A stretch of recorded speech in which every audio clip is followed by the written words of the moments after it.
Good evening, everyone.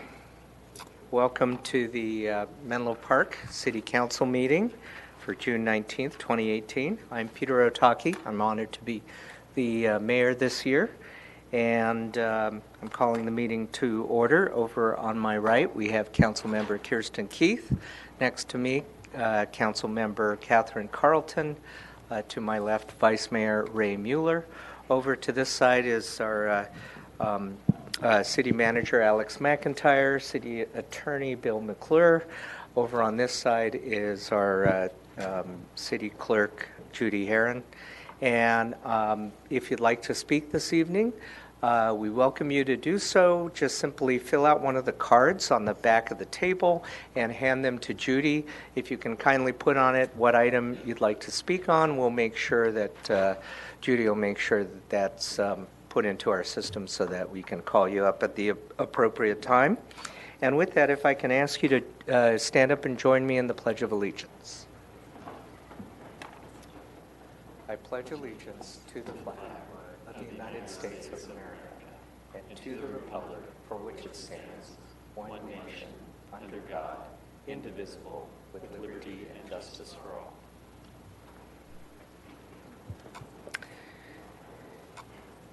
Thank you.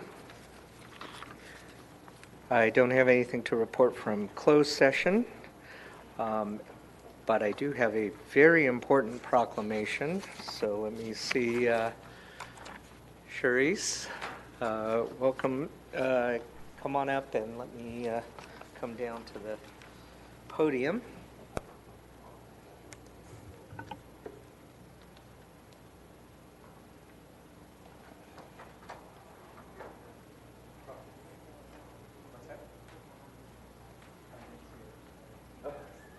Oh, good. Thank you. That's great.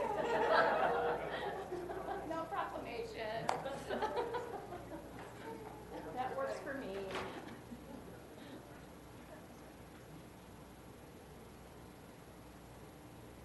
Seriously.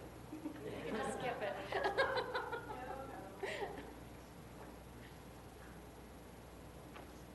So able to bring up on my screen when they're able to use this area if you'd like. Sure.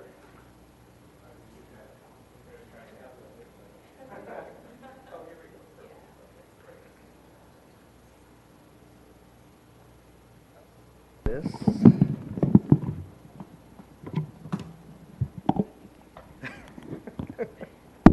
There we go. All right.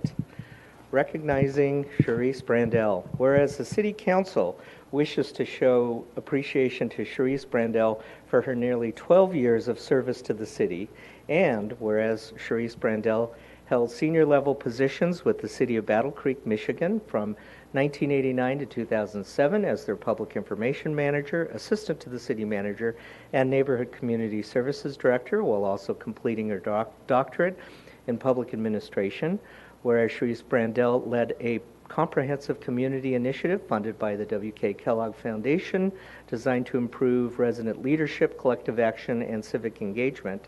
And whereas Charisse Brandel was hired in 2007, first as the City of Menlo Park's Community Engagement Manager, and in 2010 as the Director of Community Services.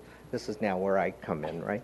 Whereas Charisse Brandel was responsible for creating the City of Menlo Park's community engagement model and training materials, conducting numerous trainings for all key staff throughout the city, and supported senior staff in large-scale projects to design and implement community engagement strategies still in use today, and where Charisse Brandel has been a trusted leader in the organization, serving in important roles, including overseeing housing programs, serving as the city's public information officer for critical responses, and now leading the city's employee engagement efforts, or Menlo PERC. And whereas between 2010 and 2013, Charisse Brandel oversaw the completion of several major recreation facility building projects, including the new Arriaga Family Gymnasium, Kelly Park, Bellhaven Pool, Arriaga Family Recreation Center, Hillview Field, and the Arriaga Family Gymnastics Center, including continuing the popular gymnastics program in a temporary tent for 1 year, I remember that, and whereas Charisse Brandel played an instrumental role in improving the community service department during her tenure, including increasing cost recovery from 70 to 84%, which decreased the subsidy from the general fund by more than $1 million each year, all while improving customer service through implementing a 100% satisfaction guarantee, and while more than doubling operating hours and tripling program participation without adding staff. And whereas Sharice was the champion and implementation leader for the new City of Menlo Park branding initiative that brought our communication materials into the 21st century, and whereas Sharice has been a valuable coach, mentor, and trainer to many staff, especially women who co-created the city's Leadership Academy, which has developed and inspired over 140 leaders throughout the entire city organization. And therefore, be it proclaimed that I, Peter Otake, and I got to scroll this down, as mayor of Menlo Park, exactly, on behalf of the City Council and the city, extend our sincerest appreciation to Sharice Brandel upon her retirement and recognize her many contributions to the City of Menlo Park and greater community. And let me underscore how much impact and imprint you've put on the city in terms of all of your work. The Leadership Academy, I think we've all had the honor of speaking to the Academy each year, and I know that has helped to mentor and train a lot of the city's senior staff, and all of the work you've done. I can tell personally we appreciated not only the work you've done, but the way in which and collaborative manner that we've been able to work with you, and we appreciate that and wish you well in your endeavors. So let me give you a hug. There we go.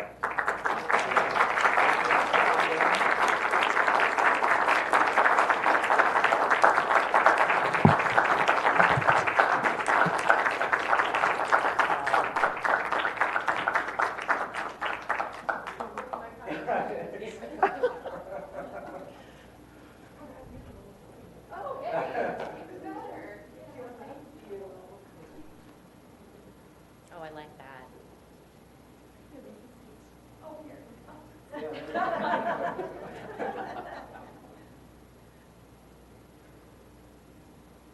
Thank you.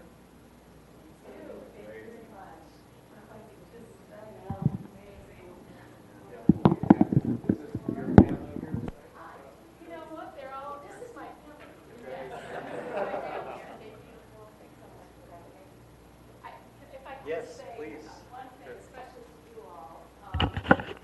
There we go. Thank you. I really want to thank the City Council and the members of the community. You are what brought me to Menlo Park all those years ago although it was really rough to leave snowy, cold Michigan. But it was the dedication of the council to community engagement that brought me here, the dedication of the community to being highly engaged and involved in everything that made it really exciting to come to Menlo Park. You all have maintained that value, and I'm so happy that that continues to be something that Menlo Park does better than any place I know of. And I urge you, given the way politics works now in the world, to continue to listen to one another, to care deeply about this community as a whole, and to do what you can to make this a better place. Thanks to my family.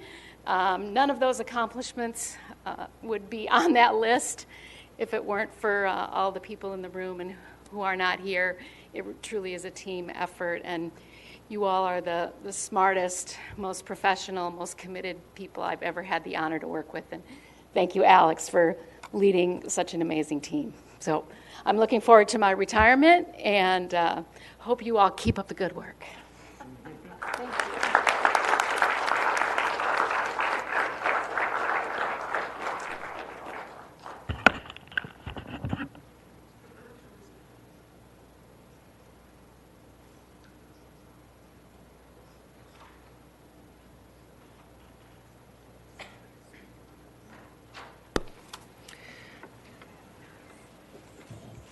All right. We'll next go to public comment. Under public comment, the public may address the City Council on any subject not listed on the agenda. Each speaker may address the City Council once under public comment for a limit of 3 minutes. The City Council cannot act on items not listed on the agenda, and therefore the City Council cannot respond to non-agenda issues brought up under public comment other than to provide general information.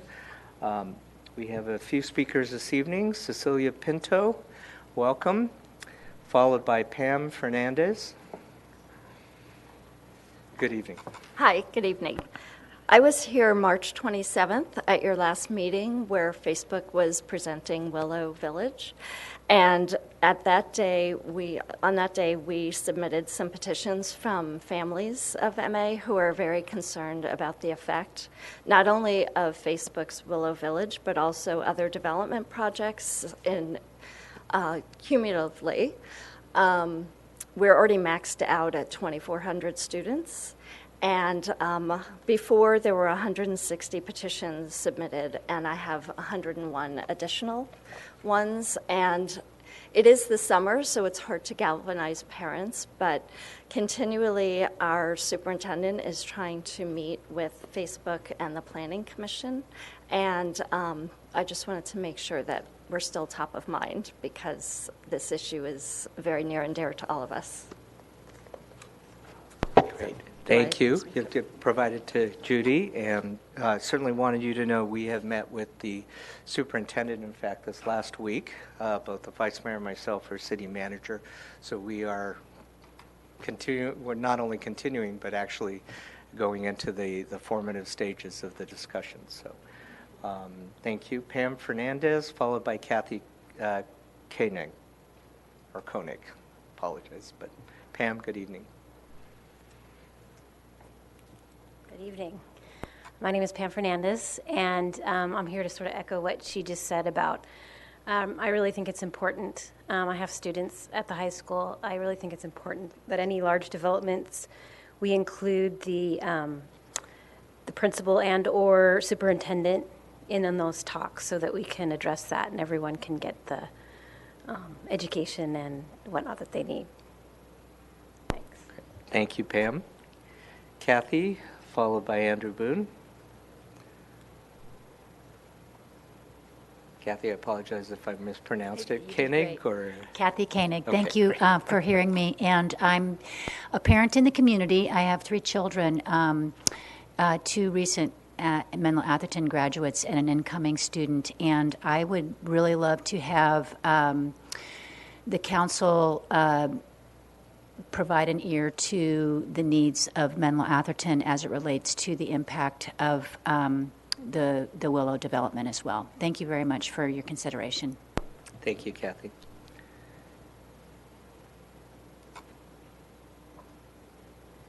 Andrew, good evening.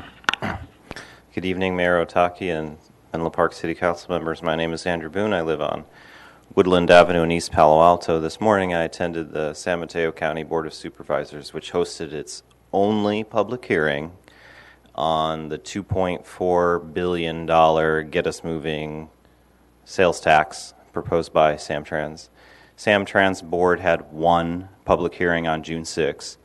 The Board of Supervisors had one public hearing today, June 19th, and at their next meetings, they're expected to approve a $2.4 billion 30-year expenditure plan. It was very obvious from the public comment at today's meeting and at the June 6th Samtrans board meeting that members of the community, many members of the community, want more money to be invested in improvements for walking and bicycling.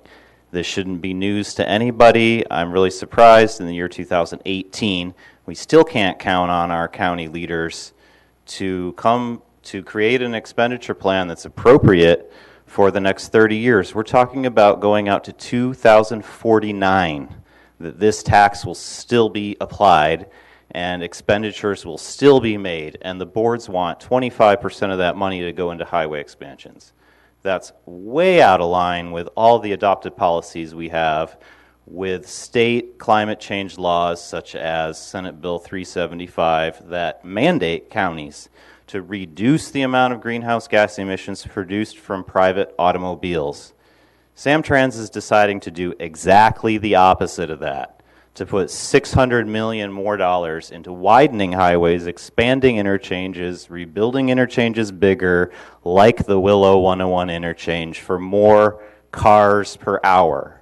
This is exactly what we should not be doing, and our Board of Supervisors this morning reaffirmed that they'll do that, and they'll spend no more than 5% of all the revenues generated on improvements for walking and bicycling, modes of transportation that need to become mainstream. You can make these modes of transportation mainstream with policies, with investments. It's not going to happen with only 5% of the money over 30 years going into it. That's peanuts. That's nothing. This is another attack on people walking and bicycling, and I'm tired of seeing it. And you need to stand up and make a change. Your Board of Supervisors, your Samtrans Board of Directors, is about to implement this policy to keep digging ourselves into the hole of wasting money on widening highways, which just causes bigger traffic jams. We the people want real solutions, and we the people are not going to vote for things that just make it worse on November 6th. Thank you. Thank you, Andrew. David Hennig, followed by Cecilia Taylor.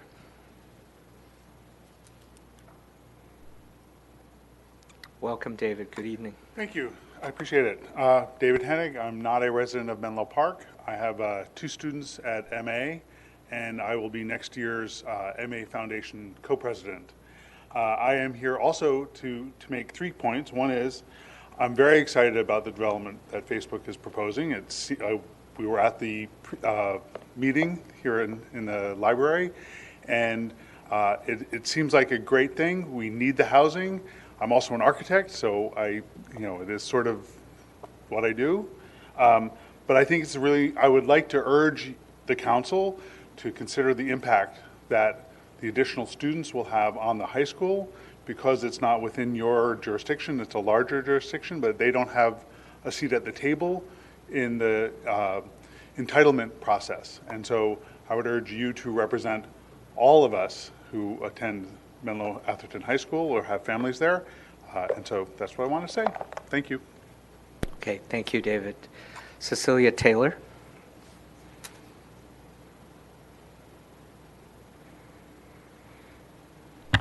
Good evening, Mayor, Vice Mayor, and council members. Cecilia Taylor, Menlo Park resident. I just wanted to say happy Juneteenth, and also to let you know about some work that Belhaven Action is doing in the community. Miss Vicki will give you the flyers there. The first is a newsletter to talk about the traffic and pedestrian safety work we've been doing. It's also a bus breakfast pilot program. Also, we are doing a community dance workshop that's happening this Saturday, and I hope that you all can attend. Thank you so much for your work. Great. Thank you, Cecilia. Appreciate that. Okay, do we have any other public comment? Okay. I do want to just mention to the MA parents, so the process, we're still in the environmental impact report stage of the Willow Village process. So that's going to go on for a year, right? Actually, not to correct you, it's actually we haven't even started the EIR process yet. So we have a good solid year to 18 months ahead of us. So during that process, a lot of the impacts, particularly impacts on the school districts, and not just the Sequoia Union High School District, the Ravenswood School District as well. All of that will be part of it. That's when we have and at that point, then the City Council next year will appoint a subcommittee to negotiate. But we are having those meetings with the high school district now, making sure that their voice is incorporated as we move forward. So stay patient with us, but we are working on it, and we know education is top of mind.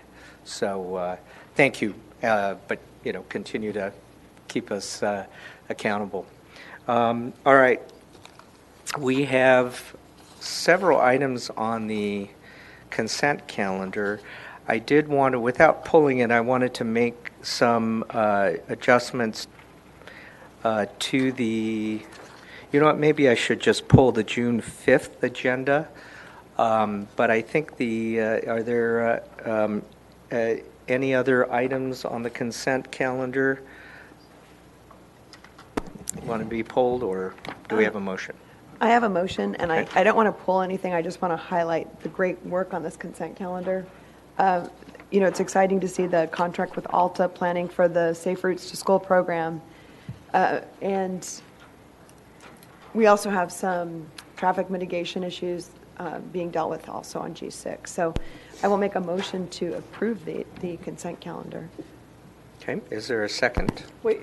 So, We do have public comment on the consent calendar. oh, we do have, Yes, sir.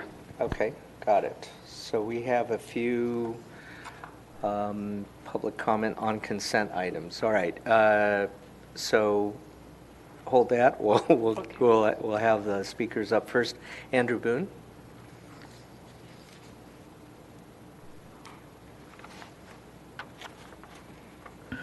Thank you, Mayor Otake, and City Council members. I wanted to comment on three things, maybe. Item G2 about certifying the switch to district elections. I hadn't commented on this, and I wanted to say that I think you handled this situation very well, and I think it's going to be great for the city. I live in East Palo Alto, a community similar to Belhaven, which usually does not have representation on this council, and the switch to district elections basically forces that to happen because Belhaven has a district itself, and that district will elect a representative this year. I'm looking forward to it. As I say, those people who live on the other side of the highway, things are just a lot more challenging, because the highway is like a big wall, whether you're biking, walking, driving, anything. You can't cross it easily, which restricts where you can buy things, restricts your whole world. So having this city, which is split by the highway, including at least one representative, is a great improvement. And I do specifically think Cecilia Taylor is a great choice for representing that community. I wanted to say in general about Safe Routes to School programs that it's one of the most important things you can fund, because you're creating a network of streets that are usable by children, people who have the greatest challenge to use streets, children and seniors. This is something that's, it's not new. Menlo Park is one of many cities pursuing it, and I'm more familiar with Palo Alto's Safe Routes to School program, which I know the data from that program has shown phenomenal success, like doubling the number of kids walking or biking to school, or not needing a car to be driven to school, which is much healthier for kids, it's better for everybody. So Menlo Park continuing to invest in that is great. It's a great thing. And I encourage it to, keep going farther, keep putting more money into it. Thank you. Thank you, Andrew. Rose Bickerstaff, followed by Vicky Robledo.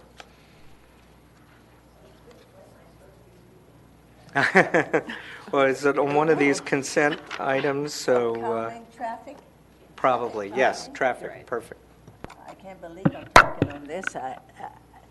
I've been saying this so long, it's like a broken record. Now I'm pleading with anyone, the attorney, city manager, the chief, I think he's back there, anyone who will listen to me, because we've been talking about traffic calming in the Belhaven community for eons, and nothing happens. And it's getting to be very dangerous. And when we talk about safety, we don't know what that is anymore.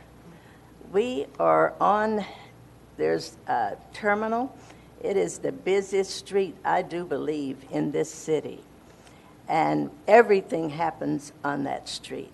Swimming pool, community center, senior center, the private school, soccer fields, everything is on that. And it's a little narrow street. Now, there are some things we can do. I was out of the area, and this bump thing, there's a new one. I hadn't heard of it, lumps. So we need anything on these fast travel and crowded streets, something to discourage people from the cut-through traffic. And, I mean, we're locked in and locked out. You get out, you can't get back in. You get in, you can't get out. And nothing happens. It's just falling on deaf ear. And I just wonder, is anyone listening? We've gone through so many councils, I forget when we started talking about the traffic. We've been talking about it for a long time. And, I mean, I'm looking at each of you. Can't you do something? And the city manager, can't we do something about this traffic? It is getting out of hand. And all we are doing is just rubber stamping for housing. We don't need any more housing. We can't. We got traffic now. We don't know what to do with, and it started years ago. But it seems that we are never proactive. We need bumps or humps or something to calm the traffic, and nothing happens. We need our signs and things enforced. People laugh at them. They don't stop. They don't obey the left turns.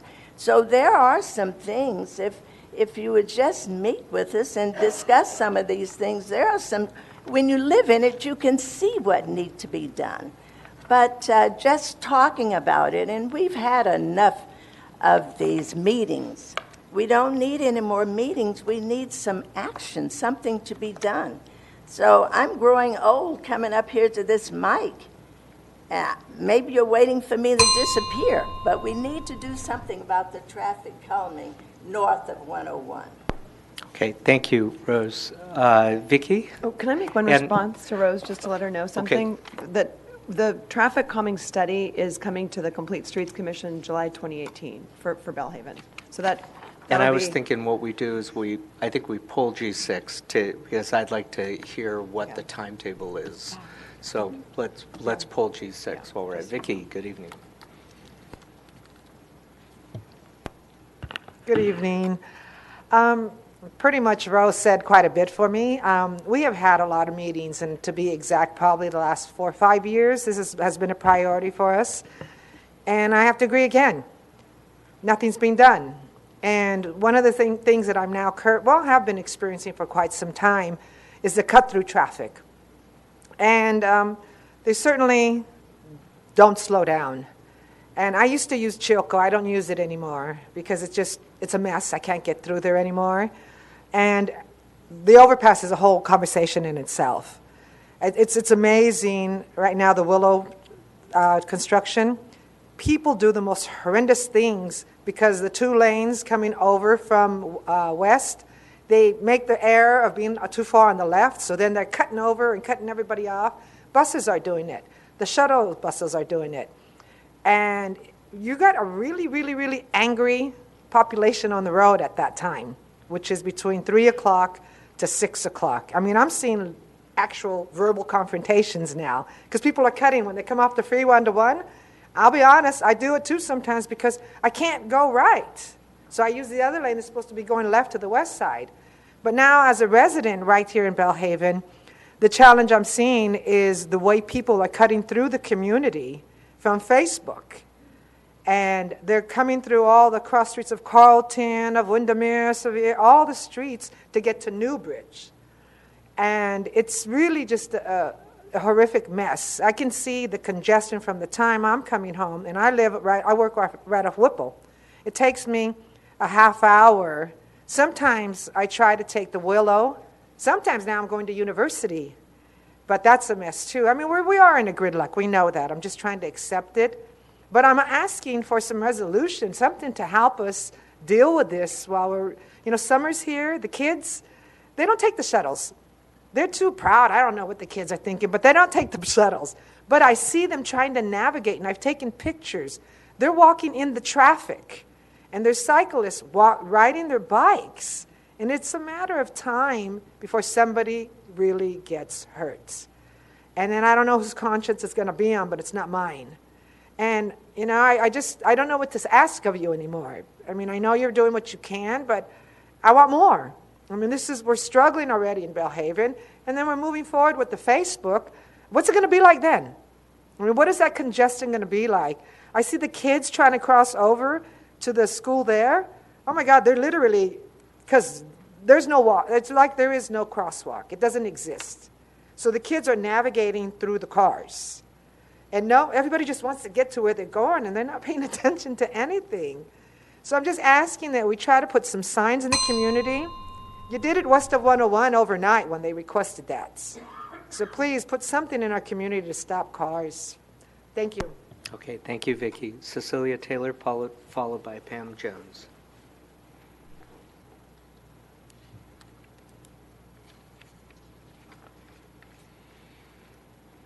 Good evening again, Council. I just wanted to say thank you to the Transportation Department for listening to the concerns that the community has brought to get this topic agendized, and I look forward to something being implemented. And my pressure on you is to have it done within the next 72 hours, because basically what we've asked for are signs.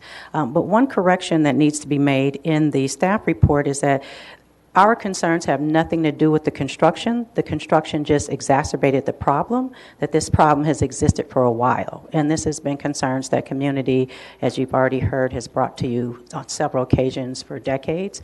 And so I'm glad that you're pulling it for a further discussion so that we can actually do something robust to make the community feel a lot safer. Thank you. Great, thank you, Cecilia. Pamela?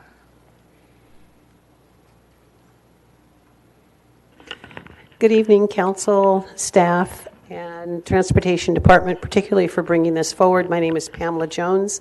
This is not humorous, but I just want you to know, having raised my children in the Belhaven neighborhood, they learned at an early age how to play dodge car. The reason that people have not been killed is because we learned how to navigate the traffic. So I'm looking forward to tonight, you approving this temporary measure. We don't have to wait until the total study is out. It's not going to tell you anything that you haven't been told by residents for decades. So I appreciate that you having it agendized tonight, and I look forward to your positive support. Thank you. Okay, thank you. All right, so in addition to pulling the June 5th agenda minutes, also we will pull G6. Kirsten, would you like to amend your motion? Certainly. Yeah, just to accept the other, you wanted to pull June 5th, so accept everything else except the June 5th minutes and G6, so we can talk about the traffic calming study and things. Right. I want to pull G9. G9 as well. Okay. Do you want to second Kirsten's motion? Sure. Okay, so look, we're voting on approving the consent calendar except not the June 5th minutes, not the item G6 or item G9. Let's vote. The motion passes unanimously. Okay. On the June 5th, just going to do this quickly in order. On the June 5th minutes, Judy just had a couple of things. One was on the second page under public hearing, at the bottom of the page where it talked about, they also discussed ways to fund the Sharon Oaks sidewalk project. Take out Oaks, it's the Sharon Road sidewalk project. And then the more substantive changes on the following page under H2, where we have motion and second to Carlton Klein to approve the denial of the appeal, uphold the Planning Commission approval with the following conditions, maximum height to be 18 inches, and then it goes on. So what I recall was the reduction of height to be 18 inches, and I'm not sure whether, so it was 18 inches from the That's 1 foot. what was the, I want to make sure we get the wording right. You know what I mean? It was 18 inches from what? Can I Can I just suggest we send this back and have the city attorney look Okay, at it? Because I don't great. remember, the appeal wasn't denied either. The appeal was granted. So I think we should just have the Yeah, city it's attorney just look trying at to it. get that phraseology great. Okay, that's fair enough. I think that's a great idea. Let's do that. Okay. Let's see. All right, next item, G6. So certainly, I definitely wanted to thank our staff for certainly bringing this forward. One of the things I do know that in the staff report, there's a lot about the construction impacts, and I think that's absolutely right, that has exacerbated what was already a bad situation into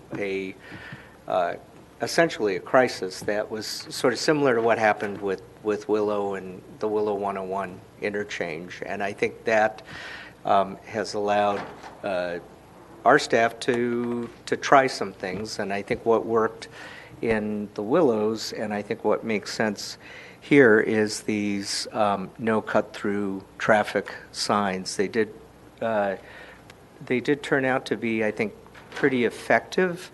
And I think the key was the connection with Google and Waze, right? So once those signs came up, that was then that meant that Waze and Google Maps weren't directing traffic through the Willows neighborhood.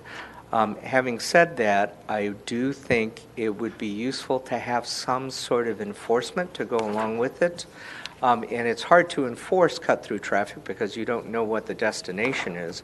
But I think just having the presence of a traffic officer, particularly at that Chilco terminal area, which I agree. Anytime I want to, get around there, I have to wait between the Facebook buses and all of the, other stuff. So I do fully recognize that we have to take action on that. So I do have at least a follow-on to this action of the no cut-through traffic signs to ask Commander Bertini to consider, or Chief Bertini to consider, if there's some enforcement presence at least we can have when those signs first go up to help underscore that. You don't need to address it tonight, but this is just sort of wanted to add that, if that would be, because I know that was very helpful in the Willows.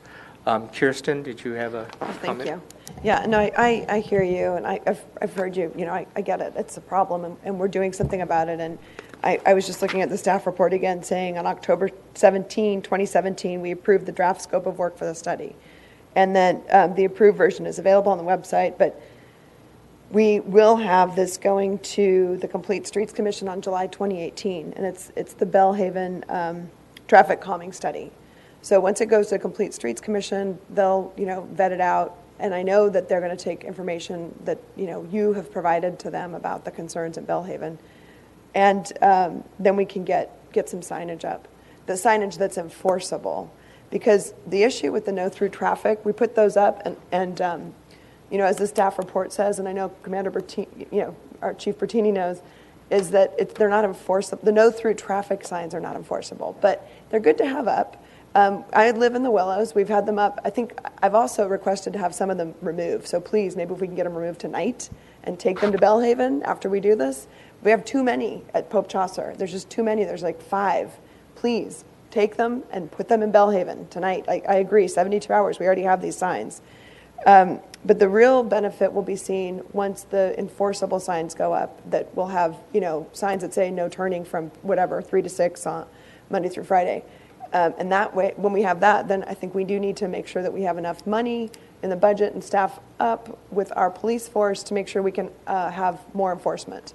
Because I know that they've been enforcing more all over Willow Road, the overpass on both sides of the freeway, and we're probably going to need at least one more police officer during those hours, 3 to 6, to enforce the signs once we get the signs up. So there is movement. Great. Mr. Mayor, if I can jump in really quick, just so the council's aware, we have implemented and deployed the Beat for the Monday through Friday new beat that the council approved 4 to 6 months ago now. And while it's not, so we have more officers on the street, particularly during the weekdays, Monday through Friday. So I think we should see a greater presence in patrol out there. And I think I can work with Chief Bertini to figure out how to make sure that as we implement this, if the council approves this tonight, we will make sure the enforcement is there as well. Great. Thank you. Vice Mayor Mueller. I just wanted to say thank you for coming in. Sometimes the message is a little hard to hear, but if you don't come and tell us, we don't really have a visual of what's taking place. And so I appreciate you doing that. The one thing that I do want to refer to staff that I don't think is addressed by this is an issue that's been raised a few times now. And I know we're not prepared to address it tonight, but that's the discussion about the kids trying to get through the overpass construction. While we do have a break from the school year right now, ironically, that means we have more kids at loose ends with things to do during the day. So if we can get a report back on how we can go ahead and address that in the short term, because I am concerned about that. And it's amazing, in the last week and a half, it feels like traffic has increased, not decreased, with school being out. The congestion's gotten really bad out there. So if we could have that come back to us, that would be great. Great, thank you. So I think the key is this is a first step, and there's the full analysis of traffic calming study that's going to the Complete Streets Commission. But yes, I concur. Let's get these no through traffic signs up. Do we have a motion? So moved. Okay, is there a second? I'll second. I'm making the motion, and with the request that some of those no-through traffic signs be moved tonight to Bellhaven at Pope Chaucer. Can we withdraw that portion of the motion? Because frankly, I personally am not comfortable with a request from a council member overriding staff engineering judgment that put them there, and I don't know what the effect will be. I think that if there's no through traffic signs there, it may be that it's trying to make a point to the motorists who may otherwise ignore them. That's fine. I live in the Willows and talk to a lot of people there, and it seems like there's an overabundance of signs at that spot, but that's fine. If you want to leave, I'm hearing that we have too many there, and if you go and check it out, you'll see what I'm talking about. I think they're important to have, and I'm glad that we have them, but I'm sure you can order the signs fast, but they're there for the taking as well. All right, there is a motion and second. The motion passes unanimously. Okay. Next is G9. Councilmember Carlton. Sure. Even though it's only funded by, I believe it's the Zuckerberg Foundation, there's an association with Facebook, so I would prefer to abstain. Okay. Or recuse yourself. Yeah. Okay, so you're recused on that. All right, so I think you actually do have to excuse yourself from the dais. So we'll do this quick and then don't go very far. Okay, so do we have a motion to approve G9, which is the partnership with Menlo Spark and Grid Alternatives? I'll make a motion to approve it, and I see Diane Bailey is here, who's been instrumental in helping make this happen with Grid, and it's just a great program, and I'm glad to see that the EV, electric vehicle charging component to the homes where there are solar panels on the houses now. And I'll second the motion. Thank you, Diane.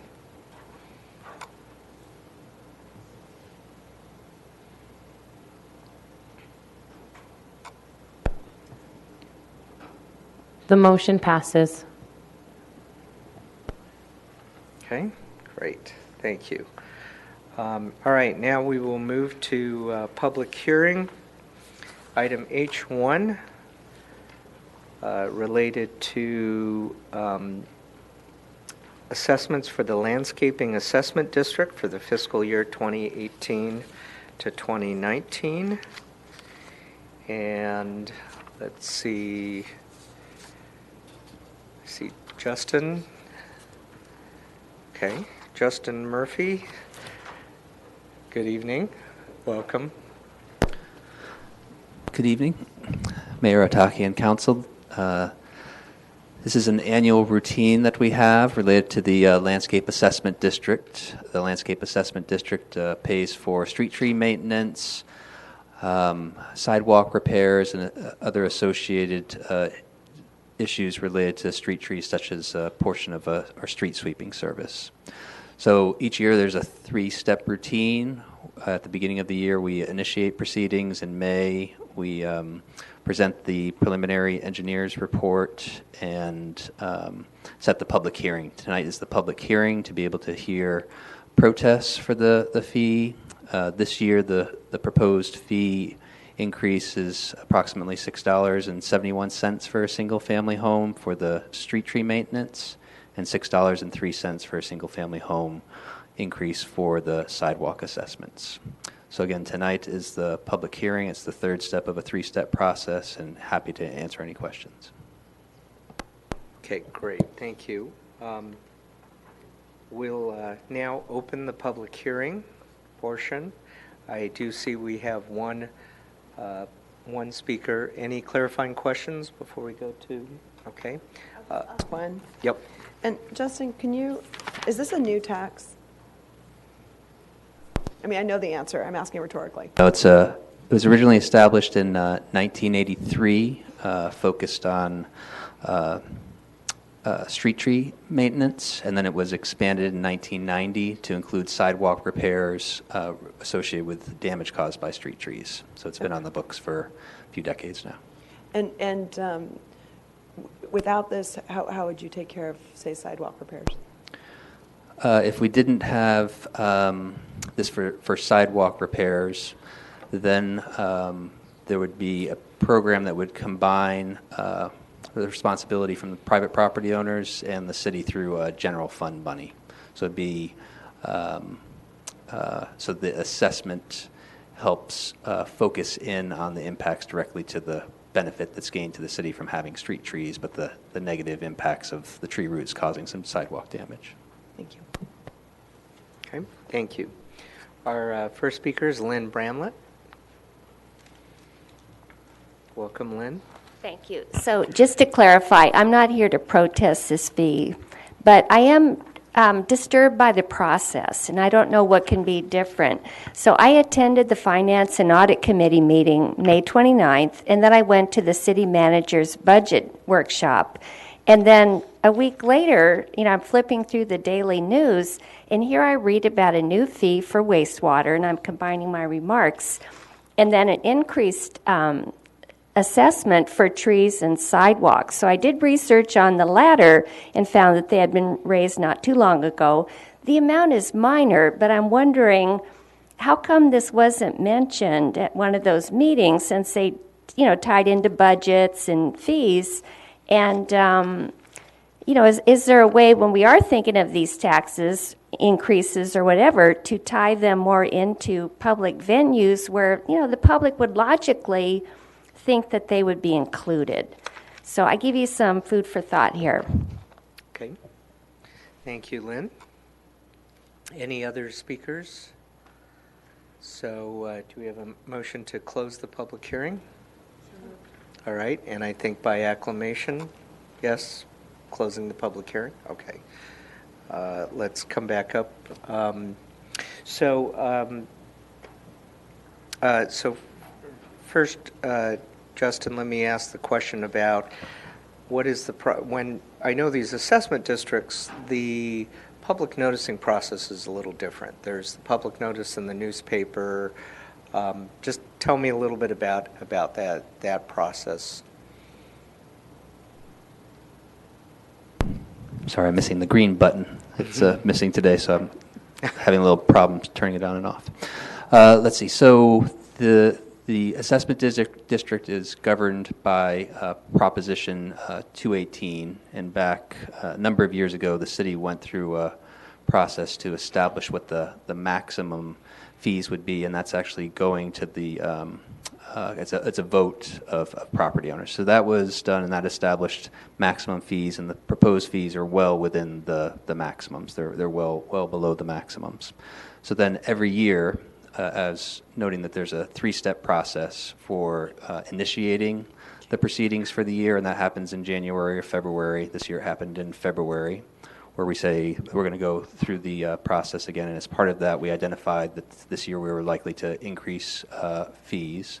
And then in May, we were in front of the City Council identifying what those fee increases would be, and then setting a public hearing for tonight. And then as part of that, we sent a notice to the newspaper, and that's what Ms. Bramlett saw in the newspaper. So it served its purpose of identifying tonight's public hearing and the fees being raised. As part of what this translates into the budget process is specifically to the sidewalk repair, is increasing the budget for sidewalk repair from $400,000 a year to $500,000 a year, with some of that money coming from general fund and some of that money coming from the landscape assessment district. So there's been multiple steps. We've tried to identify what we're doing in a transparent process. Okay, great. Thank you. Any other questions? Okay. Before we take a motion, I'll just make a comment. I mean, certainly the time that I've been on the council, I think and in fact, when I lived on Middle, we had a tree that the roots started breaking the sidewalk. It was actually my neighbor's tree.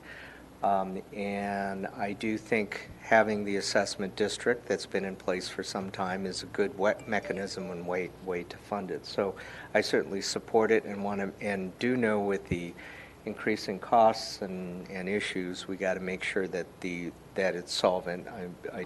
I certainly am comfortable with moving forward with this. And it's certainly, and as I just heard, it's Prop 218 that kind of drives the notification process and everything with respect to these fees. I do, our budget document is certainly comprehensive as it is right now, but it probably wouldn't hurt in future years. We might want to have a section on some of these assessments and include that. I think that's, I do understand what Lynn was saying, that the public kind of looks at this as all-encompassing, should look at the budget as sort of all-encompassing and inclusive. So I think that's a fair recommendation and suggestion for the future. With that, do we have I see Councilmember Carlton. Have you moved to? No, I've moved to close the public comment. Okay. Do we have a motion to adopt the resolution? I make a motion to adopt Resolution 6347.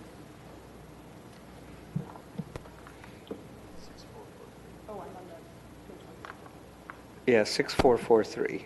Yes. Okay. Is there a second? Sorry, I went to the attachment. No problem. I'll second the motion.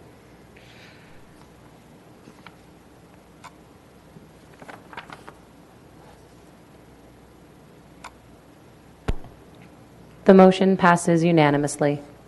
Great. Thank you. Next item, H2, is resolution number 6444 to collect the regulatory fee at the existing rates to implement the city's stormwater management program for fiscal year 2018 to 2019. And Justin, welcome again.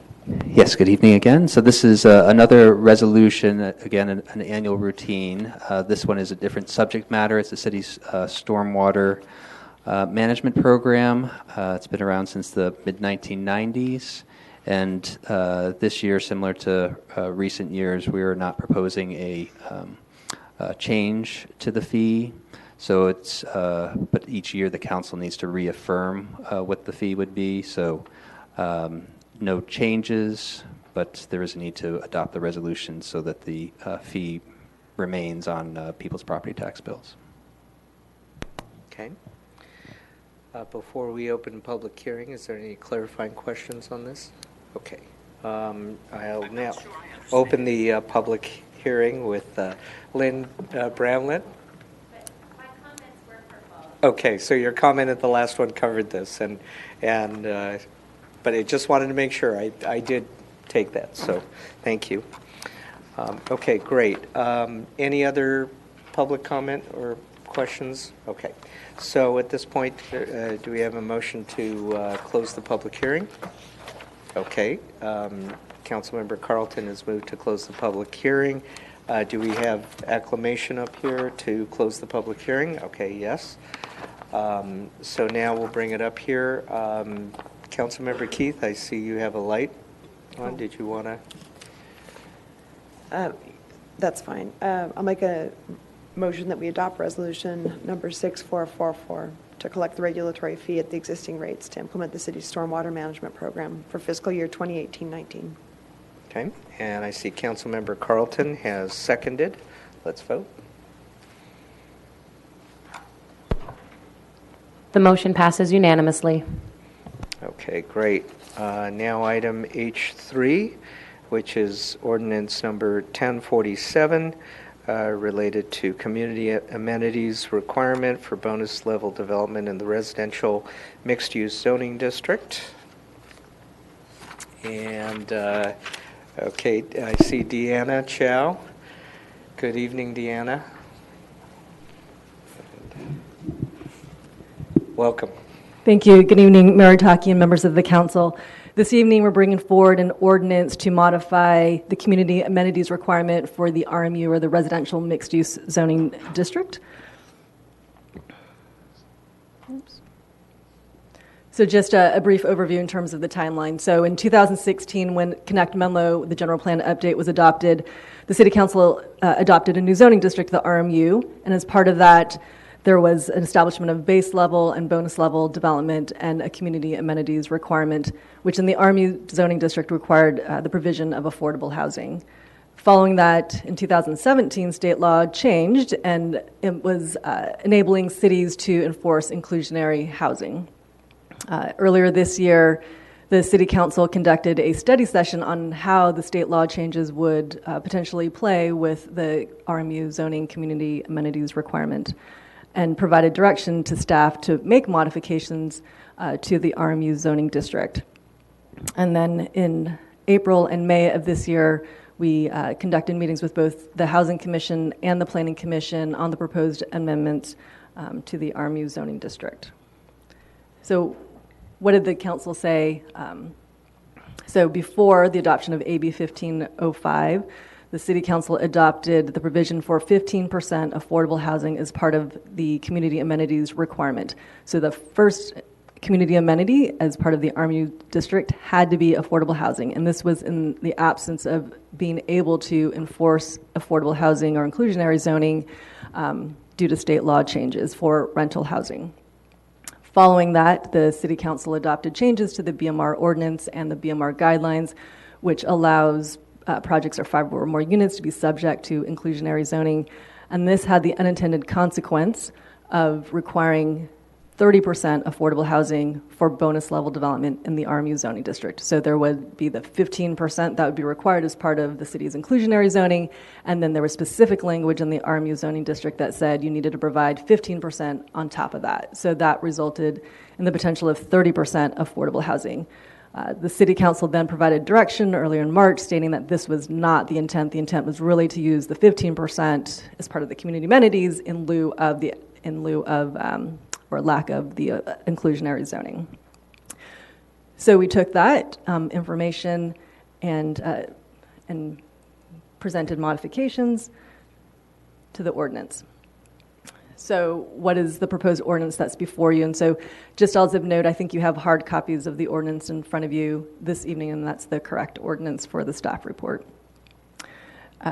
So there's a modification to the language for how to calculate what the fair market value is. It essentially eliminates the affordable housing piece so that the development could capture the full value of the community amenities that would then be spent on the community amenities list that the community and the city council adopted as part of the Connect Menlo process. And that the retention of the Bellhaven preference, that did not change. That was included as part of the original RMU, and that retains in the proposed ordinance. And then the last question was a policy question that the city council was asked on whether or not there should be any modifications for smaller projects in the RMU's zoning districts. And so we brought that question to both the Housing Commission and the Planning Commission, and there was no answer or guidance provided. That there was some conversation that moderate housing could be appropriate, but what a small development meant, whether it was 30 units, I think the Housing Commission said somewhere in the 30. Or is it more for the RMU? There was no consensus amongst that. I will note that in the in the BMR guidelines, though, there is the flexibility for the council to make such a modification if that is on a case-by-case basis, but there is no specific recommendation in the ordinance to allow an all-moderate income project for small-scale development.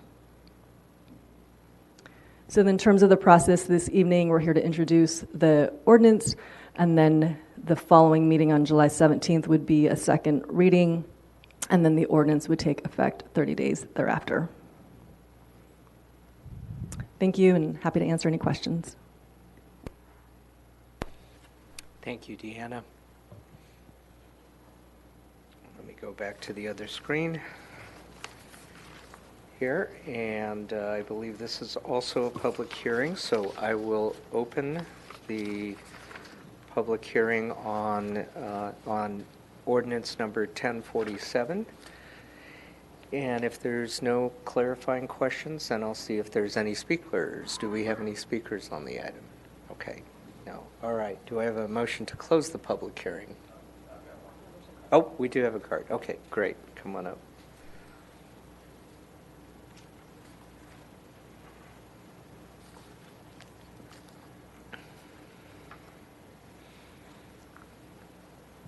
Welcome, nice to see you. It's good to be back. Shall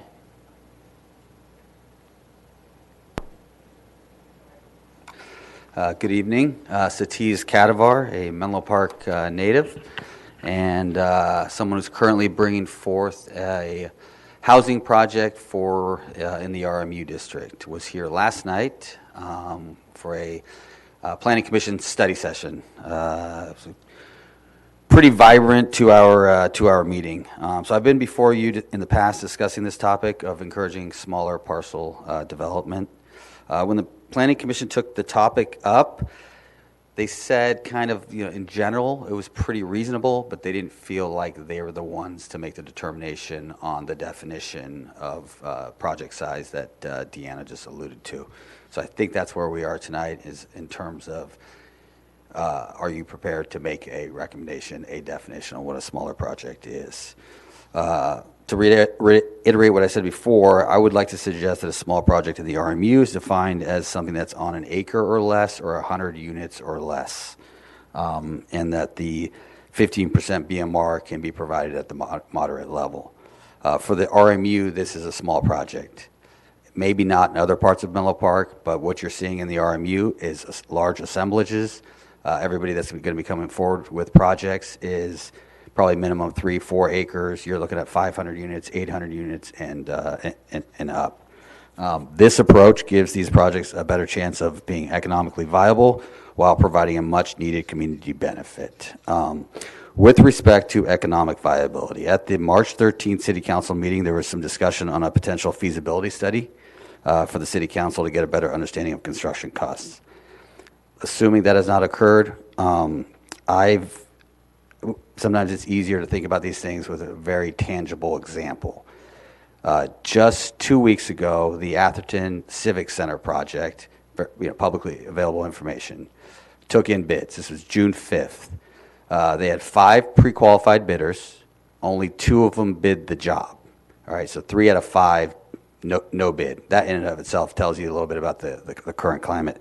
The estimate was $40 million. 2 bids came in. Again, all publicly available. One was 56, the other was 68. So only 2 out of 5 bid. One was 40% over, one was 70% over. This is very relevant to the projects that are going on here. One other point I wanted to raise was the AB 1505 that's been alluded to.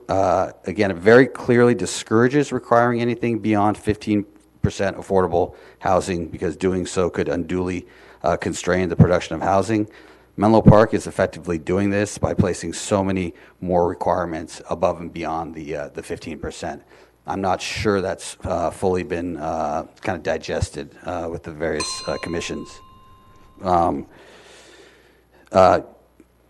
The reason I'm emphasizing the moderate is also the missing middle. We've talked about this a number of times. I don't know that the percentage is really a topic for tonight. One thing that would be helpful is there was confusion last night in terms of who's ultimately going to decide this, Planning Commission or City Council. I've heard something different tonight than I did last night.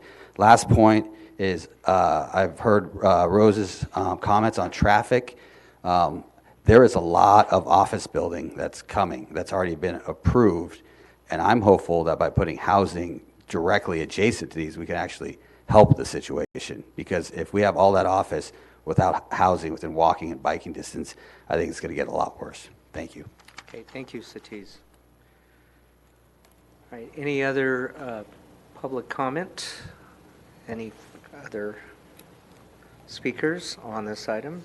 All right. Do we have a motion to close the public hearing on this item? Okay, great. And by acclamation? Okay. The public hearing's closed. We'll come back up here. So, Deanna, help me kind of wrestle with, I mean, this area of a smaller, smaller size project threshold. Bring me up to speed a little bit on that, because I do know when we had a prior session, I think it was a study session, we certainly had talked about that our intent was to make sure that we eliminated the possible duplication between the state inclusionary requirement of 15% and what the city was requiring. So we wanted 15%. Bonus level would be potentially up to 20%. But we were at the time, what I recall was that we didn't have a particular formula for what would be we did recognize that there was an issue with smaller size projects, that it would be hard even for smaller size projects to pencil out at 15%. And I think we directed staff then to talk with it. So what I heard from you earlier was saying that neither the Housing Commission or Planning Commission could come up with a consensus. Can you give me a sense of sort of maybe the ideas they were suggesting, or where did that discussion go? And perhaps we might be able to find some common ground on it. Right, so just to clarify, so in the existing ordinance today, the first requirement for community amenities in the RMU zoning district is 15% affordable housing, and then if there was any additional funding for community amenities left, the second provision would be an additional affordable housing as a requirement, up to 20% total. In the proposed ordinance, the community amenity would be selected off of the list, putting the affordable housing into the bucket of inclusionary zoning. So that's a given, just as any other regulations that we have for our green building regulations, our TDM program, whatnot, that's in the given category. There is a preference for an additional affordable housing, but not a requirement in the proposed ordinance. And then also just another slight modification is there was previously in the RMU zoning district sort of the breakdown based upon the income categories of the different affordability levels per our housing element, and that has been removed based upon some changes to in our BMR guidelines recently adopted to have a range of units generally equivalent to low income. So you could go from very low to moderate, but generally it would be equivalent to low income. So those are some of the key changes. With respect to small projects, I think in speaking, our city attorney spoke with BAE, who was our fiscal impact analysis consultant, and pretty much identified that the appraisal process will identify what constraints, if anything, that are on a smaller site. So if it's a 1-acre development and there are fixed costs that are going to be shared, it would be factored into the appraisal process. So your effective community amenity may be lower. And so it sort of adjusts itself in the appraisal process. If you have more cost to it, you may have less value, and your bonus then your 50% share would be factored into that. So depending upon your size of your project, you may, the cost will vary and your bonus contribution will vary. With the bonus level development, those fixed costs would be spread over the cost, and so you may actually share an increased community amenity value. So with respect to Housing Commission, I think they just had some ideas. Like I think I said earlier, 30 units might have been the case. 100, I think, just seemed higher. Planning Commission, they didn't really dive too much into the details at the two meetings. It was like, it could work. I think the idea of having moderate level, because there is a need for that middle income group, but what is the appropriate number, it wasn't defined, but realizing that the BMR guidelines allows that flexibility to occur, I think that was the mechanism that they saw was most appropriate, rather than giving an exact definition and making it a given as part of our regulations. So on an acre, so I recall that under the housing element, 40 units an acre was considered high density. What do we allow under the RMU in terms of maximum units per acre? And where's that? And where's the base versus the bonus? And sure. So sorry, I mean, after all of those meetings, I'm trying to no, where's my trying now? to I don't have my exactly I don't have my what code was in that table. Right. So. Yeah. So I believe it's 25 to 40 is the base, and then 40 to 100. The max is 100 dwelling units per acre. So it's jumped considerably in the RMU zoning district, with a 225% FAR. Okay. Any other questions or comments? I do. Vice Mayor Mueller? Yeah. So actually, I do recall at our March 13th, 2018 meeting, we did ask for a feasibility study to come back and actually go over the feasibility of the percentages. And so I'm kind of wondering, it's not included in here nor in the staff report. Is that something that is anticipated for the future? I guess I'm looking at the city manager, and I appreciate all the work. It's not a criticism. It was just, not to have Groundhog's Day, but sometimes we have what the Housing Commission is advocating for. We have staff trying to work on that. We have the private sector coming in telling us what's feasible, and for us it's kind of like throwing darts a little bit at what the truth is. So I remember in March when we talked about it, there was consensus around the idea of actually whether doing a session on feasibility and just trying to see if we could get to a consensus on that point. So if I'm just so feasibility in terms of, does a project work with 15% affordable housing? Right. At what percentages does it work with because what we always hear is that construction costs are high, or the cost of land acquisition is high, or it just doesn't, God, how many times have we heard it just doesn't pencil? Sure. So when we did Connect Menlo, we did have our BAE, our fiscal impact analysis, run the numbers. So when we were trying to figure out what's the appropriate number as the community amenity, the 15% affordable requirement did work. I think there was even possibility that 30% could work, but maybe that's a policy decision if the 30% is where we wanted to go. But 15% was a feasible number in a development. So as a follow-up on Vice Mayor Mueller's question then, so when you so BAE is basically telling you that 15% works regardless of the size, pencils out. But anything above that for a community amenity, by the formula of trying to do that, will take into account the higher costs in proportion for a smaller project, or, might have higher fixed costs as a proportion for a smaller project. And so there won't be the calculation of the amenity formula might come out to be zero in that case. Is that what they were essentially telling you when they said that smaller projects would factor that in? Is that what they said? So we didn't look specifically at small versus large. It was just in general a project.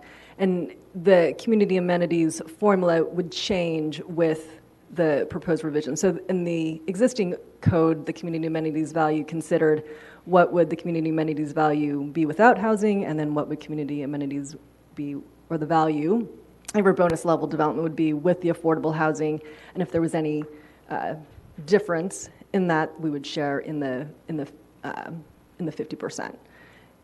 In the proposed revision, since affordable housing is not a community amenity, we would just do the appraisal similar to the office in the life science district, finding what the community, finding what the value is for the bonus level development, and then share in the 50%.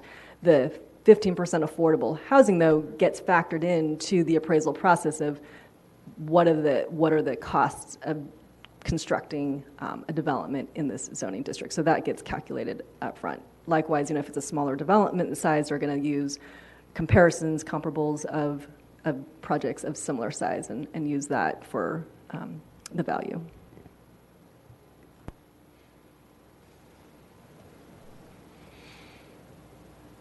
Vice Mayor Mueller, did you want to? No? Okay, well, let's see. So what I'm trying to do is I'm trying to figure out how, so the last thing I want to do is to try and design this from the dais, right? I'm also thinking, there are a number of projects moving forward. Presumably, I would assume we need to, if we introduce the ordinance tonight, is there a way we can get BAE to run a couple of different scenarios for different small projects that can help us inform us about whether 15% is feasible or not at the sort of, and just trying to, and the amenity calculation or something that would inform us before the second hearing, perhaps? One of the things I'm just concerned about is the turnaround question, and I think Vice Mayor Mueller made an important point, and I think with the change of staffing we've had recently, we may have dropped the ball on that. We were going to bring back this economics explanation about all this, and it's coming back to me. I remember that night we talked about, and I remember, and Sobrato's not here tonight to talk about it because they were here, but I remember it was Sobrato who made the point, look, what the consultants say is different what we would say, and that what we would want to do is actually have a study session where the private sector said, look, these are our numbers, and then the consultants say, this is our numbers, and we would try to figure out this once and for all. I remember that discussion about how there was the gentleman's name who represents Sobrato is escaping me. He was saying there was Rich Trumpler was saying that there's a disconnect between what's being presented in the consultant's report. Yeah, I actually think we addressed the issues that he was concerned about in the revisions. And so I don't think there's a disconnect about this issue, about this 15% BMR requirement. So, I mean, there are, the final action is to approve a BMR agreement when a project comes forward. And so when an applicant comes forward with the entire project and, the speaker that came before you has a project pending and it's kind of to the max, seeking the max size, so it's a very high density project on, I think it's slightly less than an acre site. So the number of units is more than any other area of the city in terms of the density. So it's a little bit harder to say that that's a small project when you have a very high density, very large number of units. And I think that was part of the difficulty the Planning Commission was grappling with in defining. It's, can you really define an acre when you have that high number of units per acre? But there are alternatives that when the BMR agreement comes forward, if it is making a project financially infeasible, the applicant can apply alternative standards, and the council always has discretion. Built into the guidelines that you approved tonight, there is language that allows you, the council, when it's approving, to approve, equivalent alternatives. And so if it is placing such a financial burden, but the burden is on the applicant to demonstrate that. But the starting point is the 15% and incorporated into the project. And if it's not financially feasible, typically applicants aren't going to bring that project forward. I mean, if they're bringing the project forward, it typically means that they can make it pencil, because they're submitting the application through the process with all of the requirements that the city has on it. Okay. All right. Certainly, I think we want to encourage that the projects come forward, and so what you're telling me also at the same time is there is a provision in there that allows the applicant to, in effect, propose an alternative to the Housing Commission, correct? Would go through the Housing Commission, and then it would come to the City Council, because BMR agreements have to be approved by the City Council. Okay. All right. Because I think we want to certainly encourage the production. All right. Let's see. Councilmember Keith? Thank you. Thank you, Deanna, for the presentation on this. And I appreciate the questions that were asked, because I think it was helpful to hear the responses. In looking at, this is a preference and it's not mandatory. That's what I'm focusing in on page 169. And then it was interesting to read the paragraph about BAE and the disparate impact on small projects. But again, I heard our speaker tonight talk about this, but I'm not sure that I consider it a small project. I don't, actually. If it's 100 units, about 100 units on about an acre. And I know you could say perhaps it's a small project for that area, but it's a big project. So I can understand where the concern was and why there was so much discussion and probably not an agreement. But can I talk to you about they talk about the appraisal process quite a bit here in this paragraph, and that the appraisal process sort of shakes things out. And it's funny because one of these they say BAE didn't think that they had to provide performance and calculations to show how the appraisal process would impact large landowners compared to smaller ones, to make sure that there were no unintended consequences. So they said that they didn't think a financial analysis was unnecessary, right? So they didn't say it was necessary. They said they didn't think it was unnecessary. Is that a typo? I'm on page 169. Oh, you're on a different system. It's one issue. The paragraph starts, one issue raised relative to the appraisal process. It's all about the appraisal process. Second to last page of the staff report.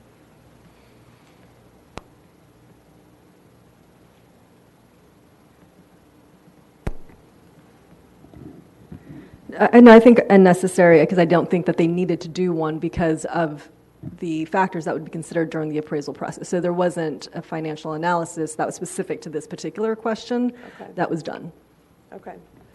And that's because they thought that through the appraisal process they didn't need to do it. Is that right? Right, that things would be accounted for. They would adjust up or down according to what the types of constraints might be, whether it's the type of units that's provided or the land size or the other requirements of the code. And if this were put off to get more information, how would that affect projects coming forward? I'm sorry, I couldn't hear the first part. How would this affect projects coming forward if we weren't prepared to vote on this right now?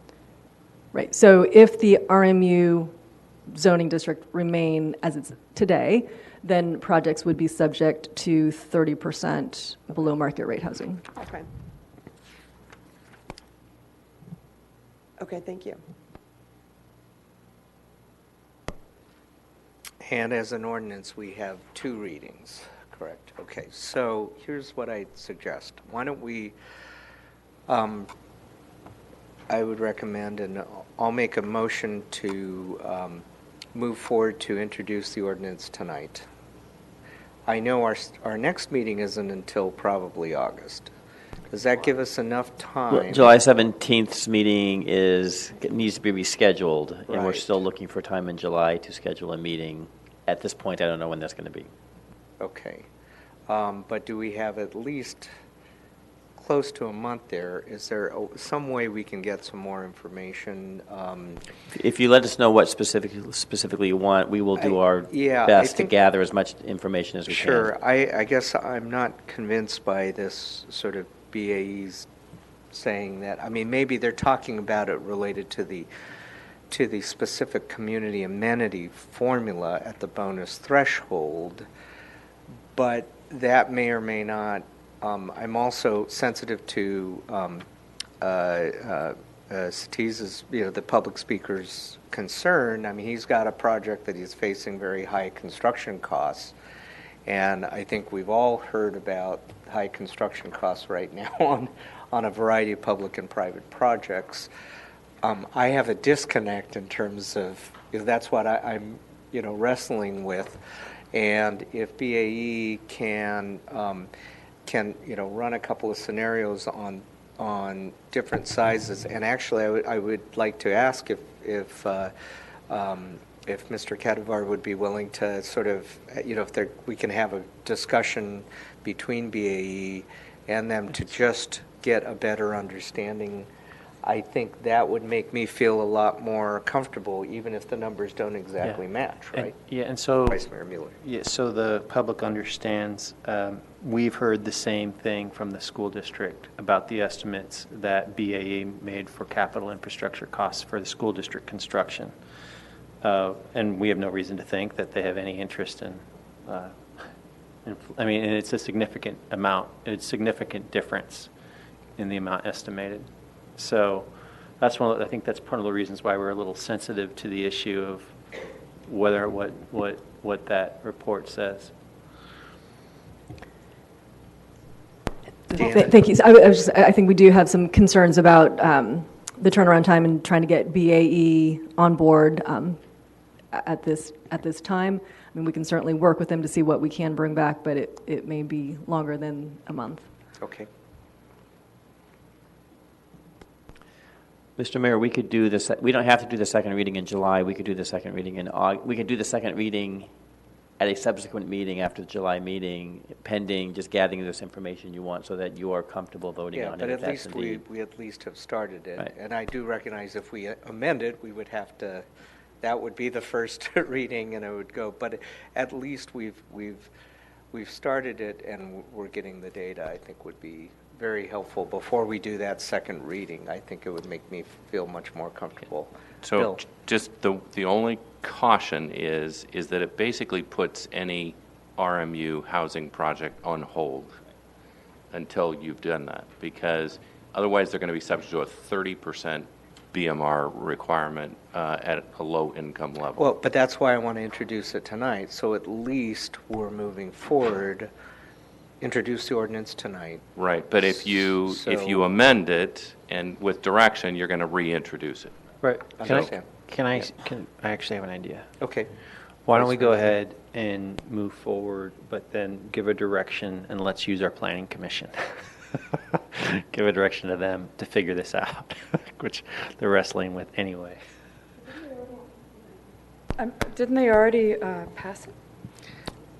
Well, I guess not with the further. Yeah, I mean, they recommended approval of the ordinance and said, if the council figures that it needs to define small projects, I think they had some they tossed out some numbers. They were a lot lower than an acre. I think they were small in the 20 to 40 unit size projects was what they thought was kind of the low or smaller project size.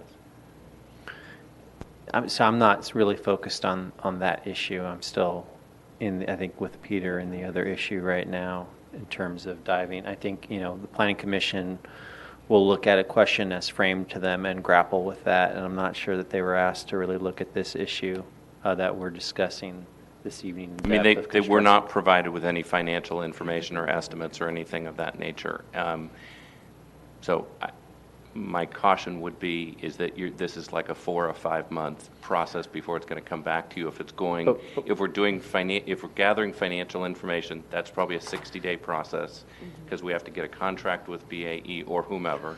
So again, I'm not saying stop this process. Okay. Okay, I'm saying introduce it tonight, and then you've indicated that there's a caveat within the ordinance that if someone says there's an issue, that they can go ahead and prove it up to us. In the guidelines. In the guidelines. Correct. However, I'd like to try to get this as close to right as possible without having people come to us, so we can still have the Planning Commission look at that issue, and if it reaches a different conclusion, amend it.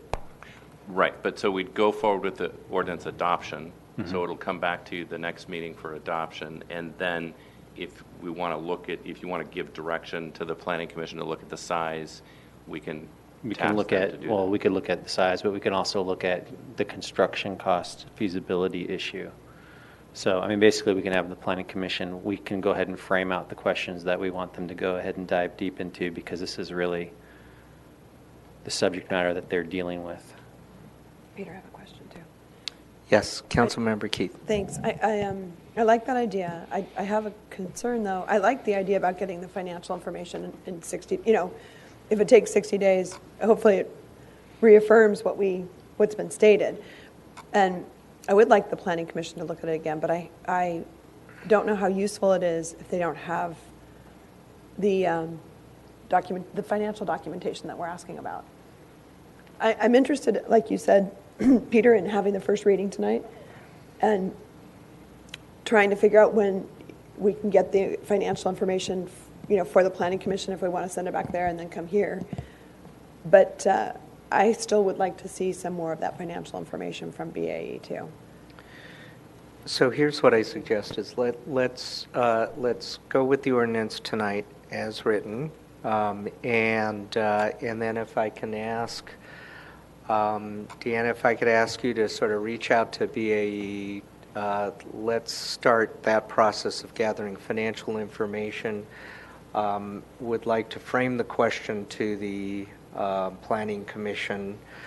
I think they may or may not be in a position to render, their input without that financial institution. But I think we got financial information. But I think we've got to at least raise it with them because I think they're familiar enough.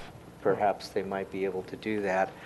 And let's just go from there. And because I want to I certainly think we got to correct this potential 30% interpretation. We can't stop projects. We got to get that. And that's clearly was not what we intended. But I think before I think we then make that decision about whether, so there's 2 courses of action. Then if it looks like it's going to take longer to get that financial information, maybe we go ahead and do the second reading, adopt it, but then come back with an amendment. And because at least that way the 30% is corrected. And then certainly if BAE comes back and says, yeah, well, we can probably run the analysis, and then maybe we might be able to even correct it and do it in the original or as modified ordinance. Anyway, let's work this out later, I think, but I do think the idea is, I don't think we're going to be able to craft it from the dais tonight, but I do think we can. So do we have actually the motion, although, Judy, let me just mention the motion text is actually to approve this ordinance as as in the staff report?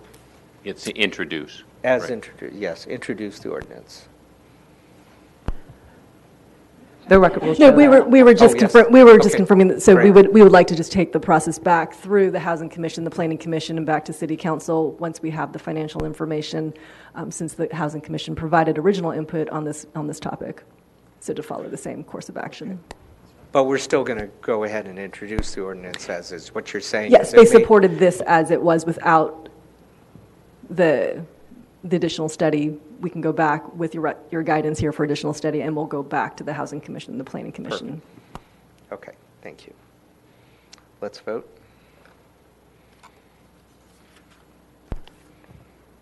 The motion passes unanimously. Great. Okay, thank you, everyone. There's a missing vote.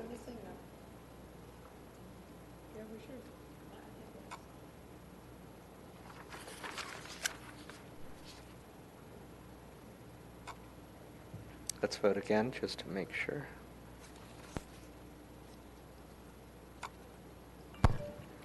The motion passes unanimously. All right, now to regular business, I-1. Amend the fiscal year 17 to 18 budget and authorize the city manager to execute agreements with Game Time for Park Playground Equipment Project, and I know other items in there. Good evening. So, and, okay, I see Nick back there. Good evening. Welcome. Good evening, Mayor Otake and council members. Dan Jacobson, your Finance and Budget Manager. So while preparing for the next fiscal year's budget, we do finalize the current year estimates. And based on information through April of 2018, staff projects a surplus of $4.74 million for fiscal year 2017-18 and is now proposing a number of formal budget amendments, and those fall into two categories. The first category is recommendations based on the direction given during the public hearing for the fiscal year 2018-19 budget on June 5th. The first recommendation there is the creation of a downtown parking structure project within the general capital fund in lieu of a new fund, and transferring $500,000 from the general fund for this project. This still allows for full reporting and documentation, which we understand to be the council's goal there, and this will increase the carryover in the 2018-19 budget by $500,000. The second in that category is to earmark $1 million to offset impacts on the Menlo Park City School District by Stanford University's development at 500 El Camino Real. This is in response to Vice Mayor Mueller's concerns and consensus by the council at that June 5th hearing. This would designate the funds as assigned, so they would be constrained in purpose, but not the technical mechanism. And the third recommendation in that first category is to earmark $1 million for the PERS contingency reserve. Council policy designates 25% of the surplus to be designated to the PERS contingency reserve, but it may designate a larger amount given that the absolute value will decline as the surplus is reduced, such as actions recommended here. The recommendation by staff is $1 million, but can be reduced downward if the audited surplus is less than $1 million. Under the second category, these are proposed amendments which are based on information that was available subsequent to the budget development. The first in that is to appropriate $3.5 million of the available fund balance in the Bedwell Bayfront Park Fund for the Bayfront Landfill Gas Collection and Leachate Systems Repair Project. If approved, this will increase the carryover amount in the 2018-19 budget, and this will not affect the general fund or the general CIP fund. The second in that category is to increase funding by $550,000 for the Park Playground Equipment Project. An opportunity was identified to increase the size of the Nealon Park equipment within the existing fenced area, and this addresses that opportunity.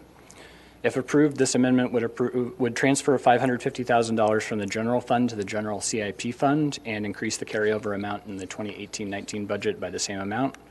And the additional recommendation there is to authorize the city manager to execute agreements with Game Time for design, purchase, and installation of playground equipment as included in the CIP.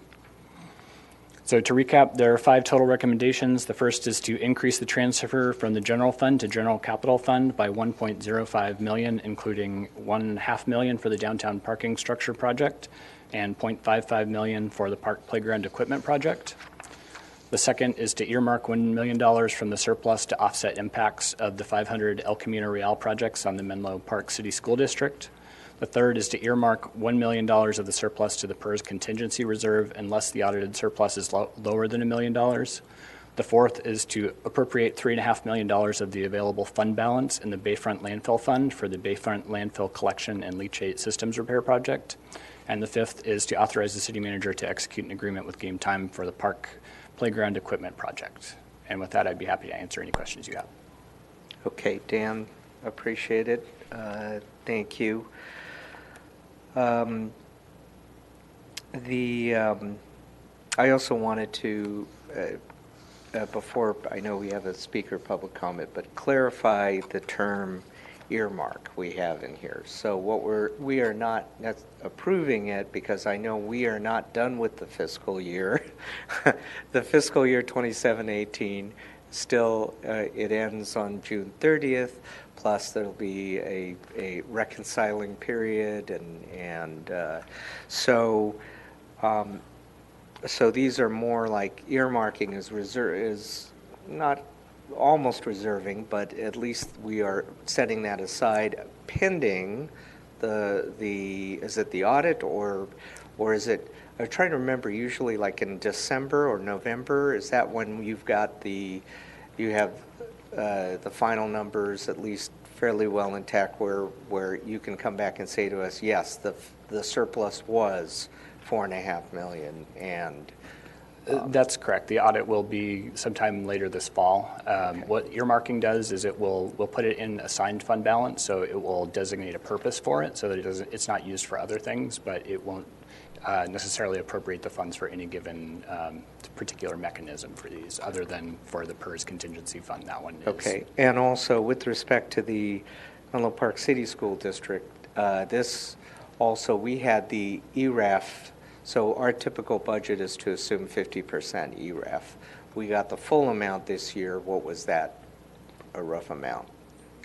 I believe that was 1.1 million was the second half of that. So part of this was is related to the extra ERAF that essentially came in this year. I know there's the way the shift works, it's rather complicated, but that was sort of the key.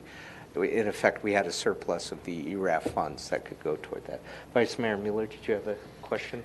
Yeah, I did. I just was, and I appreciate earmarking the $1 million for MPCSD on this issue, but I just want to understand what the next steps are. So I think the next steps are to identify an actual technical mechanism which ensures that we You just pull the microphone up to you. Yeah, that's helpful. Sorry. So the next steps are to identify the particular technical mechanism to ensure that those impacts are offset. One of the ones that we talked about was the Middlefield crossing, the Caltrain crossing there. Sorry, not Middlefield, the Caltrain crossing. And the concern is that project is not fully funded. So changing the funding there would increase the amount of funds that would need to be identified for that project. So I just want to know, when is this issue coming back to us, Alex, so that we can go ahead and no longer have the money earmarked and know a definitive plan? I think, and I'm not going to speak for the city attorney, but I think the last couple of weeks ago when we talked about this, there are some technicalities we need to work out. So I think the council's goal was, let's get the money set aside, and as Dan indicated, let's figure out what that mechanism is to move the monies from the city of Menlo Park to the Menlo City School Foundation, Right. the foundation. Can we set a date of when we think that this will be coming back to us? Like, is it okay to say that it'll come back to us in September or in October, like a date where we're going to have a check-in on it? Well, so one question is, the idea is that the funds are needed when the kids go to the school district. I mean, there's no monies that's coming from Stanford until occupancy. There are no kids until the residential is built. And so, part of the question is, what's the timing? I mean, what if the Stanford project wasn't even built? Would we be paying the money? So by earmarking this now, this money will roll over in the future. We don't need to do another action. This money's been set aside for this. Yeah, and it can't just, it's not included in a place that can be spent for other general fund purposes because it's specifically been earmarked for this purpose. Okay, great. So that, in that case, I would withdraw my question about when the next action item is. I'm comfortable with that, knowing at that time we'll take it up. But just so that the public doesn't have a false expectation, I mean, I would think that this would come back when the Stanford project is moving forward. We're getting, it's well under construction.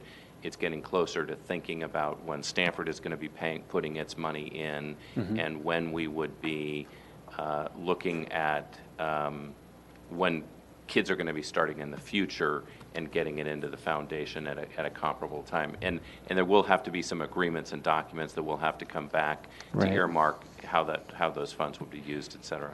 But we can put a flag in it tonight and tell the district the money's there. The money has been earmarked for that purpose. It can't be spent for another purpose without specific council action.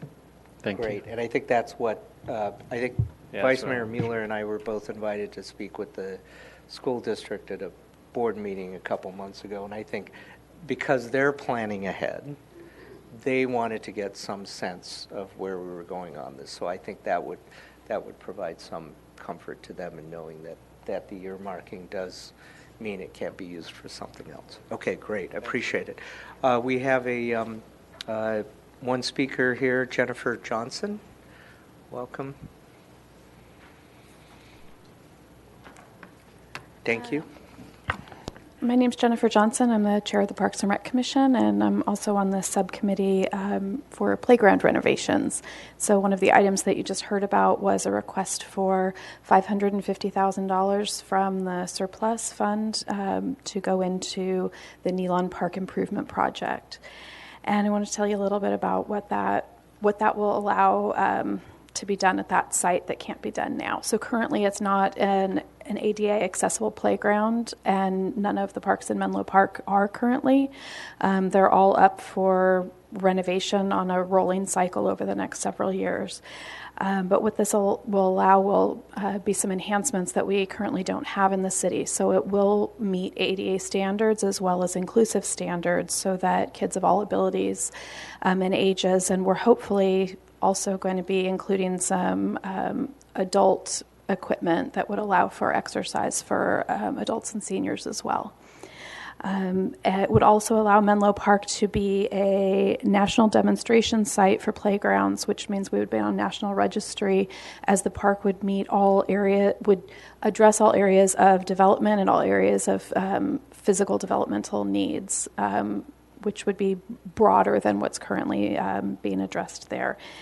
And it would also be in line with some of the new commission goals that will be coming to you shortly, which involve improving inclusion and accessibility within Menlo Park and Parks and Recreation. And we thank you in advance for your support. Thanks. Great. Thank you, Jennifer. Cecilia Pinto. Hello Thank again. you. The $1 million that's going to the Menlo Park schools kind of bears out the point that the Menlo Atherton High School parents have brought up. There's been no allocation or any consideration for the additional impact of the Stanford project on Menlo Atherton High School. We also have a foundation. We have an endowment fund that we're trying to get up and running. And as I said, no consideration was made. These same kids going through the Menlo Park schools from K through 8 are going to go to Menlo Atherton. And so it's nice that you were considering the Menlo Park schools, but not Menlo Atherton. So I don't know what can be done at this point. It's already a done deal, but this is our concern, and it's all of these projects that are kind of coming to the front, and this is a prime example of how something went through without considering the high school. Thank you. So just we did consider, Ray and I were both on the subcommittee, we did understand that. One of the considerations we took into account was Stanford's commercial properties that do contribute to the school districts. In the case of the Sequoia Union High School District, they get all of Stanford's commercial property taxes that go to the Sequoia Union High School District, not just on El Camino, but all the ones on Sand Hill Road. Right. And it's a considerable amount with no student generation. The issue that we had with the Menlo Park City School District was they didn't get that. They don't get those commercial property taxes. That goes somewhere Right. else and to and we- different district lines. So And we also trying to had wait. considerable new commercial property taxes also taking place in the M2. So all of that aggregated when we did the calculation with when we sat down, there was an offset. Now we do understand that there is a new issue taking place with respect to the infrastructure assessment that was done during the general plan as to how that affects the high school district, and we are engaging with them now. But it's false to say we didn't take it into account. We absolutely did. We actually looked at those numbers and made sure that there was an increment coming to the high school to offset those students. And this But is, we this- will take that right. into account for the. Well, part of what I'm hearing from our superintendent is that money that is going to the school district per se is actually, there's many parties looking to get part of that. And so what actually trickles down to Menlo Atherton in particular, within our school district even, is much smaller than perhaps what you're expecting it to be after everyone else has taken their cut. So, but I'm not an expert at that, but I know that the superintendent has more information about that. I would be, since this is not an agendized item, I can't, Right. we can't talk about it tonight, but I would be delighted during the summer to sit Right, down I and would talk love with to you invite you to directly. the, Foundation for the Future meeting of Menlo Atherton. It Be sounds happy like to you talk went about it. Yeah, in the city. David Hennig's actually a friend. I'm happy to come and sit down with you all and talk about it. And then we've been meeting with the superintendent and Alan Weiner, Chris Thompson. We're happy to sit down with all of you and figure it out. If trust me, if there's a short change, I think city staff will tell you we'll figure out a way to make it up. Okay. Thank you. All right, any other questions? Okay. This is not a public hearing, so we can come right back up here. Are there any questions or comments from my colleagues? I know I got a lot of my questions in before, so I'm certainly comfortable in moving forward with this. I see Councilmember Carlton has made a motion to approve the staff's recommendation with respect to fiscal year 2017-18. Do we have a second? And Councilmember Keith has seconded. Let's vote.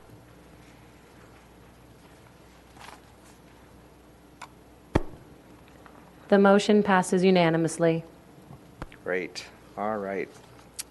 Next item, I2, approve and approve resolutions adopting the fiscal year 2018-19 budget and capital improvement plan and appropriating funds, establishing the appropriations limit for fiscal year 2018-19, establishing a consecutive temporary tax percentage reduction in the utility users' tax rates through September 30th, 2019, and establishing citywide salary schedule effective July 8th, 2018.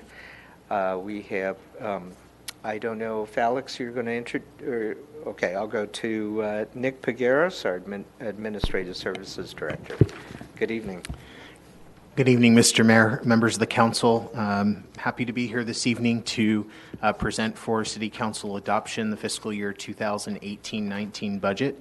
By way of just background, wanted to provide the council and the public with a quick overview of how we arrived here this evening.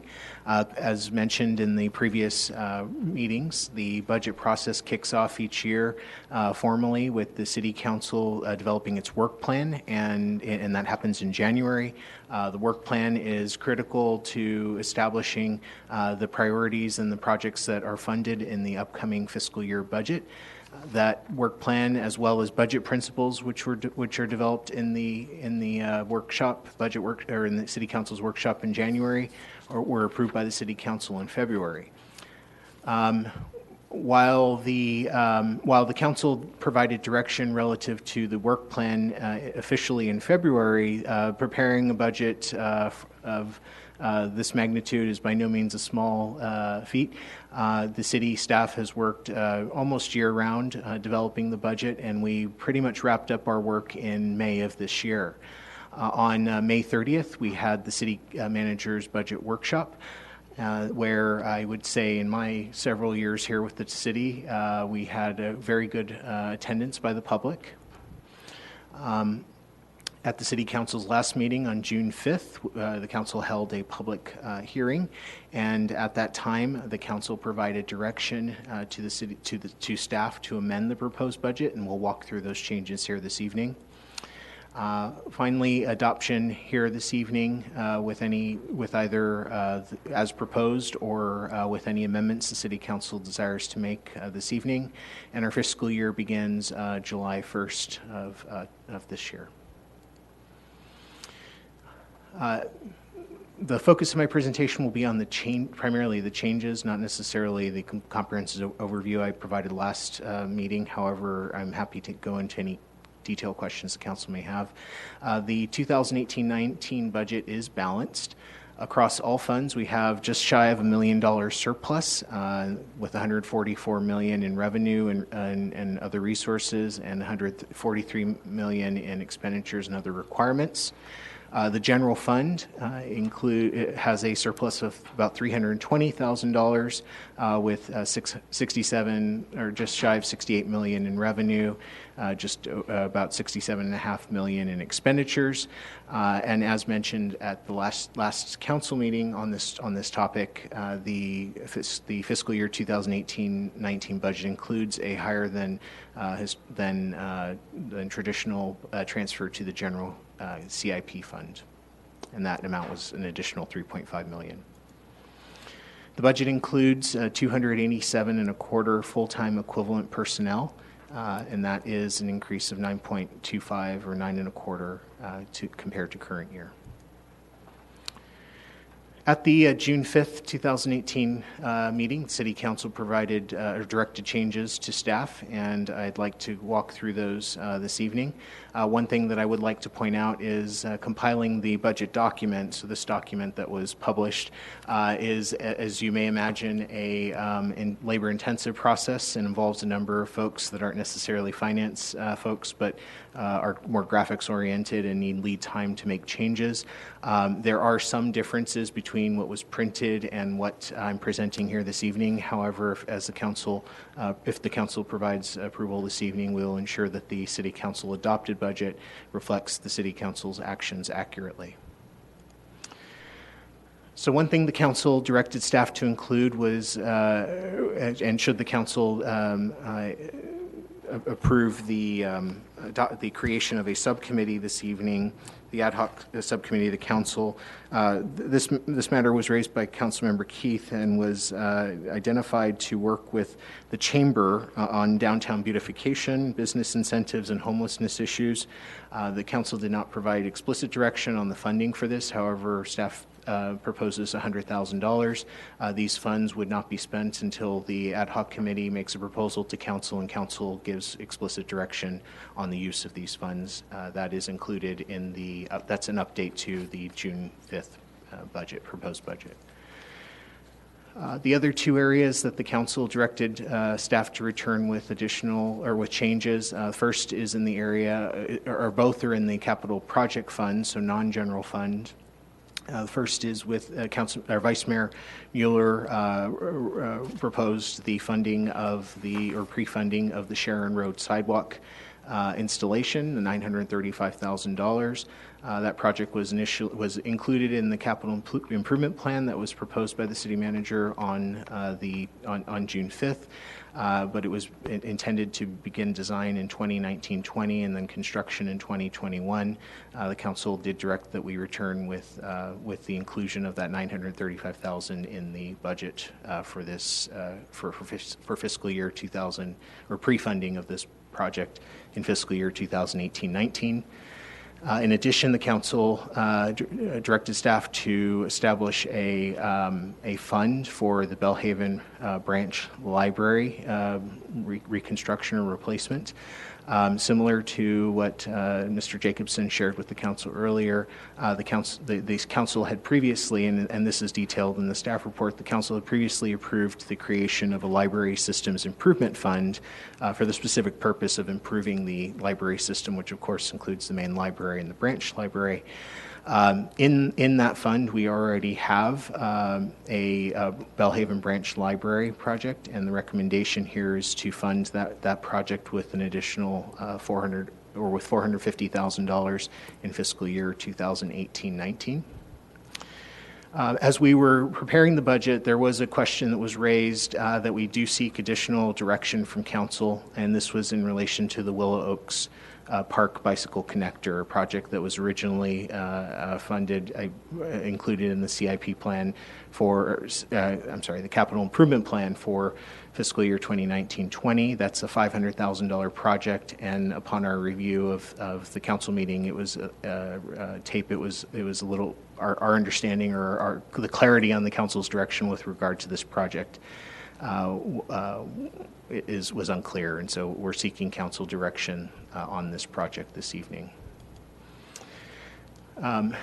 As an update to the budget expenditure across departments, the changes are noted in red. You'll note that the change in Public Works increases non-general fund expenditures to just over $66 million, which of course affects the total. This reflects the inclusion of the Sharon Road sidewalk installation project, as well as the library, the Belhaven Library project. Branch Library project. The other area where you'll note change is in the Council Administration and Support Department general fund budget. This reflects the $100,000 that I discussed earlier relative to the downtown, additional efforts in the downtown. So, in summary, to review the direction we're seeking from council, or the action we're seeking from council this evening, we're seeking direction on the Willow Oaks Park Bicycle Connector project, whether to pre-fund that in 2018-19. In addition, we would like the City Council to adopt enabling resolutions. The first would be to establish the fiscal year 2018-19 budget and capital improvement plan. Both those the existing as presented in the staff report, all fund surplus is just shy of $1 million, as I mentioned earlier, and the general fund surplus is about $320,000. We're also seeking City Council approval as required by state law for the appropriations limit, which I'm happy to get into the details should you seek that. Effectively, this is a law that requires the city to establish how much it can legally, the city can legally appropriate in any given year. And as detailed in the report on June 5th, the city is below the maximum appropriation limit. Additionally, we're seeking the council's approval of a resolution that extends the temporary reduction in the utility user tax through September 30, 2019. Should the council decide not to take action on that item, the utility users tax will increase effective October 1st, 2018, to the maximum rate, or to the rate to a rate established by the council this evening, and that is 3.5% for gas, electricity, and water, and 2.5% for cable and telecommunications. This temporary reduction takes both of those taxes to 1%. And then finally, as well in accordance with state law, adoption of the citywide salary schedule, which incorporates the negotiated increases that were included in the memoranda of understanding for SEIU, AFSCME, PSA, as well as unrepresented employees. So with that, I'm happy to answer any questions. Okay. I don't think we have any questions yet, but let me switch over to see if we have some. Oh, yeah, not a question. Okay. So we do have a public comment. Lynn Bramlett, good evening. Welcome again. Thank you. So I sent you all a short presentation, And should I wait till it comes up, or you have it there too?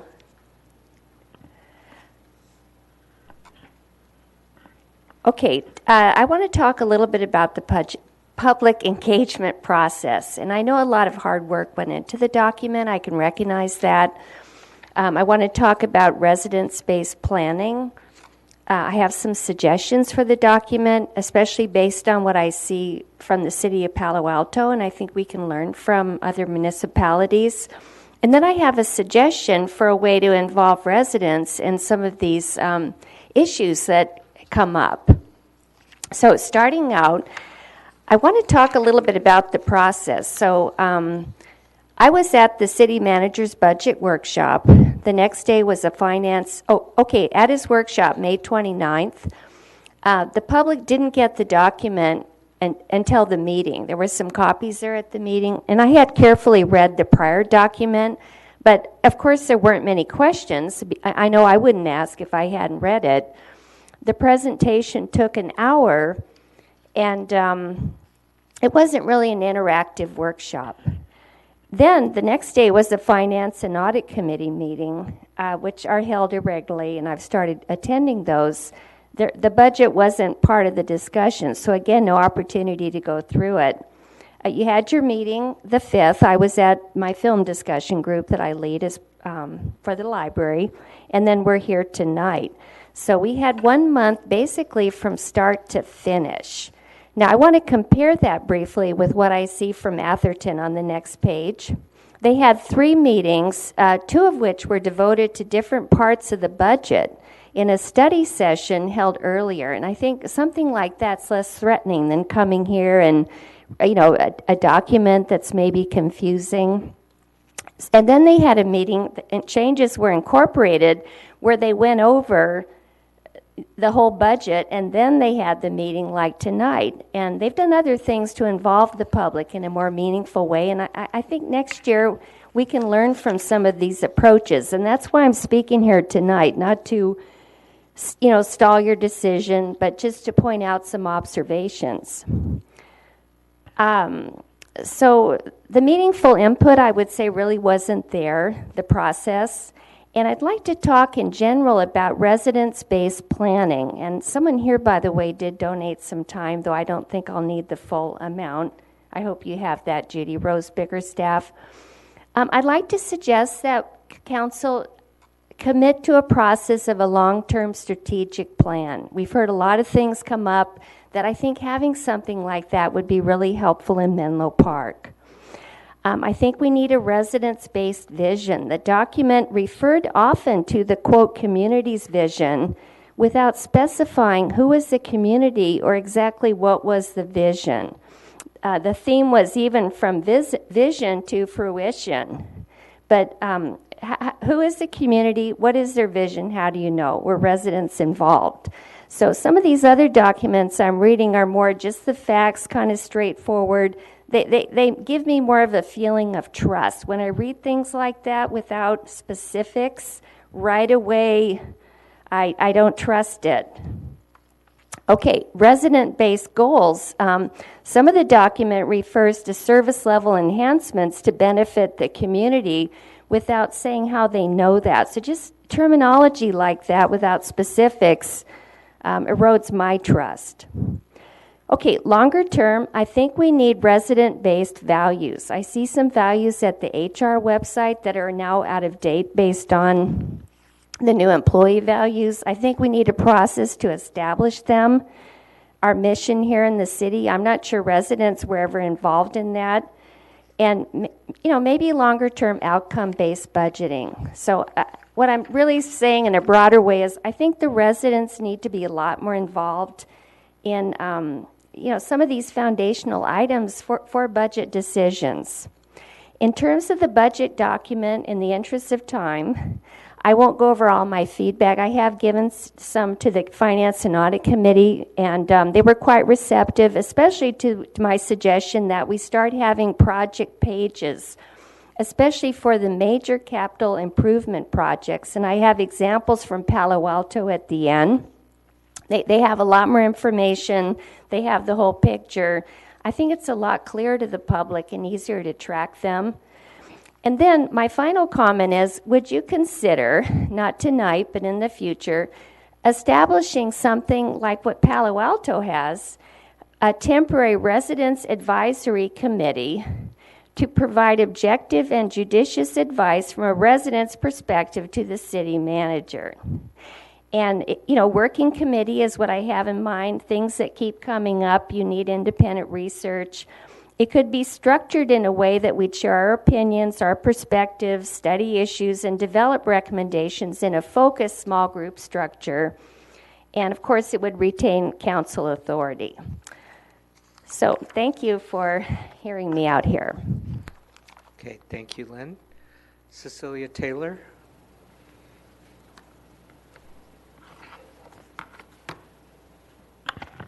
Good evening again, Council. Cecilia Taylor, Menlo Park resident.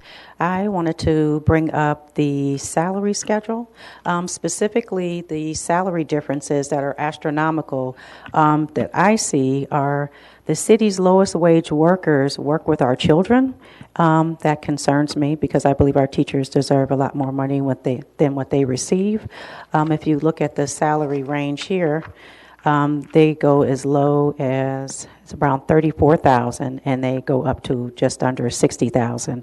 And if you look at the salary ranges that were increased recently in Menlo Park, there's an open range between $118,000 for a city clerk up to $155,000. So I just wanted to point out that there's a huge gap in the wages that people who work for the city of Menlo Park earn, especially the ones that work with our children. The other is I brought up at the priorities meeting several months ago about increasing the minimum wage.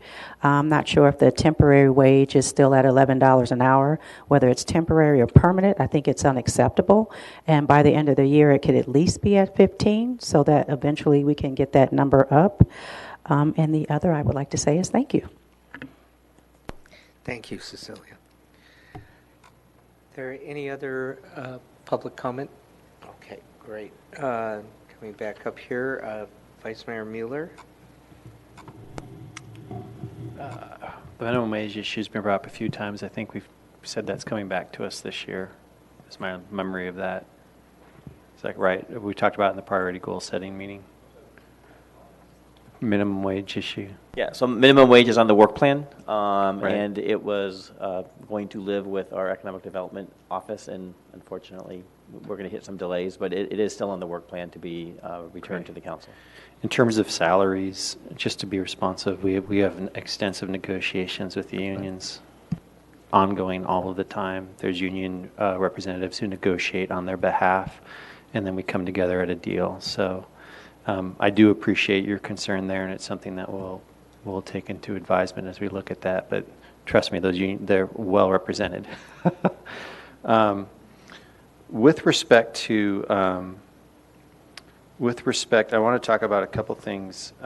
With respect to the $100,000 for the commission for downtown. So there's some history here that caught me by surprise that night. There's some history there that I was reminded of, that when I was mayor in town, I actually had proposed a downtown commission that would include residents in this sort of process.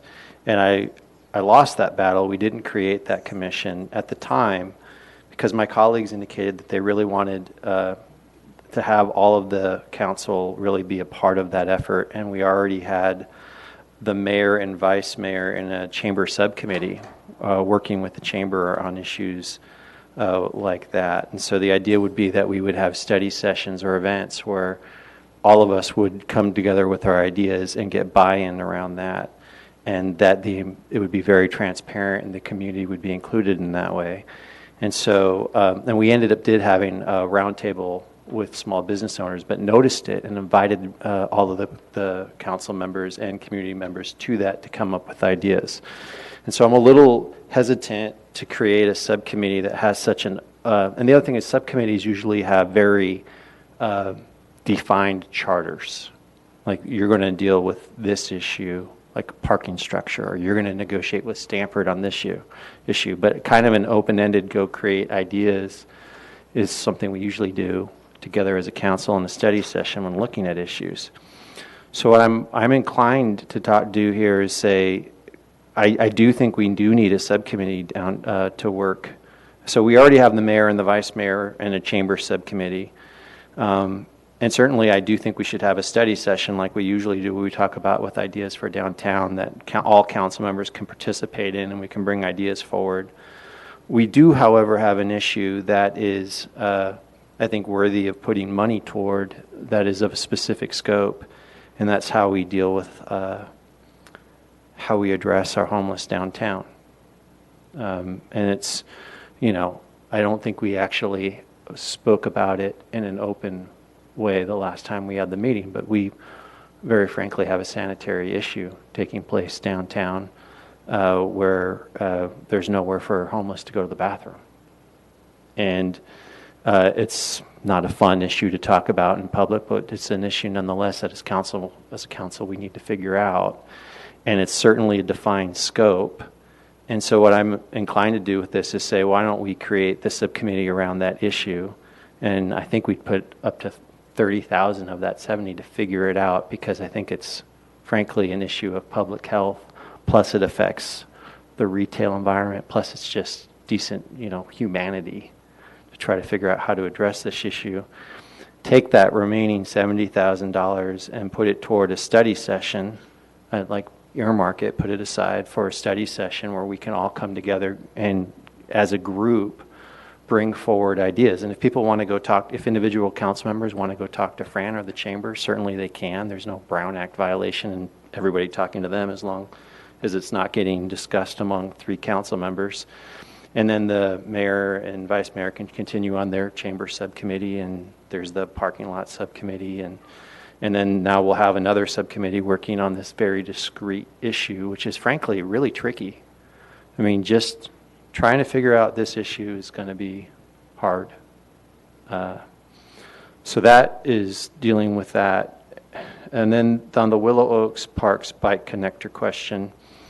So the thing that I talked with Jen Willison and folks around who are really looking at Safe Routes issue, and what the feedback that I got was, it's a great project. It's already in the CIP for a year from now, and it's important to fix it. But the problem, not the problem, but what rose, and when you talk about it, was, look, it's a park, it's a bike, it's a sidewalk going through a park.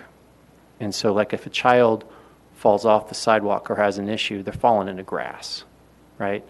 Whereas we have many other Safe Routes projects or cycling projects or issues in the city where there is an interaction with traffic that could lead to an injury. And so if we are going to prioritize what we're going to put that $500,000 to, should we be looking at something with an immediate injury impact to someone? And I thought that was a fair assessment, because the last time we talked about it, I didn't really know what it was. And I'm not, I appreciate it is important to fix that sidewalk, and it's already in the CIP. But I am wondering, is there another project that has that nexus where someone who is in harm's way with a vehicle? So those are my basic comments with respect to Sharon Road. It's no surprise to staff. I want to see that project move forward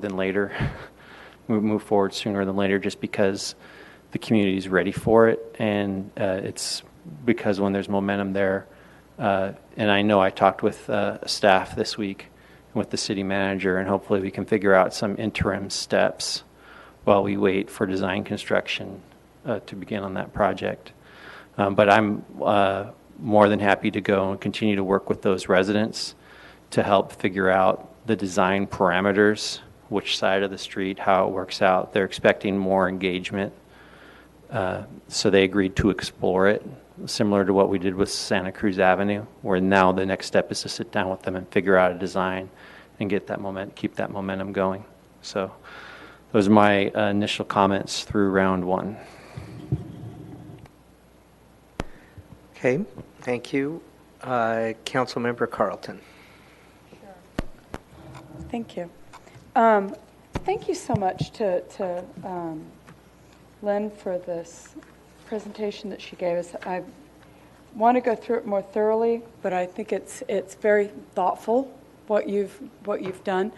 I was always sad when I was on the Finance Committee that we didn't have more people come and take interest in it, because it is critical. You know, what gets funded happens, what doesn't get funded, it's a lot harder to bring that into action. I mean, as an example, I think it was our last meeting, we had a public hearing on the budget and CIP, and we had no public comment, none. And so if you want to get together, I'm happy to talk with you further and maybe talk with staff too on what we can do to try and make it more engaging, to get more people involved in the process, because it is really important. And I agree with you on that. And I agree with Councilmember Mueller about Sharon Road.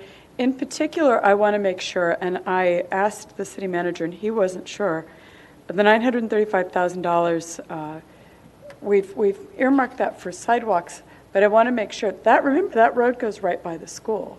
That should be part of Safe Route to School, and as long as we're doing things to make people safe, I just want to make sure that we don't do half the job, that we make sure, because I know that with the Safe Routes to School, and it will come and deal with that, it concerns me when we say we're going to do that with one school and then we'll roll it out here and roll it out there. If we're doing the sidewalks, it just seems obvious to me, but sometimes obvious doesn't work in the city, that we should be doing Safe Routes to School at the same time for that school that we're doing the sidewalks.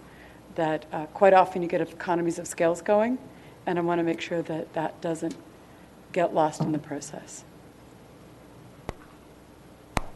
Okay, thank you. Councilmember Keith, I see your light on. Oh, thank you.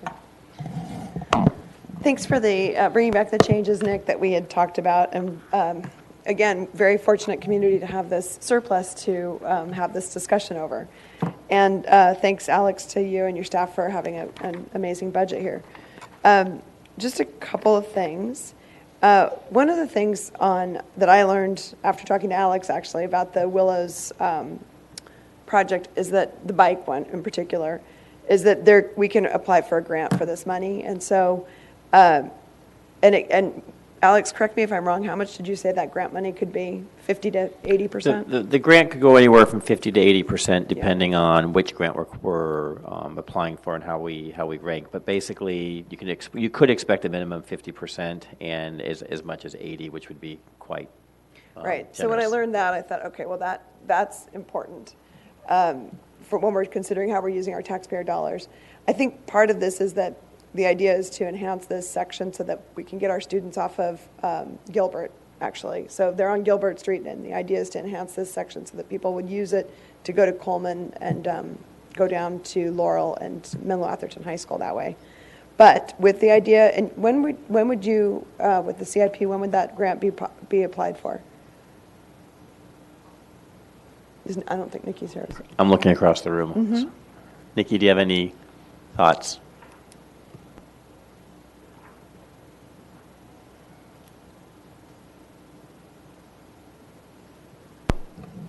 Good evening, council members. Nikki Nagaya, Assistant Public Works Director. So I think the grant application that we would be looking for, normally there's 2 or 3 year cycles, and what we would want to do for this particular project is first complete the Willows neighborhood complete street study and making sure that we're identifying how this project would fit into the overall circulation within the neighborhood.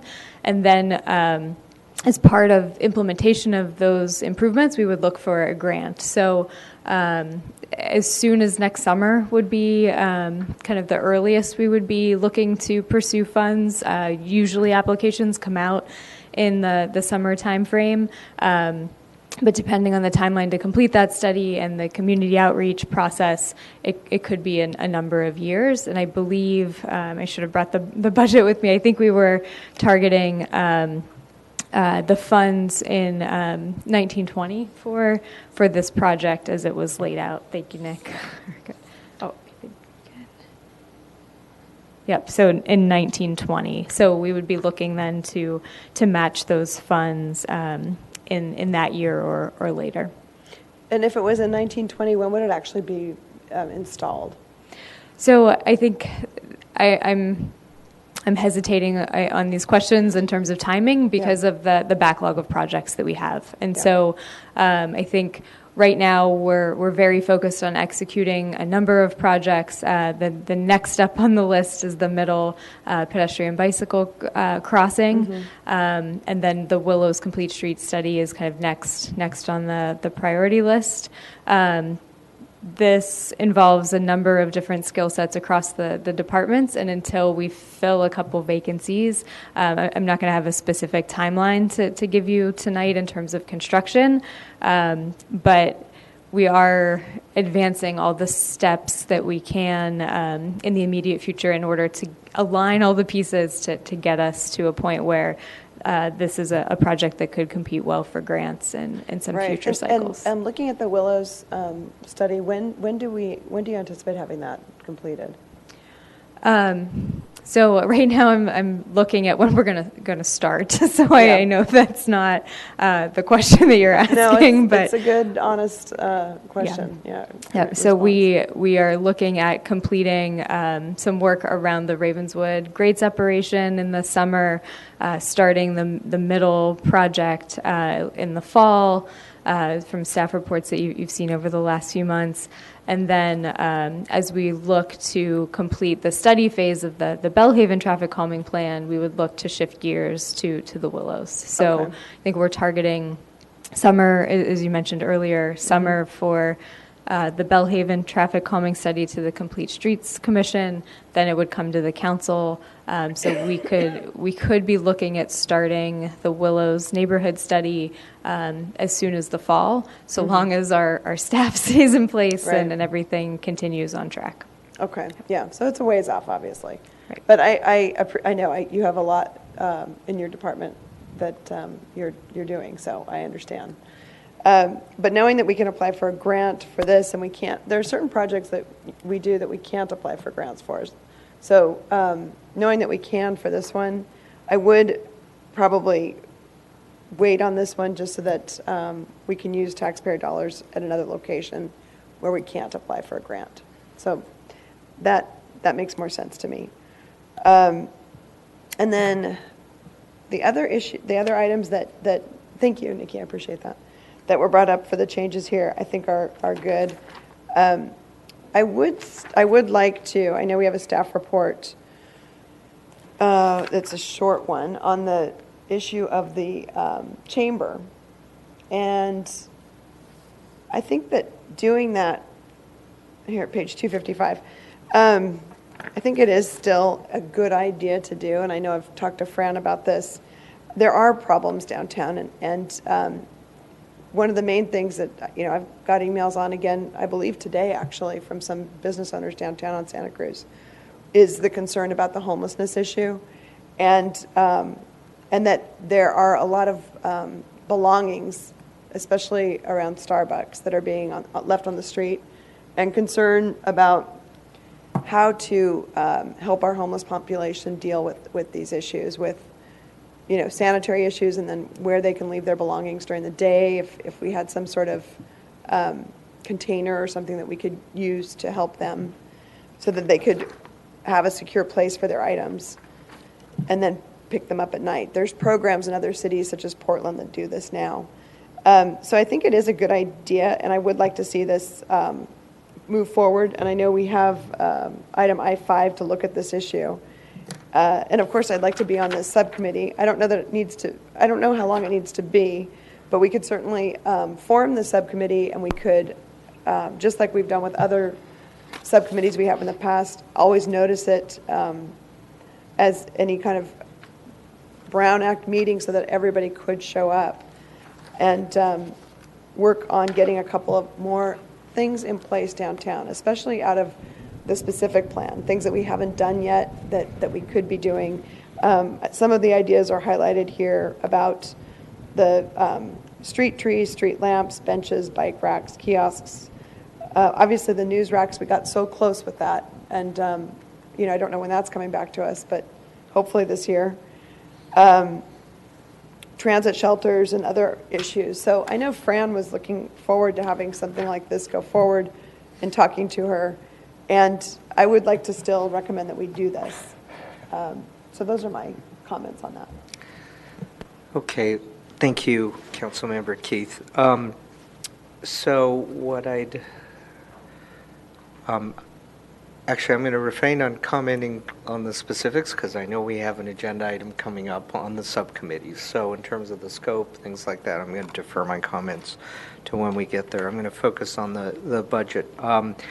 First of all, thanks to staff, not only for all of the hard work in getting the draft budget to us, but the subsequent work to try and accommodate our requests. I do acknowledge that we had some ideas, and as you can tell, our enthusiasm about some of these things, and we certainly appreciate that you were able to accommodate some of these in here. I'm going to keep coming back asking for the Belhaven Library, but I think I do appreciate that you're able to start it at $450 for this year, and I also recognize that we haven't even started the fiscal year yet, so thank you for at least seed pre-funding it in effect. I do want to make sure that it doesn't get commingled with the other library, that it's definitely dedicated for the Belhaven branch. So that's important from my standpoint. And I also did want to mention. So, Lynn, thank you for your comments. I do want to commend that our staff from pages 101 on to I think 163. We do have our capital improvement fund. It doesn't go quite as far out as Palo Alto's, but it does go through the next 5 years. And I'll certainly look at Palo Alto's more to see if there's some examples. I do know that we cover 2 projects on a page rather than a single project. The fact of the matter is there's a lot of projects, right? And so I think I do want to commend staff to at least getting the 5 years projections of the CIP into a form that's readable. As I think, as we talked about in the Finance Audit Committee, some of the larger projects aren't fully funded. The CIP has the start of the funds, not necessarily the full amount required for construction. Part of that has to do with we don't know what that amount is. But I think the other aspect that I think on the Finance Audit Committee, we're hoping to fill in that with starting to analyze what are those big ticket, larger projects, and trying to see if we can identify a longer term, between funding source and how to get to that answer. So certainly appreciate and welcome your continued participation on the Finance Audit Committee as we move forward. I also know that, and I also recall that I think many of these projects go through the commissions. So certainly Parks and Rec and Complete Streets. So there is certainly some input. I don't know if it's formal, but I do think we do get public input. I don't think the Finance Audit Committee is in the best position to judge all of these different projects in the different areas, but I do think the Finance Audit Committee can help in terms of financing strategy and how we can do that. So I certainly want to provide my thanks to staff for and continued encouragement as we go in forward years to continue to run it by the commissions to get their input, because I think that's a great way to get resident input into the CIP. And with that, and I'm comfortable doing the 100,000 appropriation. I will discuss what the scope is during the later agenda item, but I'm fine with putting that into this budget item. Thank you, Councilmember Keith, for upon learning about that there's potentially a grant funding option. Let's put this aside for now, but it's noted that may be a potentially a good project if, and hopefully we will get the grant funding and we can find that elsewhere. And with that, I'm certainly prepared to move forward with this. Vice Mayor Mueller. Yeah, as long as we're going to have the discussion about scope later on, I'm fine to withdraw the budget, what I was proposing with respect to the 100,000 and breaking it up. But I do want to have the discussion about scope.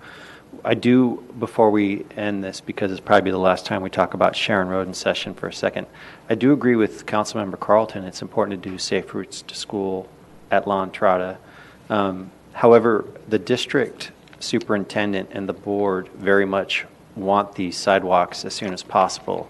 So I don't think we should delay until staff has capacity for safe routes to school.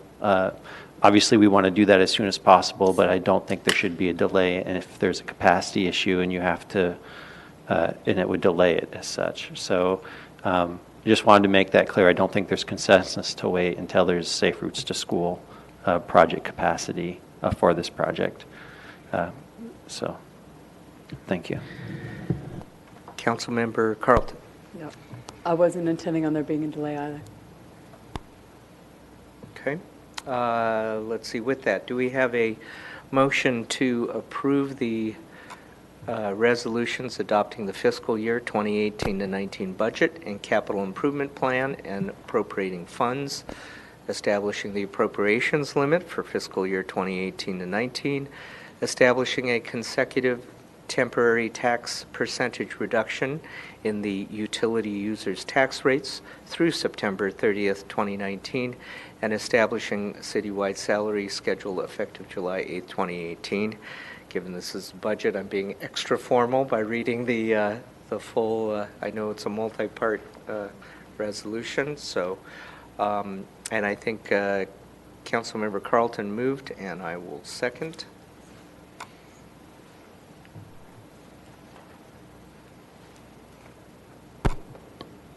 The motion passes unanimously. And again, my thanks to staff. Thank you also, everyone in the public who has attended both the workshops, these meetings. The budget's obviously a very important document for the city, so thank you. All right, next item is I3, approve a total project budget of $1.6 million and authorize the city manager to execute agreements to implement a new land management system. And let me see, I think, Nick, you're going to be coming up. Oh, and I see Jean. So IT manager Jean Garces and Nick Pegueros. And I'm going to mention it's not just a new land management system and online permitting. So go ahead with that. Thank you, Mr. Mayor. Nick Pegueros, Administrative Services Director, and as part of my role for the city, my department oversees the information technology function. We're very pleased to be here this evening to present to the council what we understood the council's highest priority relative to the IT master plan when it was presented over 12 months ago. Staff has worked diligently to arrive at the recommendation this evening, and without further ado, I'll pass it on to Jean Garces, our IT manager. Thank you, Nick. Good evening, council members. My name is Jean Garces, and I'm the IT manager for the city. We'd like to first start off by providing an overview of the land management system we have in place today. Currently, we are using Accella's legacy Tidemark Advantage system, which was initially installed back in 1999. The system has not been supported by the vendor for many years now. It does not provide a web portal for online services, like applying for building permits and inspections. The system contains antiquated application features and functionality, and because the system is dated, it is a liability from a support and management standpoint. Staff from our Community Development and Public Works departments participated in numerous product demos and vendor interviews in order to select the system that best suits the city's land management needs. The new product feature and functionality requirements staff evaluated include, but is not limited to, a web portal for community online services, which include building permit application submittal and review, building inspection scheduling, and online payment services. Additional product requirements include configurable business workflows to improve and streamline work processes, electronic document plan review, which includes the ability to submit and process plans electronically, and mobile-based inspection scheduling and management. Upon the completion of the product evaluation process, staff recommends that the Excella Civic Automation product best fits the city's overall land management system needs. Staff also analyzed the best method of hosting this new system and concluded that the SaaS hosting model will be the best overall value to the city, as it significantly reduces IT staffing resources required to maintain the system. Another benefit is the ability to utilize the system's latest product feature releases. The sample graphic shown here is an example of the City of Palo Alto's implementation of the Excella Citizen Access module. This is the citizen-facing portion of the application. As you can see, the online web portal allows for different permit application types across departments, the ability to search permit record information, and the ability for the community to schedule inspections either online or on their mobile devices.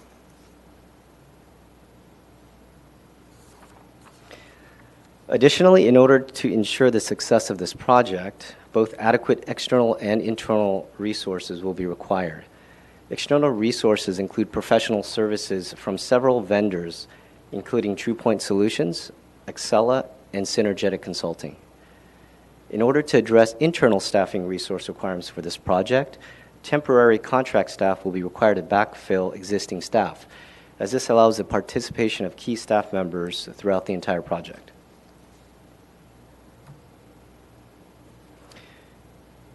Total project budget over 5 years totals $1,613,780.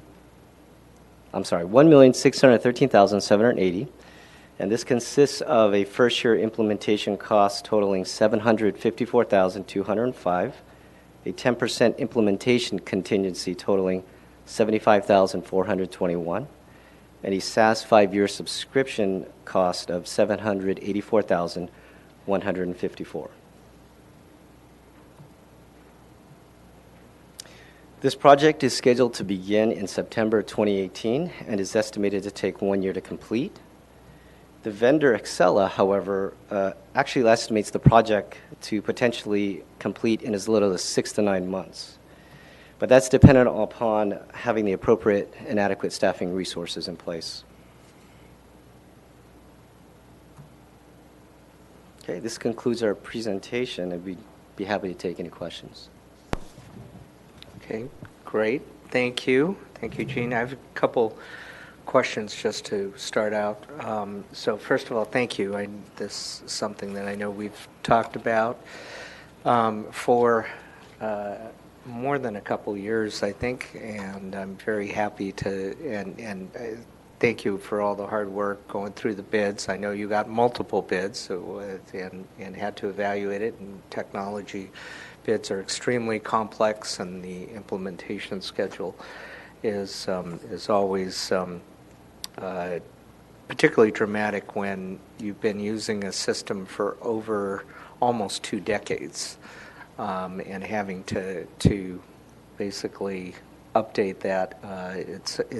It's a big transformation, and I do understand that. So to make sure I understand, the half of the budget is the initial implementation. It's everything from customizing, I assume it includes training, all of the issues to make sure that it fits our workflow within the city of Menlo Park, both in our planning department and our building department, building inspections, making sure all of that But and then the SAS 5-year fee, is it fair to say that that's more like, $150, $180 per year, but that over 5 years, that's a 5-year agreement, essentially. Did I get that correctly? So after that 5 years, you would expect to do another renewal, but you wouldn't have that same big implementation, amount that you have in the first year. Yes, that's correct. So the $141,000 is for 5 years, and there's a 5% increase each year thereafter. Upon the 5 years, the contract will be renegotiated for another 5 years, and at that point, we'll determine what the actual costs are throughout the 10-year. Okay, that includes all upgrades during that 5-year period. SaaS-based means it's essentially cloud-supported. We don't have to worry about a lot of the issues in hosting it. Is that fair to say? That's correct. All the infrastructure services, which includes hardware, software, licensing, bandwidth, hosting, data center, power requirements, so on and so forth, are all included in the SaaS model. Okay, and I know currently, while we do host Tidemark and that legacy system, it hasn't been supported for something like a decade, is what I remember from previous discussions, and that any bugs, glitches, issues, we've actually had to there's one consultant that we've worked with in order to patch it, essentially. Is that correct? I mean, it's that outdated, essentially, is correct? Yes, that's correct. For a number of years now, we've been relying on an outside third-party consulting firm to support the product, and those firms are becoming more and more difficult to actually have support the product since it's that dated. Correct. Okay.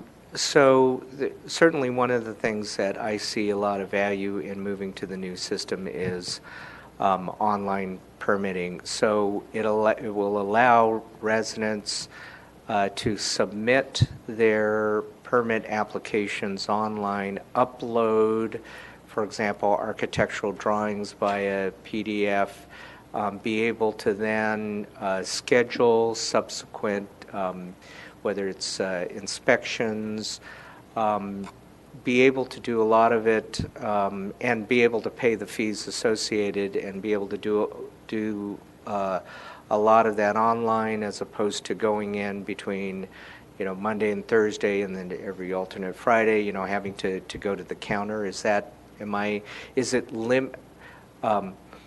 it limited to just certain permits, or are there a fair amount of residential permits that our residents will be able to submit, or is it something that's going to scale up over time?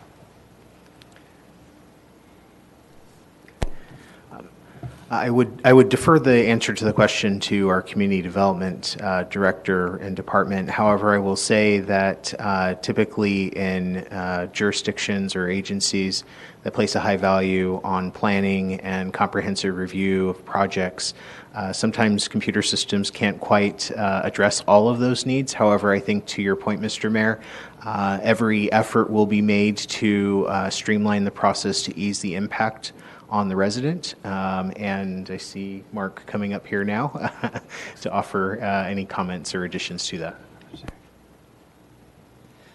Welcome, Mark. Good evening, Mayor Otake, members of council. Mark Munzer, Community Development Director. Quite honestly, we haven't gotten that far. I will tell you that we have implemented a similar system in the previous municipality that I worked at, and there was a lot of conversation about implementation and the way we moved forward there. And I would have similar thoughts here, is that you begin on the commercial side, the larger commercial projects, the larger discretionary projects. Usually there's a level of a level of familiarity with electronic plan submission because they've worked in Palo Alto or San Francisco or other places that already have this in place. And then you slowly scale down to ultimately ending up with single-family residential. Okay. Is there, based on the prior implementation, have you, in your previous jurisdiction, do you see productivity benefits that will help in terms of both the planning department and also in building inspection by being able to move to a system that allows both online permitting, online scheduling, and also just perhaps less paper management for you guys in-house? Absolutely. First of all, there's a sustainable aspect to it, just from the sheer amount of paper that's produced, for sure. But yes, there's now an option, or there will be an option for both in-person and also electronic submittal of plans. Oftentimes, what we saw is that there would be an electronic submittal, and then if there needed to be further clarification and there was more back and forth, then you still, of course, had the staff available at the front counter to have those meetings. But it freed up that counter staff, both on the planning side and on the building side, to other activities rather than getting stuck with a line, so to speak, at the counter.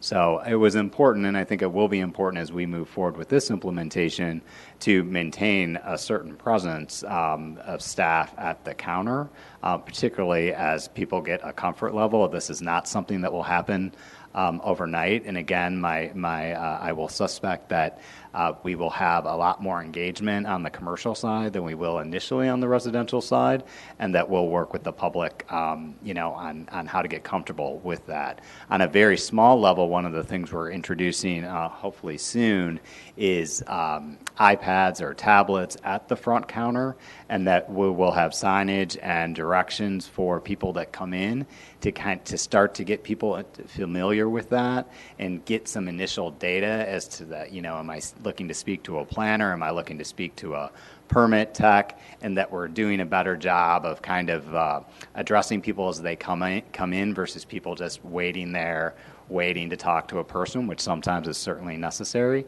But we're trying to get that electronic engagement now as kind of a precursor to what we're talking about here. Great. They are, and certainly want to commend the counter staff. They're very friendly. They're very helpful. I'm just hoping this will help to leverage their customer service abilities by being able to better to continue and make it easier for our residents to be able to submit and process their applications. So. Absolutely. And we involved the counter staff, both planning and building, in the review of this product to make sure that they had a comfort level and a certain level of buy-in before we came to you. Okay, good. That's pretty key. Definitely. Absolutely. Thank you. Appreciate it. Let's see. Okay, Councilmember Carlton. Hi. So I agree. Our counter staff are amazing. They're friendly. They're knowledgeable. They're helpful. They're great.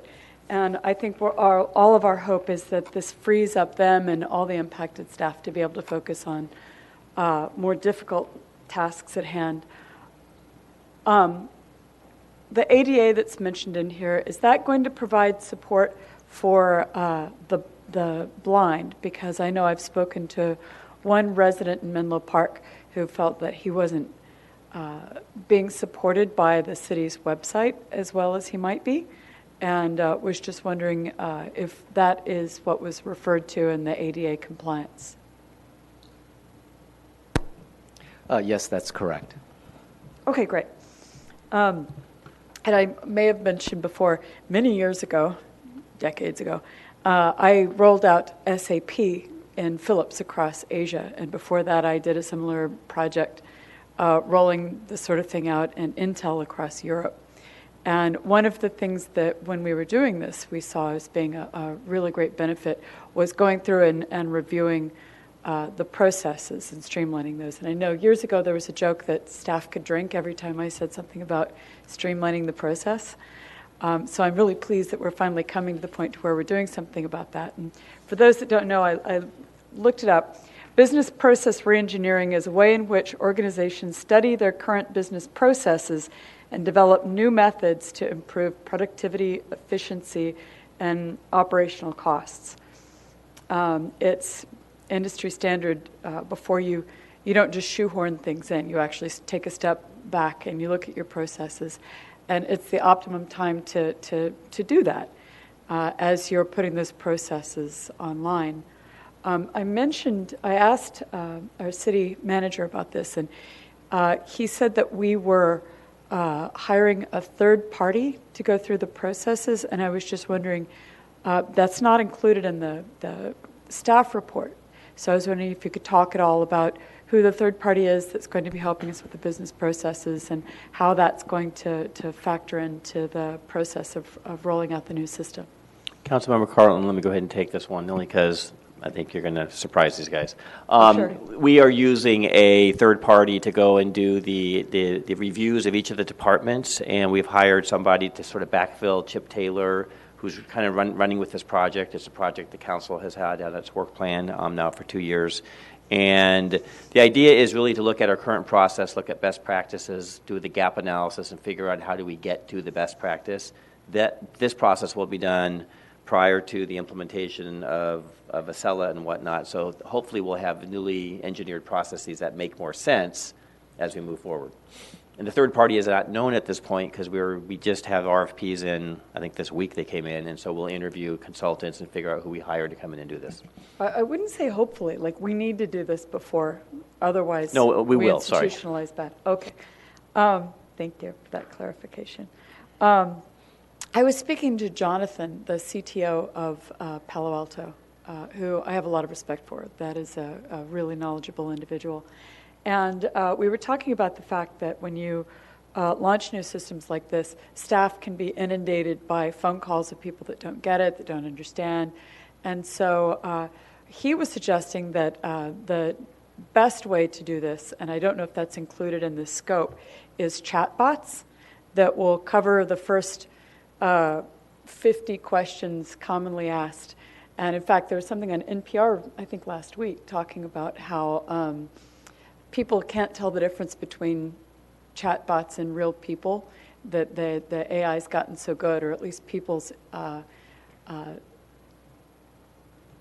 understanding what those initial questions usually are.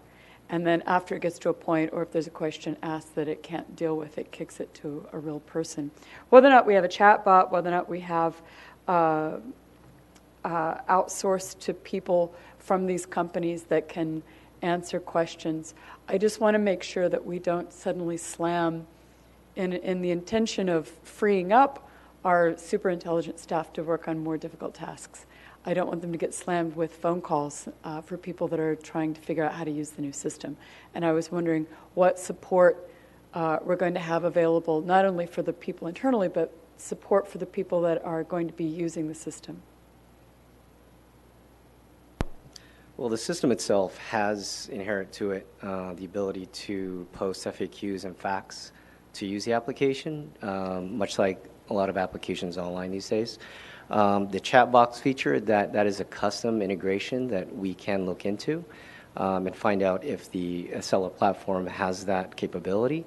But I do know the platform does have the ability to post instructions, FAQs, so on and so forth, to help the community use the new application. So it's part of the software then? That's correct. Okay. And if it gets too much, then you'll come back to us or work with the city manager to figure that out. Right. I just wanted to make sure that that was being considered as part of the process so that we're not caught by surprise once it rolls out. Right. Thank you. All right. Councilmember Keith. I'm just glad this is here. If it helps streamline the process, that's what we need to do. And I know it's taken a long time to get here, so it's good to see it. And I think people will appreciate being able to do this electronically. And it will just help from Bellhaven to Sharon Heights, wherever you are. It makes it much easier if you don't have to try and come down to the front counter to try and get some things either applied for, or you're going to be able to make appointments for inspections and all sorts of things. So I think it's great. I know it's a very heavy price tag, and we've talked about this for years, that it is costly, but it's got to be done. And in the long run, I think it will save money, and it'll allow everybody to work in a better way, actually. Thanks. Okay, so with that, is there, actually, I'll go ahead and make a motion to approve the total budget, $1.6 million, and authorize the city manager to execute agreements to implement a new land management and online permitting system.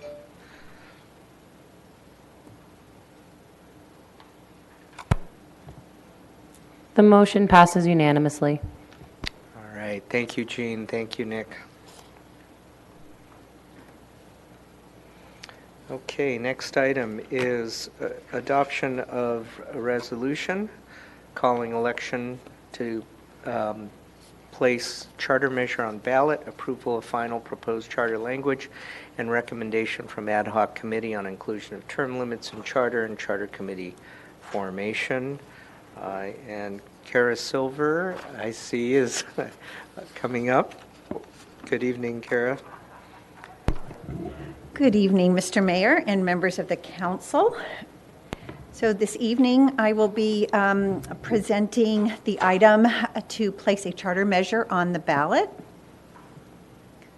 Let's see.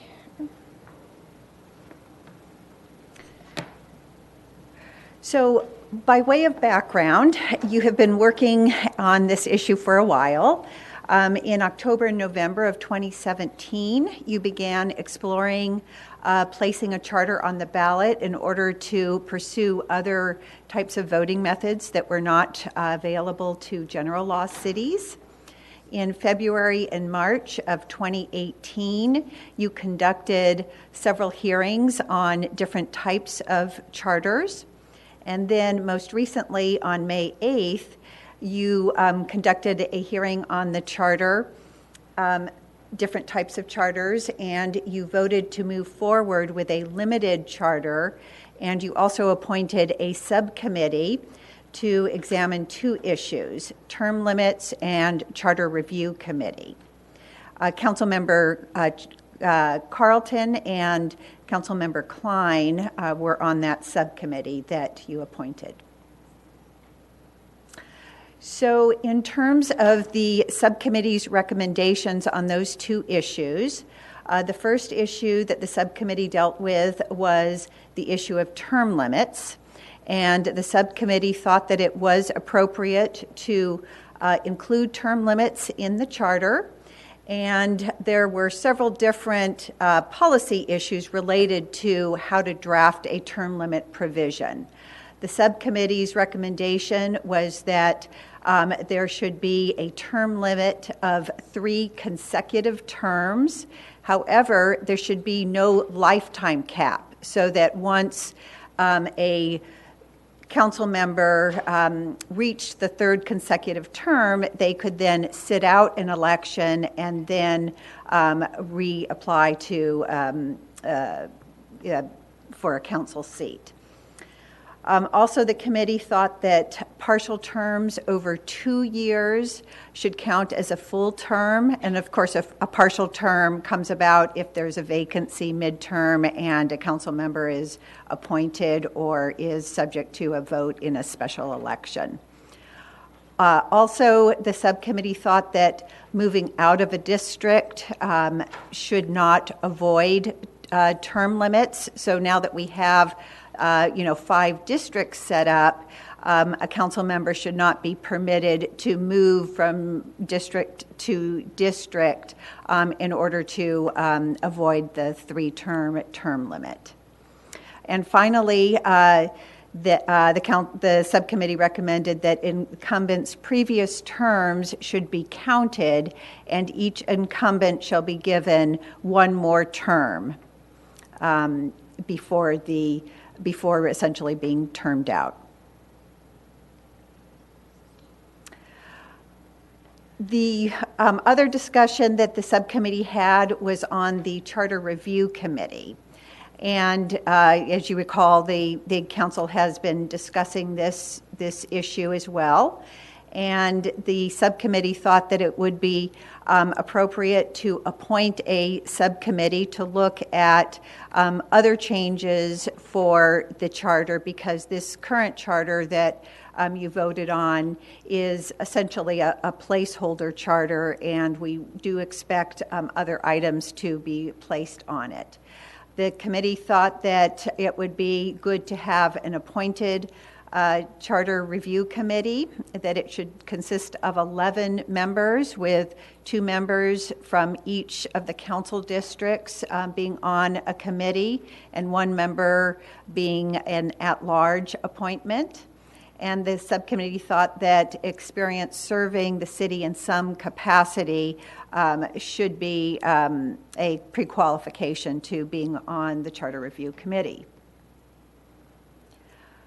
So with that, we have attached the resolution that you would need to adopt to place the measure on the ballot. We have also included as attachment A the charter language that was adopted by the subcommittee. We also are asking that you select city council members to sign the ballot arguments in support of the charter measure, and that you discuss formation of the charter review committee and make the appropriate CEQA findings. Also, I did want to point out that there is another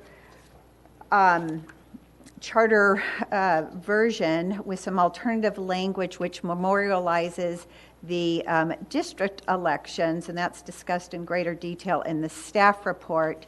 And Fran Dean, who has followed the district elections from inception and has been at all of the subcommittee meetings, did point out to me today that there was a typo in that particular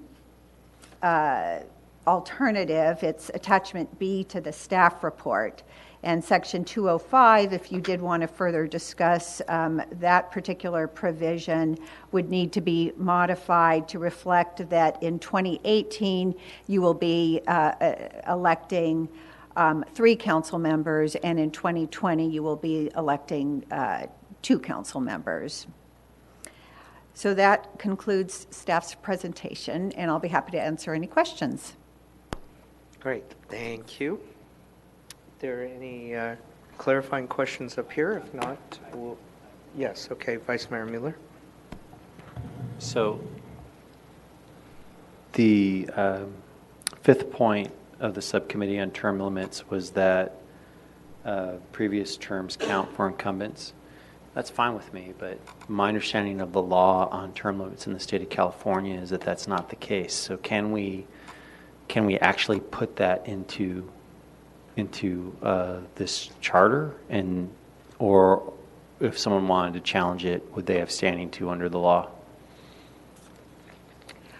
So as long as you give incumbents at least one more term, that passes, that's consistent with state law. What you can't do is completely cut off incumbents' ability to run. Okay, that's great. Okay.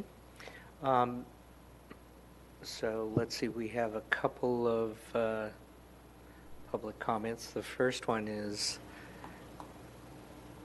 I'm just waiting, the first is at the is Pam Jones, and I just wanted to allow her to make sure she had a chance to get set up. Pamela, you have time donated to you by Lynn Bramlett. Mayor, that's since been updated. She has time donated from Cecilia Taylor. All right. Okay. Yes. Good evening the key again. Is you've got time donated. I have time donated, Okay, yes. good. And so thank you. Sorry, it was a little confusing. And so I really appreciate all the work that was done. And I've been looking back at the previous versions. And I also appreciate the work that the subcommittee has done, and those of you that are on the council, and the unknown people that you met with. And I assume that they represented people that had an interest in having the charter in some form, and people that did not want the charter, so that we had a robust discussion. I have the following concerns. With Article 1, Section 101, it appears to still give broad powers similar to what was in the original drafts, just different language. And I have concern with that because one of the terms used in there is without limitation. And that to me expands the current power beyond any unidentified means. We don't know what is needed, is really going to need to be happening for the staff for city operations. And that's going to take us into places we haven't a clue where we're really going. It appears this means that the council is going to have the ability to pass an ordinance on any municipal affair, and that's one that the staff recommends, or you all ask the staff to recommend. And then, and I see you shaking your head, but I'd like to finish first because that's distracting to me. Thank you very much. That being the case, that would mean that the ordinance would be heard twice, voted on, and then in order for it to be rescinded, we would have to, as residents, we would have to pass a measure to do that. They also, the part about in the last statement, it says in the event of any conflict between the provisions of this charter and the provisions of the general law of the state of California, the provisions of this charter shall control. If I read that language correctly, I recognize I'm not a lawyer, but it sounds like we might be inviting some trouble with the state because we're saying that we supersede what they want.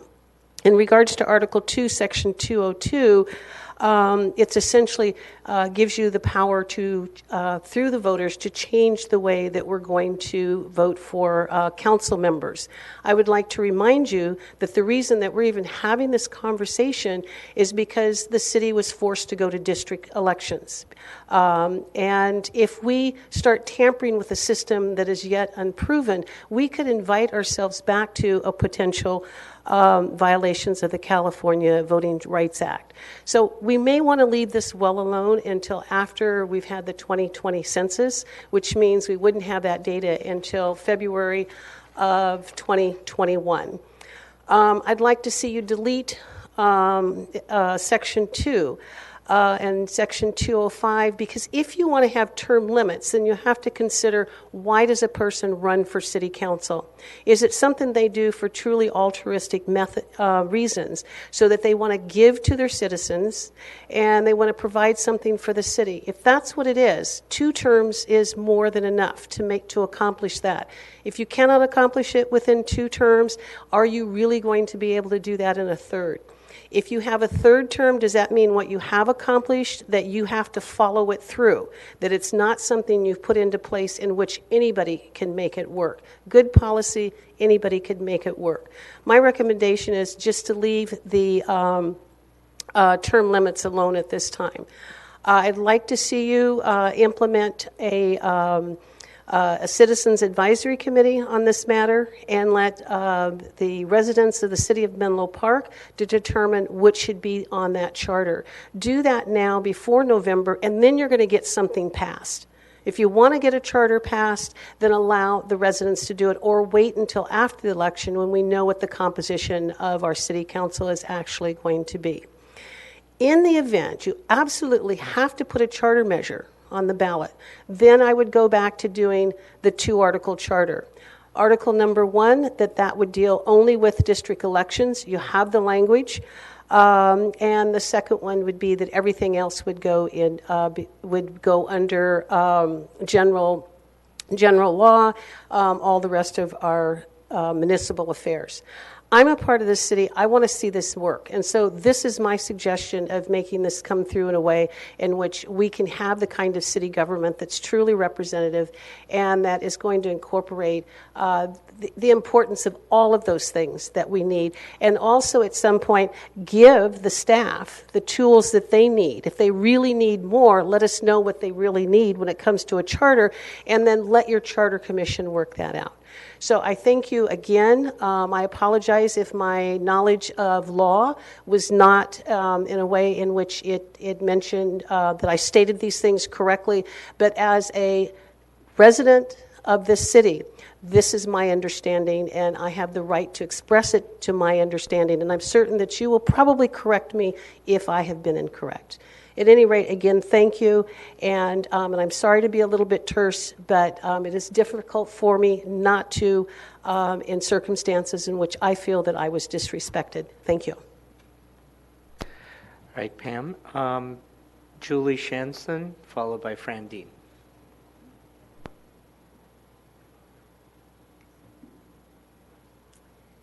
Thank you, Mayor Otake and City Council members. I'm speaking as someone who likes to get up early and go to sleep early, and I'm not usually that coherent at 10:19, but this issue is so important to me that I felt like I had to come and tell you how I feel. I think that it's very confusing for people when we change things. This most recent election, even though many of the residents of Menlo Park vote by mail, people who were expecting to go to the polls on Tuesday were really surprised. Even though the county had thought they did a great job of explaining how things were changing, change is tough, and especially something that you take for granted, like who you're going to vote for and what you're going to vote for. So, with that said, we are in uncharted territory in the fall with district elections, with district campaigning. This charter thing is also very confusing. If you explain to someone, hey, now you're going to only vote for one council person and it's going to be the person who's really near you. And then, hey, we might move to this charter and that might mean different things about how we elect council people. Already they're lost. So I put that out there as a way to say that the electorate is not necessarily as engaged or on top of issues as the folks who tend to come to council meetings, and to tread really lightly with whatever you stick on the ballot, because it's also an off year. We're not electing a president, and it's going to be sticky. I personally would like to see a very, very limited charter that says, if we have to have a charter that says, we think we might want to change things in the future and this is a placeholder for that, rather than having the electorate get involved in all kinds of nitty-gritty stuff. Thank you. Thank you, Julie. Fran Dean, followed by Lynn Bramlett.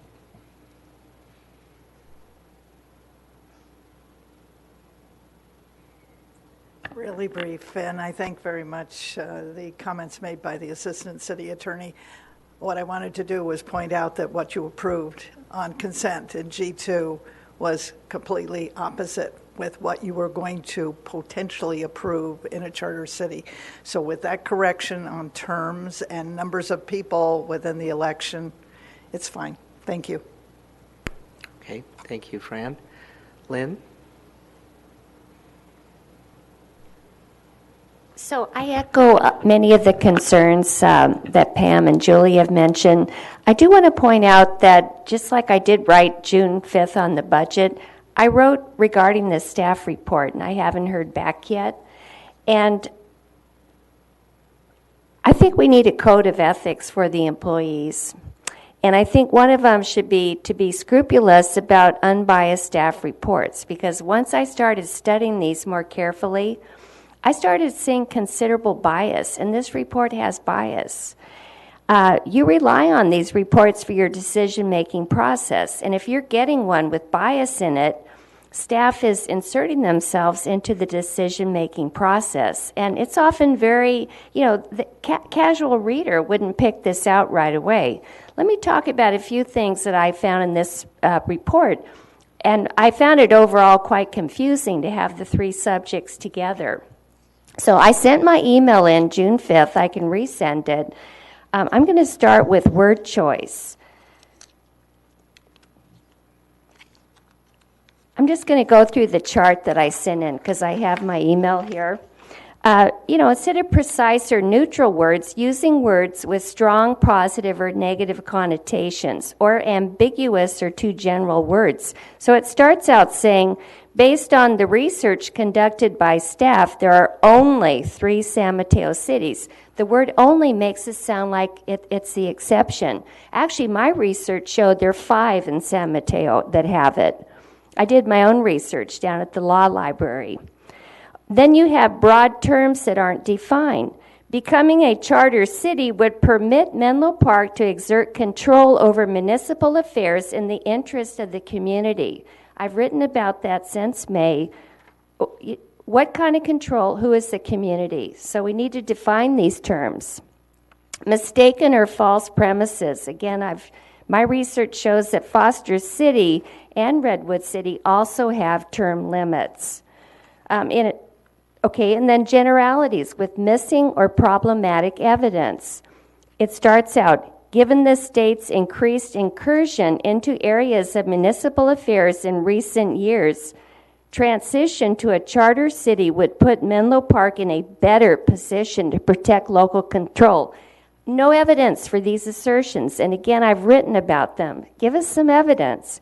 Finally, omission bias. Santa Clara County, 80% of their cities have term limits.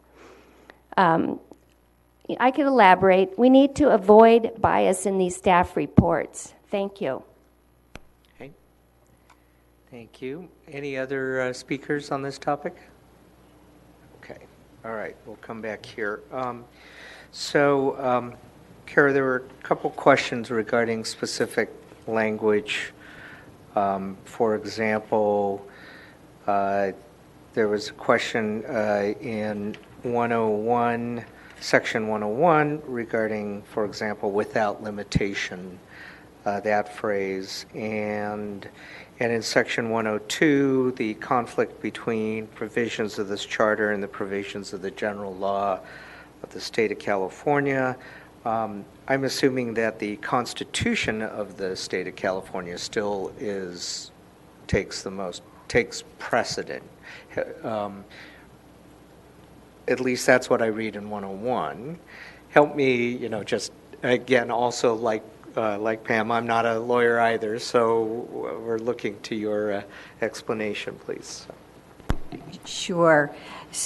So this is a very technical area of the law, and we speak in terms of actual terms of art when we draft these charters. We use specific language that has already been used in previous charters and that has been interpreted by courts, so that it gives us a sense of certainty when we use these terms. And so that explains why perhaps the language can appear to be a little archaic, I would say, but it's because this language is tried and true and has been tested by the courts. With respect to Section 101 and the term without limitation, that is a way to include things that perhaps have not been anticipated. You want the document to be a living document, and so that's a pretty standard term to include in these types of documents. Also, the municipal affairs that are itemized in Section 101 only pertain to the items that are set forth in the charter, and the charter that we've drafted only asserts municipal affair authority in the area of city council and elections. And so it's a matter of drafting, and while it appears to be very broad, it also contains some language that references the narrowing of the municipal affairs that is set forth in Section 2. As set forth in this charter, then becomes the operative. Exactly. This is not carte blanche, blank check. Exactly. Kind of provision. It's because it's related to the municipal affairs set forth in this charter. Exactly. And there is really only one article at this point where you are asserting municipal affairs, and that is Article 2, that is labeled City Council and Elections. And then with respect to sort of the preemption issue that Ms. Jones raised, there was a concern that perhaps the city's laws would trump other state laws. And again, it's only in the area of elections that the city's laws would, in fact, trump the state laws in that area. all of the other state laws and state constitution would prevail in this situation of the limited charter if it were so adopted. Okay, great. Any questions, Vice Mayor Mueller? Yeah, I have a question specifically about that. So my big problem with this, so there's a couple things. Now, on term limits, I think we should have it be, instead of a city council member, elected city officer, in case someday we have a mayor or something like that. I think term limits should just apply to elected officials in Menlo Park. But the thing that I'm confused about is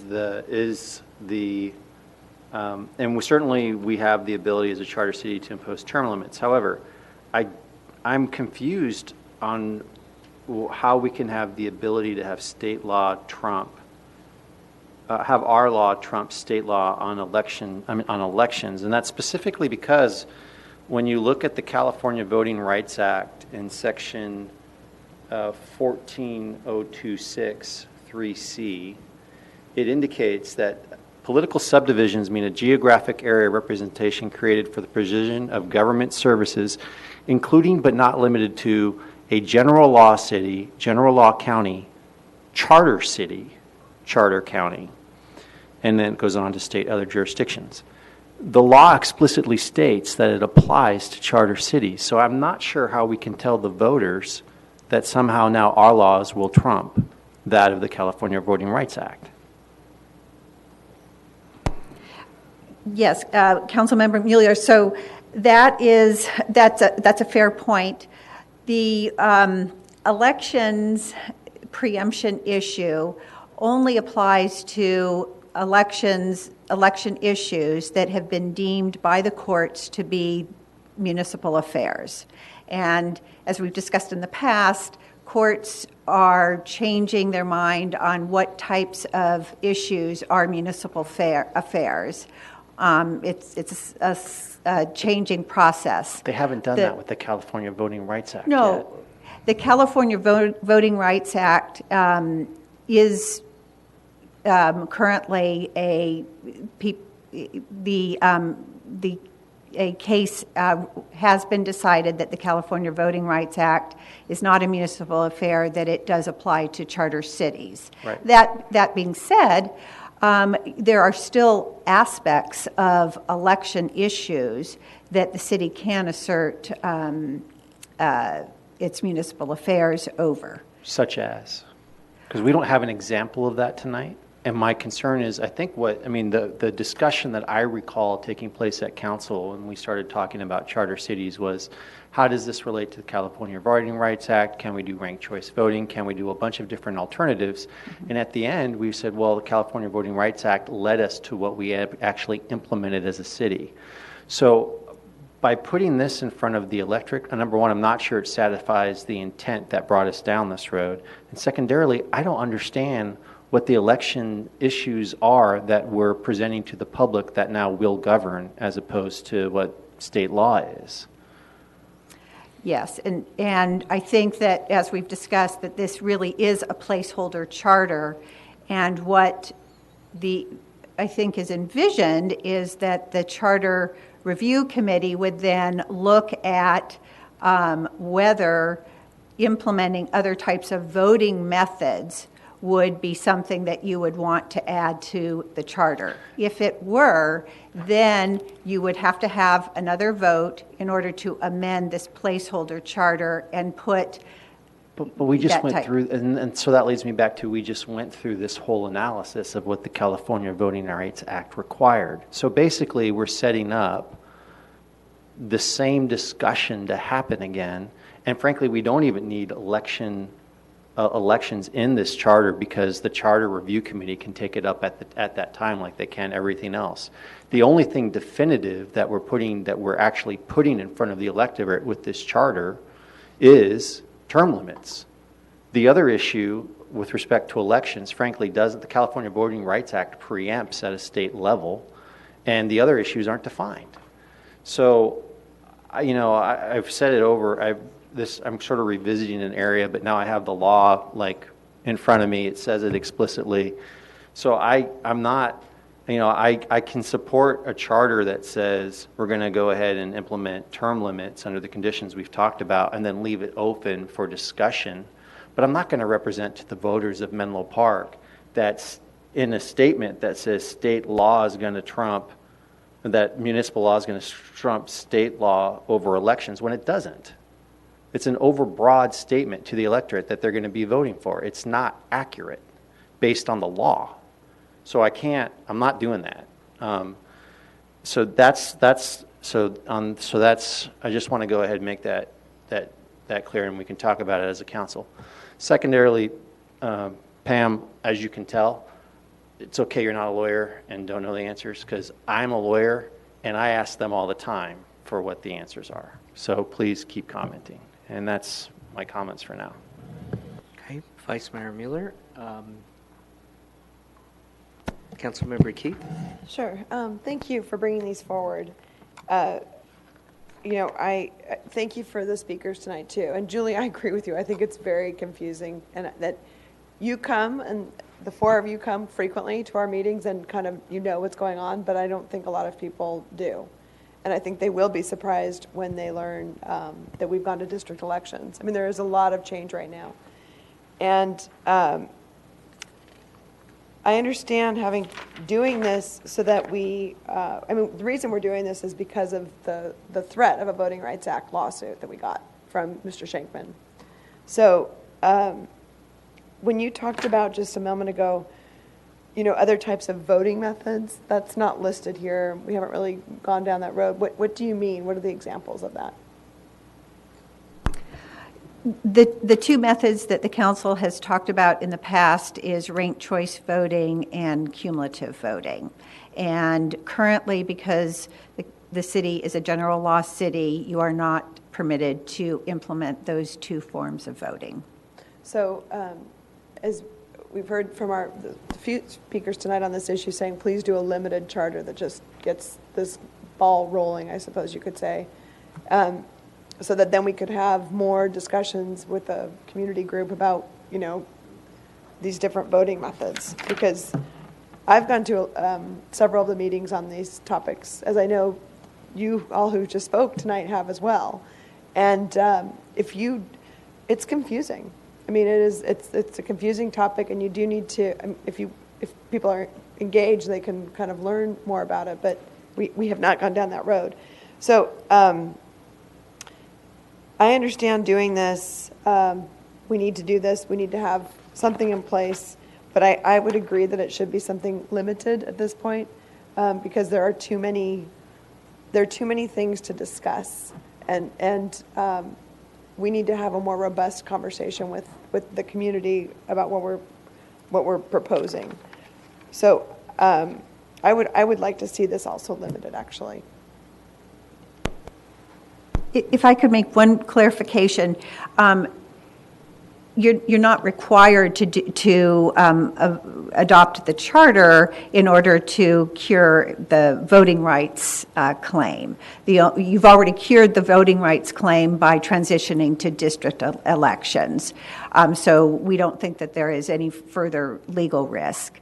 The council, however, had wanted to have us bring back a charter measure as a placeholder in order to facilitate the possibility and create more flexibility in implementing some of these other types of voting methods. But again, that's a policy call for the council. Councilmember Carlton. Okay, I also agree with Julie. I'm not a lawyer, and so I don't know why. And if I shake my head, it's out of frustration. I meant no disrespect whatsoever. I get really frustrated because I don't understand why it says without limitation to. It seems like, and I understand that there's certain kind of phrases that are just commonly used that are kind of, I don't know how you'd say it. They're abbreviations, and all lawyers understand what it means, but the rest of us don't, and that's why we have to pay lawyers to put things in legal and speak and interpret it. I've heard it said that it's an evil plot to make lawyers so necessary by putting things in terms like this. But if we're doing this, we have to understand why it's there. So I apologize if it sounds like we're giving you a hard time. But my fear is always, what does this really mean? What are the repercussions? The one thing I've learned a little bit in reading these things is be very aware of the and, ors, or buts, because they're very critical in legal documents. And it does sound like an oversight. When you say without limitation, that sounds scary. Right? Do we really need, to their point, can we not simplify this? And I had quickly brought up to our city attorney the same thing that Vice Mayor Mueller brought up, which is I thought there was more control coming from the state, I guess we'd say, on some of this, that we don't have the ability to overstate. And I know that there's probably a severability clause. Yep, there's a severability clause. So that I do know. That means if any one part of it can't hold, the rest of it does. But I'm confused about that too. And as I said, I hate to beat on a dead horse here, but I know that when we read contracts, it says it usually outlines what's the prevailing law. Like, is this going to go to court? Is this going to go to arbitration? Even when I sign stupid things for my Apple iPhone, it says this will be held in the court of California, even maybe if you buy it in Peru.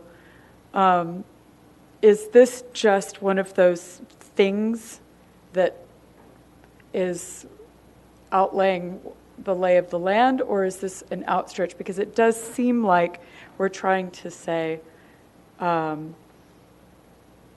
the provisions control it, but then I guess by definition of what we're doing, we're saying that this is going to overstep some of the laws. Is there a way of making it simpler yet clearer? And I know that it's so much harder to write short rather than writing long. But saying this is the intent. The intent is only to look at elections and term limits. And that was brought to us by two other council members, the term limit idea. What are your suggestions? Because it does seem, I want to make it really clear to all of us non-lawyers that the without limitations and the scary speak, are we able to take that and make it much more sunshine language, for lack of a better term? Yes. I don't think that the without limitation is absolutely necessary. You could delete that language.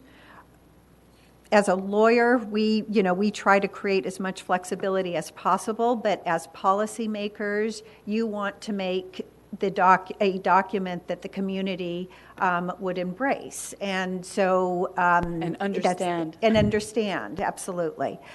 And so, if there is some opposition to that language, then I don't think that it would impact the interpretation at all. You could eliminate that. You could also eliminate the severability provision. It's standard to have one. I don't have a problem with severability. It's the state law over. It's Councilmember Mueller's point. Okay.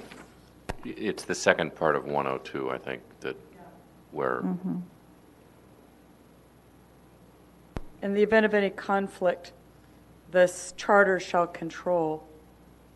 Right. It seems that the first paragraph is clear without, the second might feel like an overreach, but as I say, I'm not a lawyer. Tell me if I'm wrong.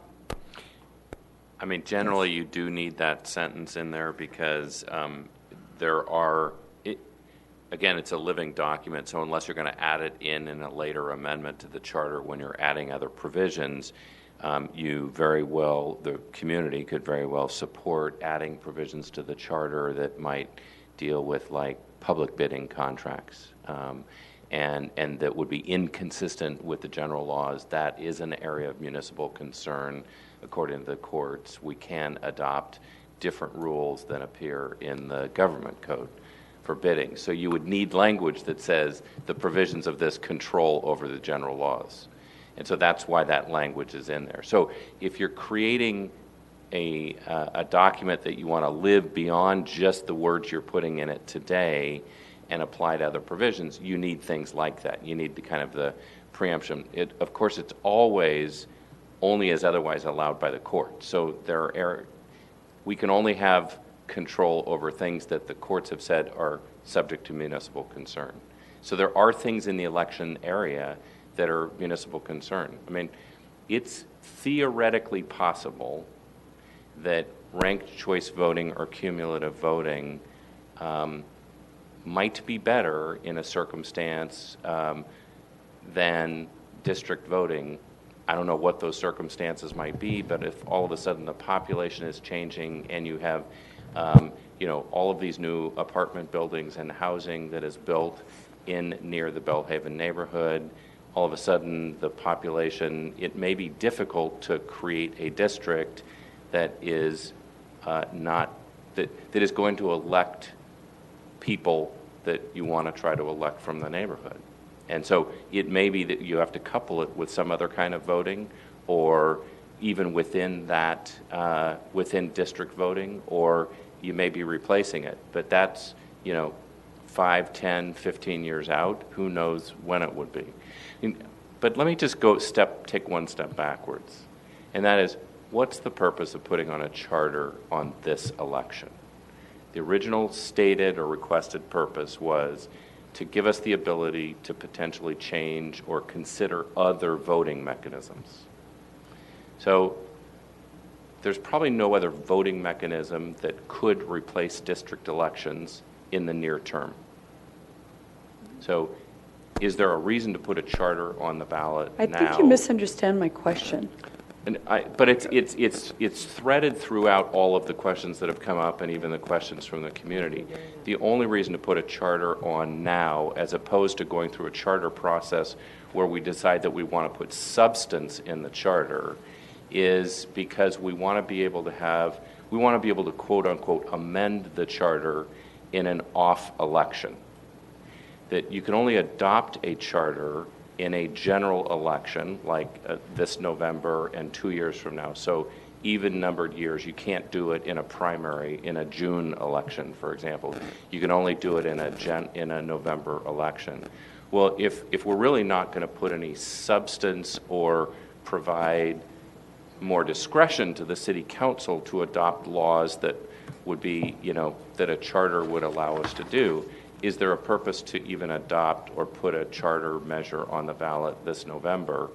Why not go through the charter process, have a charter committee, and put a charter on 2 years from now or 4 years from now or whenever it would be that we've actually gone through the charter process? I mean, if there's confusion about what the charter means, and we have people that have been coming to meetings regularly and there's still confusion about it, does it make sense to even put a charter on the ballot for this November? I hear what you're saying, and it was just a place thing. And the meeting that we had was an open meeting with the subcommittee, wasn't it? Really? No, there were no other community members there, and it was an ad hoc committee, so it wasn't noticed. Oh, I thought it was noticed. I thought nobody just came. All right. It was my understanding that the term limits came about because there were concerns from 2 other council members that I wasn't really worried about it, because I think in the history of Menlo Park, we've never had anyone elected more than 3 terms. But we have in the way past. I mean, in the olden days. But I think that the concern was that when you have smaller neighborhoods, it's easier for people. The concern was that it was easier for people to create. Right, we can do term limits without adopting a charter. Exactly. So the term limits got put into the charter process, but when we originally proposed it, it wasn't added to the charter. It was, we want to consider term limits. And then when we had there was a charter discussion that night, and it was like, all right, well, why don't we just stick it in with the charter stuff? But you can do term limits without it. So, for example, Foster City, if they have term limits, they're a general law city. They're not a charter city. Term limits do need to be voted on, though. Right. So it can be an ordinance, though, that's voted on by the people. So that would be something that we would put on the ballot instead of a charter in November? Yes, Okay. you could do that. All right.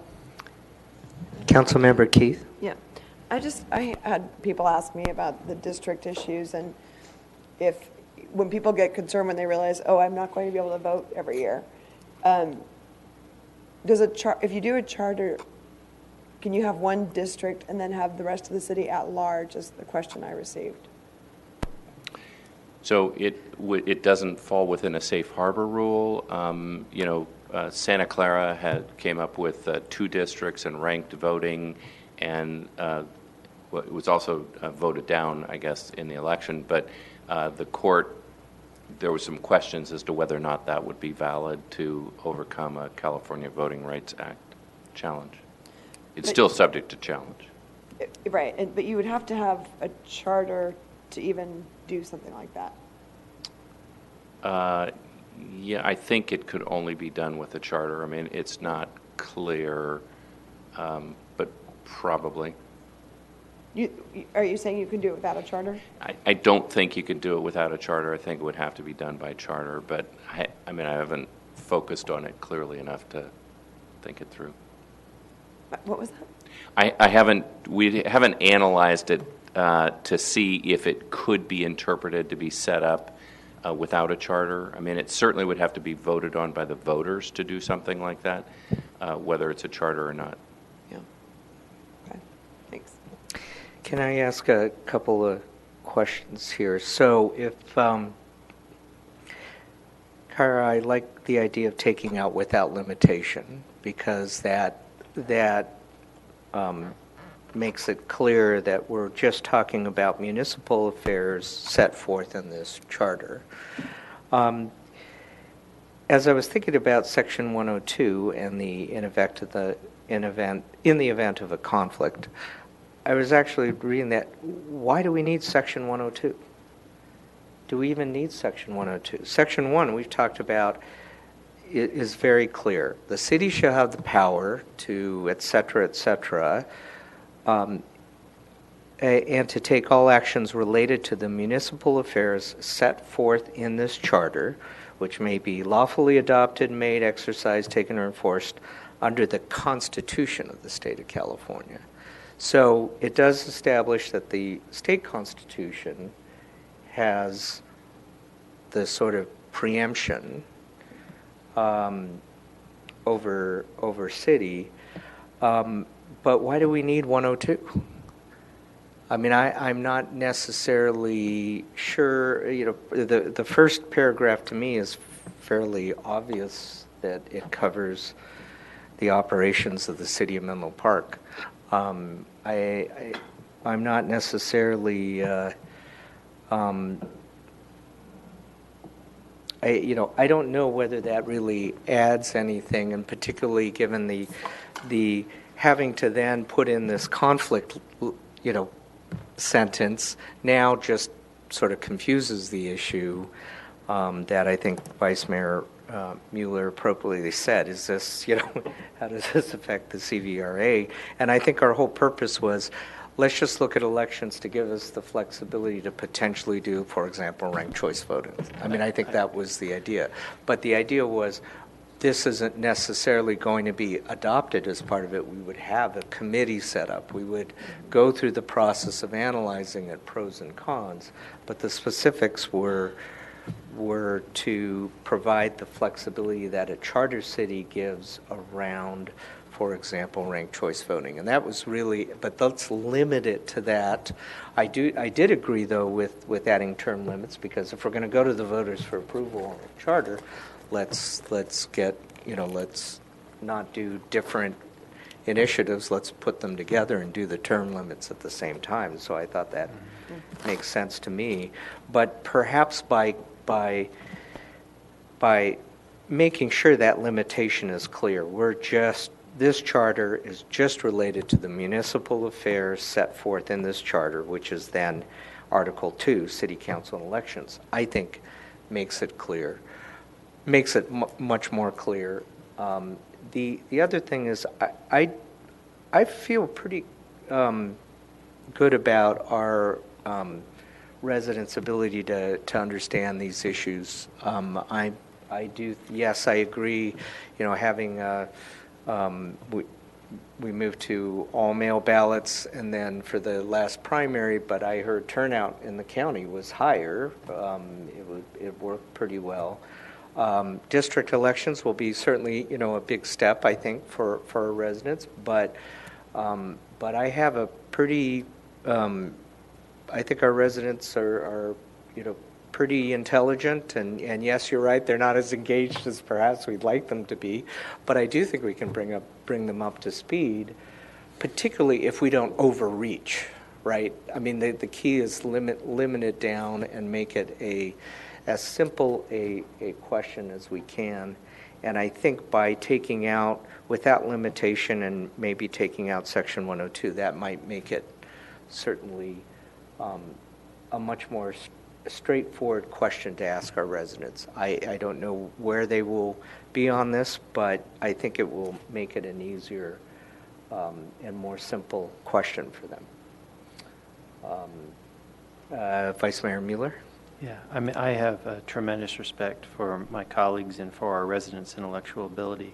However, I believe this is like our 6th or 7th meeting talking about the California Voting Rights Act, and we still are going over well-tread ground trying to understand how it works and to try to ask our residents to become up to speed on that and what this question presented to them means and what they're voting and the way it's presented, I think is a big ask as we have grappled with what it means internally. I think if you want to, when we started to have the charter discussion, the question was not about election issues, because much like the city attorney, both city attorneys have indicated tonight, nothing is going to change in the near term with respect to how the California Voting Rights Act is applied to the city of Menlo Park. We've gone through that analysis. It may change, 5 years out, 10 years out, but certainly a charter review committee can assess it at that time. What attracted me when we first started to talk about to a charter outside of the elections issue was that there had been talk in the city for some time about moving toward a charter and the idea of perhaps setting up that framework to then just put it on the ballot and then bring together the charter review committee. And then that's sort of like chicken and egg now. We can create the charter review committee in a robust process and then put a charter on with all of the issues so that we gain public trust, or we can just put a question on the ballot that says you want to make a charter and we'll fill out the details later. I happen to think we have a much better chance of passing a charter with the prior now, where we actually have a charter review committee with representation, much like our charter committee, our subcommittee pointed out, with representatives from all over the city to build a community buy-in. That being the case, if the council wants to move forward with the charter tonight, I really think it would be smart just to say have the city of Menlo Park prevail. Well, actually, I wouldn't even put that in. I would just say encompass. Shall a charter be adopted, making the city of Menlo Park a charter city, and then also have that embrace term limits. I really, to say that the city of Menlo Park state law will prevail over state law with respect to elections just isn't accurate. And we haven't even had a discussion as a council as to what particular details of elections it would govern over. We haven't had that discussion. How can we say we're going to put a charter on the ballot to say that we want to prevail over it? We haven't even gone through what other issues apply besides ranked choice voting and other issues that we've done analysis on the California Voting Rights Act regarding. It seems like a lot of resources that doesn't get us to where we want to get in the short term, when we could rather have a robust process with community buy-in about putting a charter together. Okay. Mayor Otake will need to take a vote to extend the meeting. Yes. Okay, how late are we going to extend it? 30 minutes? At the most. Okay. Motion made. Is there a second to extend? Okay. For 30 minutes. All right. By acclamation? Okay, to 11:30. Councilmember Keith? After having this discussion and listening, I think a charter is an appropriate thing to put on for the voters to put on the ballot, but I think it needs to be very limited, and it should just be sort of a placeholder to have the discussions about all of these things. And I don't think it needs to have what is the minimum charter we could put on the ballot that would allow us to have this go to charter and then have an independent group formed to fill in the blanks? What's the minimum?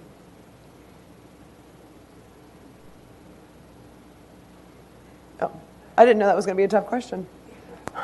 The problem is, it's been pointed out that there are some counties, there's some form of really basic charters that has very little, if anything, in it. But the laws for counties are very different than laws for cities.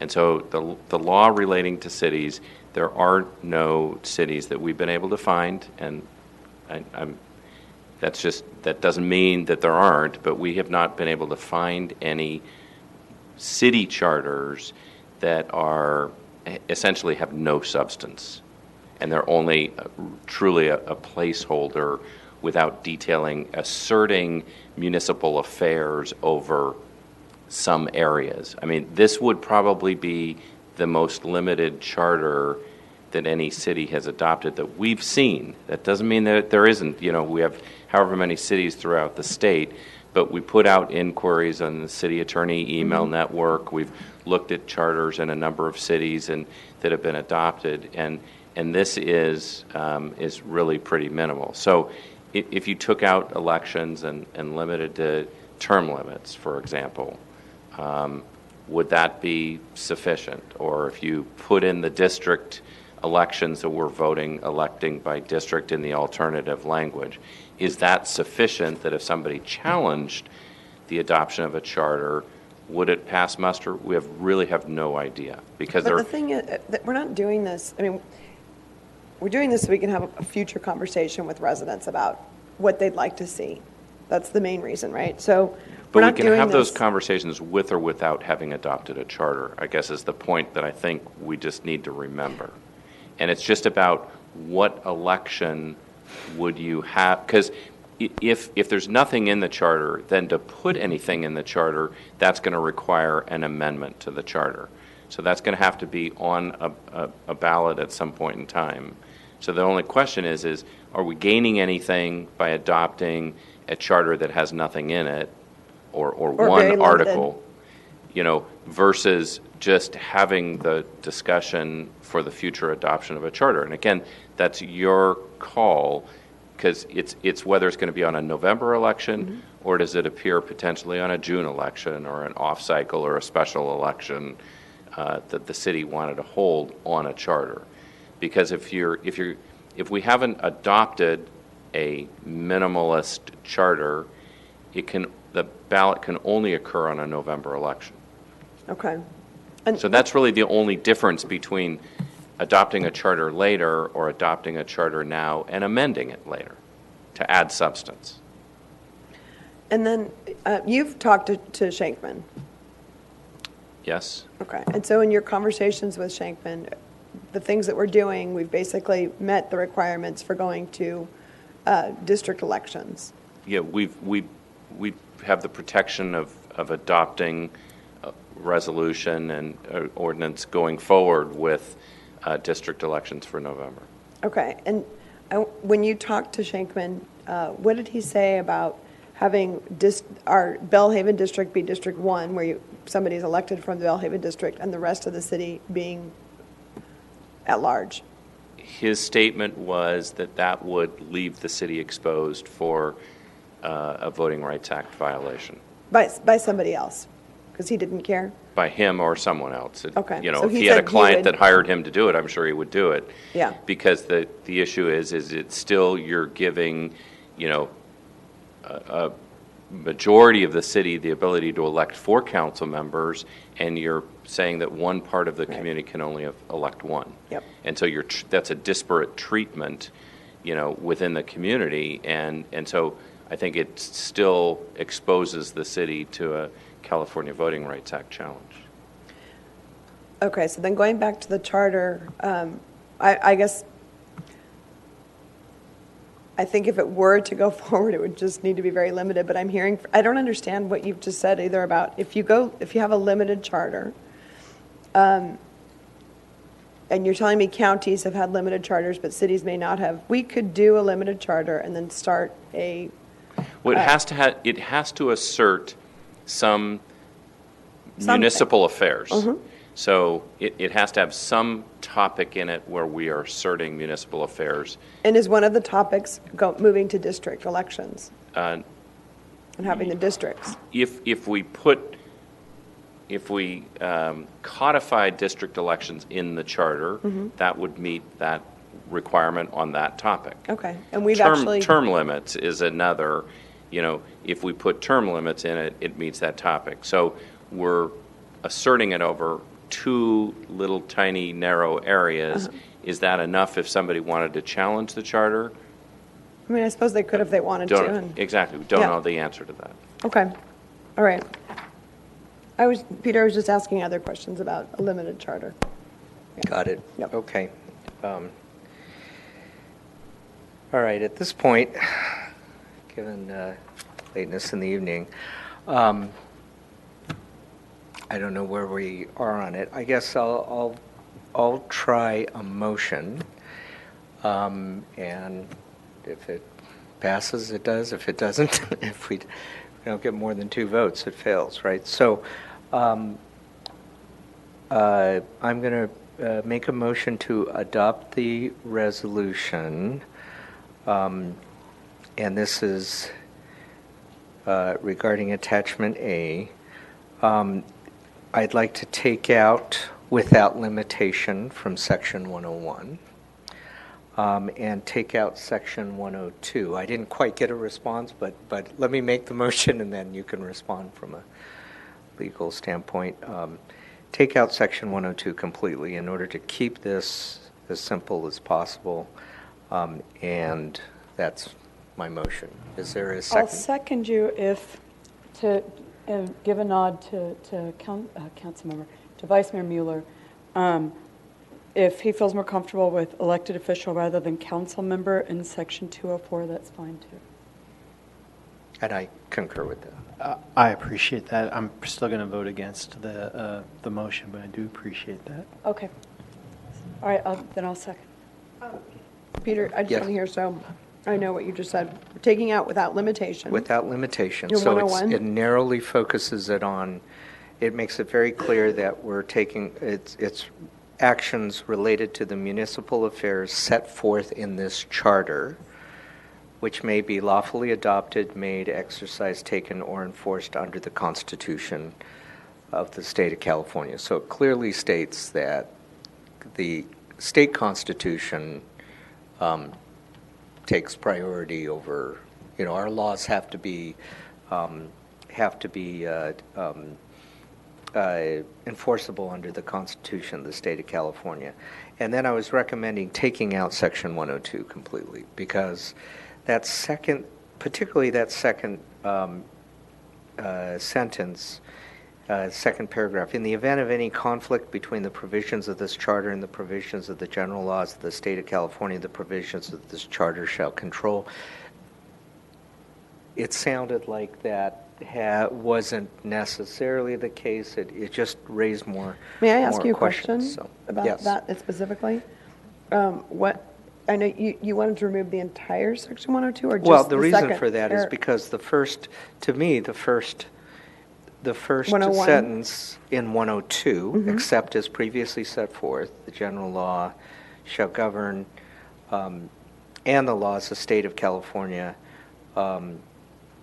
shall govern the operations of the city of Menlo Park. But Right. then it sets up this question, this now exception of the now where you need the in the event of a conflict language, right?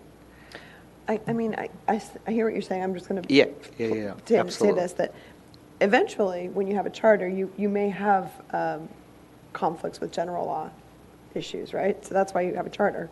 And what I think, maybe I'm going to Kara with this, the reason you keep this in is because you're saying that your charter prevails over general law rules. Is that right? Yes. So can you tell me, now that I'm reading this further, just do you recommend keeping that in so that you're clear about conflict issues? Well, again, it's always better to have it. However, this is a sort of a restatement of the general law that if you have a charter and you assert municipal affairs authority, then that municipal affairs authority will prevail over contrary state law. So I can see it both ways. It's better to have it in from a legal perspective because it does make it crystal clear. However, it is a restatement of the law. And what I was asking Peter about just the mayor about a minute ago, what about if you have the first sentence under 102, but, well, no, that's the conflict. That's what tells you if there's a conflict between the charter and general law rules, that your charter prevails. That's why you have a charter. That's the whole point. Okay. So, I mean, I don't know that you want to And then there's still the remove that. severability. You're still, if there's a conflict, then basically the severability says it's the court that sort of Right, obviously you're not doing determines. things that are against the law, but the point of having the charter is that you can do things that you can't do under a general law city. Right, So the right. point of this is that if if it conflicts with general law, then your charter takes precedence. Okay.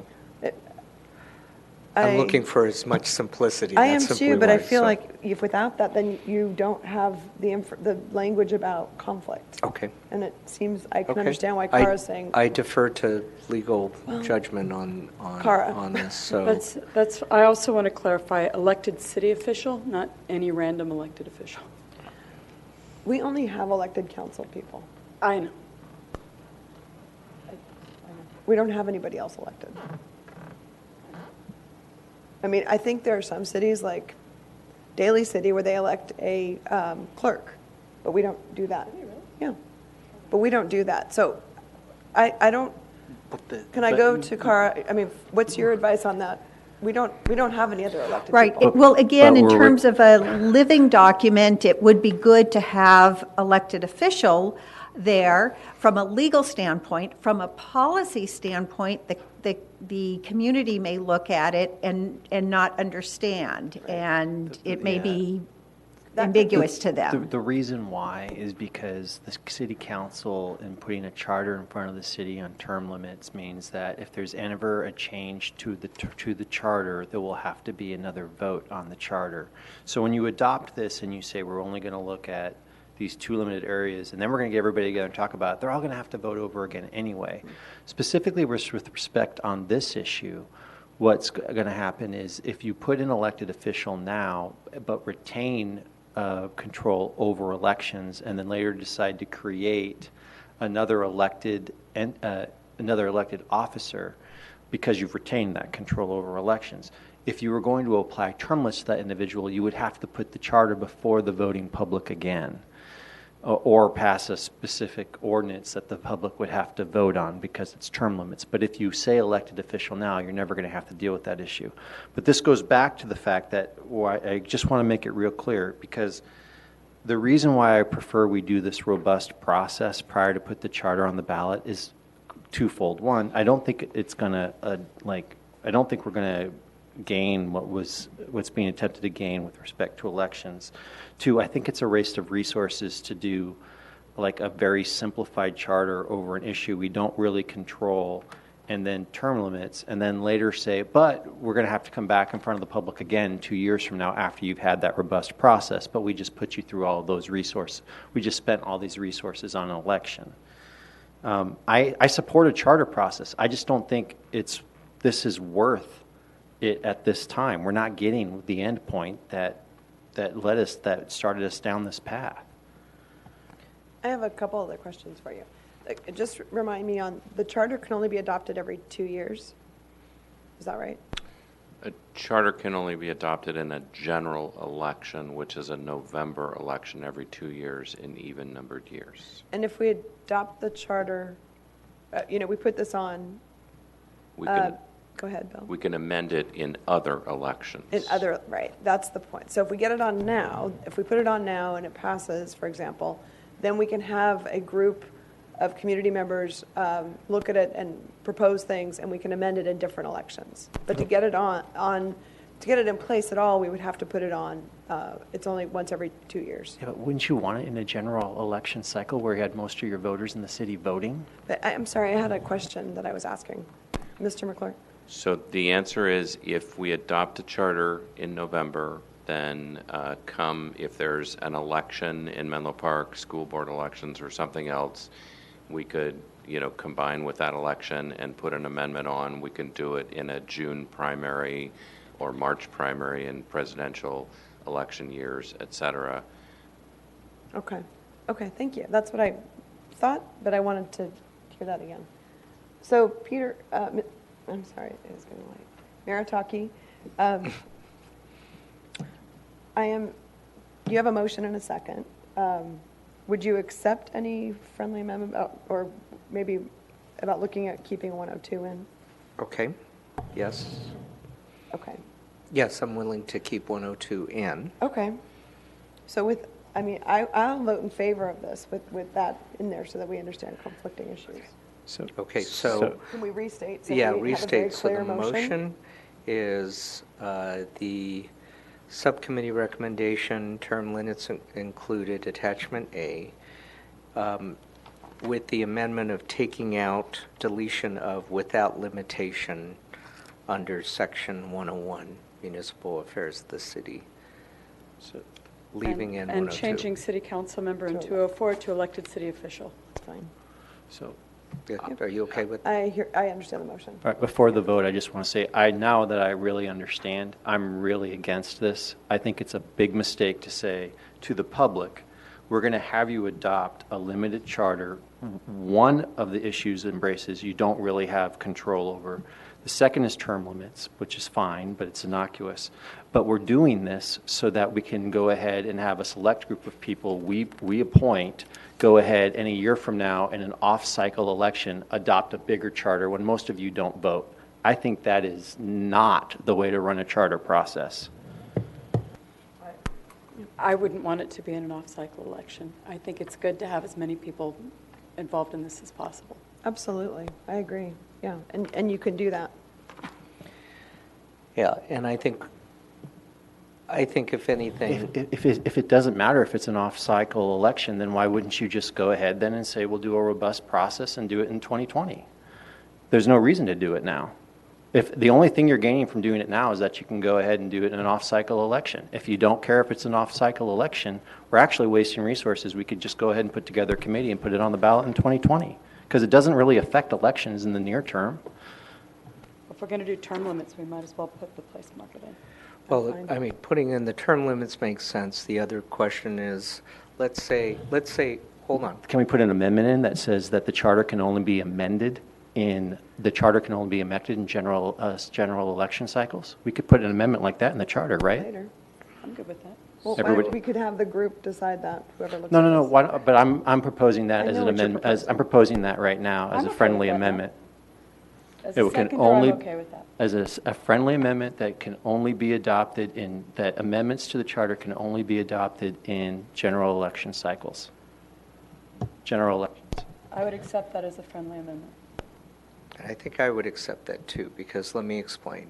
Because I think my interest in wanting to do this is making sure there's some flexibility on the elections. Let's say we decide through a through a formal process with lots of input and time, and we decide ranked choice voting might make sense. I've got no opinion about it. I haven't done any research on it. I don't know if it's the right thing, but I'd like to make sure our city has the opportunity to do it.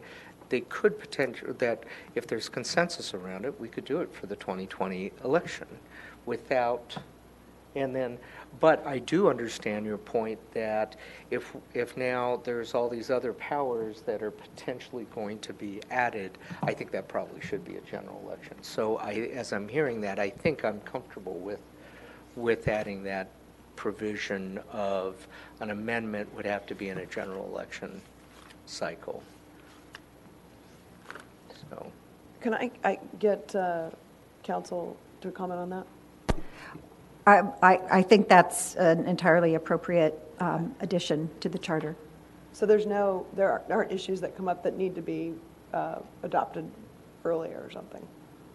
You haven't seen that? Well, it's certainly good to have some flexibility, but at this point you don't have any flexibility without a charter, and there are other charters that have similar provisions. So it really is a policy call. So shall we, so let me make sure, let me restate, and then I'd like to recommend, why don't we just, let's go forward on it. So May I just ask one more question? Yes, sure. Can I ask you, are there any other cities that that require this, what we're talking about? I would have to research it further, but I'm pretty certain that there are. Yeah, I think they're tied to general municipal elections, so it would be on the same election as the city council election. Okay. And that would be my recommendation for the language. Okay, good, thank you. Okay. So, thank you guys for incorporating the language. Yeah, so to restate, we're taking out without limitation in section 101. We are leaving in 102 as stated in the recommendation. Under section 204, term limits, we're changing city council member to an elected city official. And we're adding in a section or provision that, and I'll let you decide where the best place to put it, but is that no amendments can be made other than in a general election.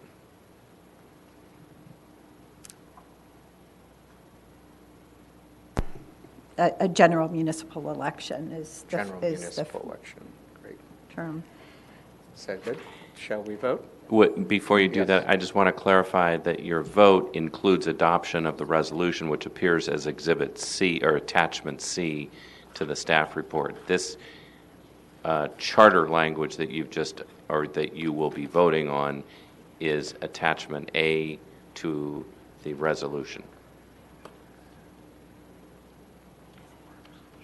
Right? I mean, that's what the motion. Yes, shall the charter be adopted, making the city of Menlo Park a charter city, so that the laws of the city of Menlo Park shall prevail over state law only with respect to two municipal affairs, elections, and term limits. That's what you're saying? Well, it's the whole resolution and calling and consolidating and everything else. So you need to yes. adopt the resolution, which is attached. The motion needs to include adoption of the resolution attached as Attachment C. Resolution 6451. Yes. Okay, great. Yes. Ready?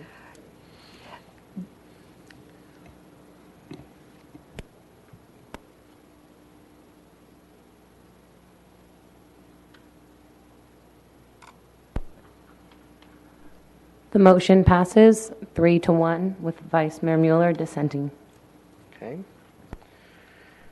All right. Thank you, everyone.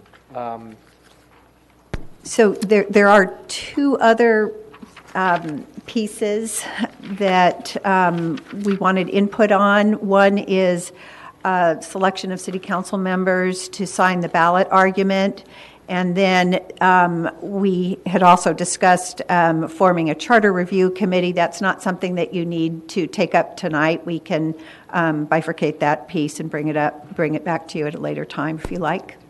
Yeah, I do think the charter committee, first of all, do appreciate the recommendation. I think that makes sense after the election, and if this ballot measure is passed and we have a new council seated, I think that's the appropriate time to then consider the recommendation made by the subcommittee. But I do think a charter review committee will be a good thing to set up as quickly as possible so that we can have a fairly in-depth discussion next year, whoever is sitting up here on the council. And then with respect to signing ballot arguments, I mean, I don't know, one of the difficult issues is that well, I haven't filed yet. I mean, I probably intend to run, and I don't know whether, I mean, I don't know if there are any guidance on whether you have someone that's not running or whether that matters or not. I mean, I'm happy as my role as mayor to sign it, but it's entirely. It's really up to the council to decide who they want basically to draft the ballot arguments and the rebuttal arguments, and then you can, it can be signed by the mayor regardless of who signs it, and multiple council members. I can't remember the number of people that can sign, but the preference or priority is if the council elects to have a ballot argument in favor and then the rebuttal argument, then it is favored to actually sign the ballot argument. So, but it's irrelevant because it's signed in August when it goes to the ballot, and the election is not until November. So I think Councilmember or Vice Mayor Mueller? Yeah, I think an issue is going to be, so the last vote, I don't want to speak to him because I don't know what he'll do, but the last time he voted on this, he voted against this, was Rich. And I just voted against it. So I think if there's going to be two council members signing it, one of them will have to be two council members who are potentially running and then one of the two council members potentially running, and then, or both. I actually think Rich would like to sign it. He was on the subcommittee putting this forward. I know he cares about the, well, we'll have to ask him. We could wait till he comes back. Why don't we put this off until Rich is back? Yeah, because when he was here, when we did the initial vote on this, it was 3-2 against even pursuing the charter this year. But can we ask the subcommittee to draft? I mean, does that? Oh, you're not going to be here. So, I mean, I'll volunteer to work on it. Perhaps. When does the? That's got to be done by the 10th or something. I believe it's August 10th. The ballot argument has to be signed and submitted by August 10th. So, depends on when you're going to schedule the July council meeting and who's going to be around to do this. So you could postpone the selection until the July council meeting on an unknown date. A yet to be determined date. That's. I'm just trying to think. But if we don't do it then, you're not going to have much time. If we are unable to set a meeting in July. Well, we'll have to do a special meeting or something if we're going to. What? How about, does it make sense for us to at least have I'll volunteer to be on a subcommittee to draft it, and then that way at least the drafting is done in time, because I can do that remotely, and with another subcommittee member, and then when we have that meeting, we can designate who's going to sign it. I have no pride over authorship based on, is that something we can do at least from a process standpoint? Yeah, so are you and Rich the subcommittee? I'm just looking, Kath says looking to she's not see going if. to be here to work on it. Okay, Kirsten? Okay, so I think, as much as I think Rich might be interested, because he's not here, we can't really ask him. So, Councilmember Keith has said she'd be willing to, so we are the drafting subcommittee. Correct. And then when we have the meeting, we can decide who's going to be the signers of it. And obviously, they may want to tweak it or whatever, but at least that way we've got the drafting done. I think that makes sense. Because I am worried about having it done by August 10th, so. Fair enough? Mm-hmm. Yep. Okay. Do we need a resolution on that, or is Nope. it, we've got that? Consensus. Okay. Very good. All right, so now we are precisely at 11:30, which is when we said we were going to extend the meeting to the question about whether we want to talk about the last item, regular item, was appoint a city council ad hoc subcommittee. Now the question is whether that's too late, whether we should continue this item. As much as I know this was something that we talked about in the last meeting, I am kind of concerned that we're at our bewitching hour, and I would make the recommendation we continue this to the next meeting. I think just makes sense. So why don't we do that? I believe I was informed there was a public comment on the on informational items, and so I wanted to make sure. I think Lynn Bramlett. It can wait. Okay. Thank you, Lynn. We appreciate that. Is there any questions on the informational items? All right. Are there any council member reports? The only thing I guess I'll mention is that we be going to BZEN along with a group of 10 Menlo Park teenagers and a couple of chaperones, correct? And so I'll be looking forward to that trip. Councilmember Keith, I saw your Oh, slide. just briefly, I did go to the Board of Supervisors meeting today that Andrew Boone referred to earlier, and just spoke in favor of having some, probably 5% set aside for grade separations. And council members Ron Collins were there, and Emily Beach also speaking to that too, because grade separations, is a huge issue. We're going to have, I think it's 123 more trains coming daily per the Caltrain EIR that was just put out by 2030. And so we went and spoke in favor of that today. Nice. And I wanted to thank the Japanese Consul General. We have a new Consul General from Japan in San Francisco, and he's invited the children and chaperones to come to their office tomorrow. And they have an educational program they're going to do for them to teach them about the history of Japanese people in California, to give them some background information and kind of prime them before they go to Japan. And I'm going to a conference on my own dollar, because someone asked.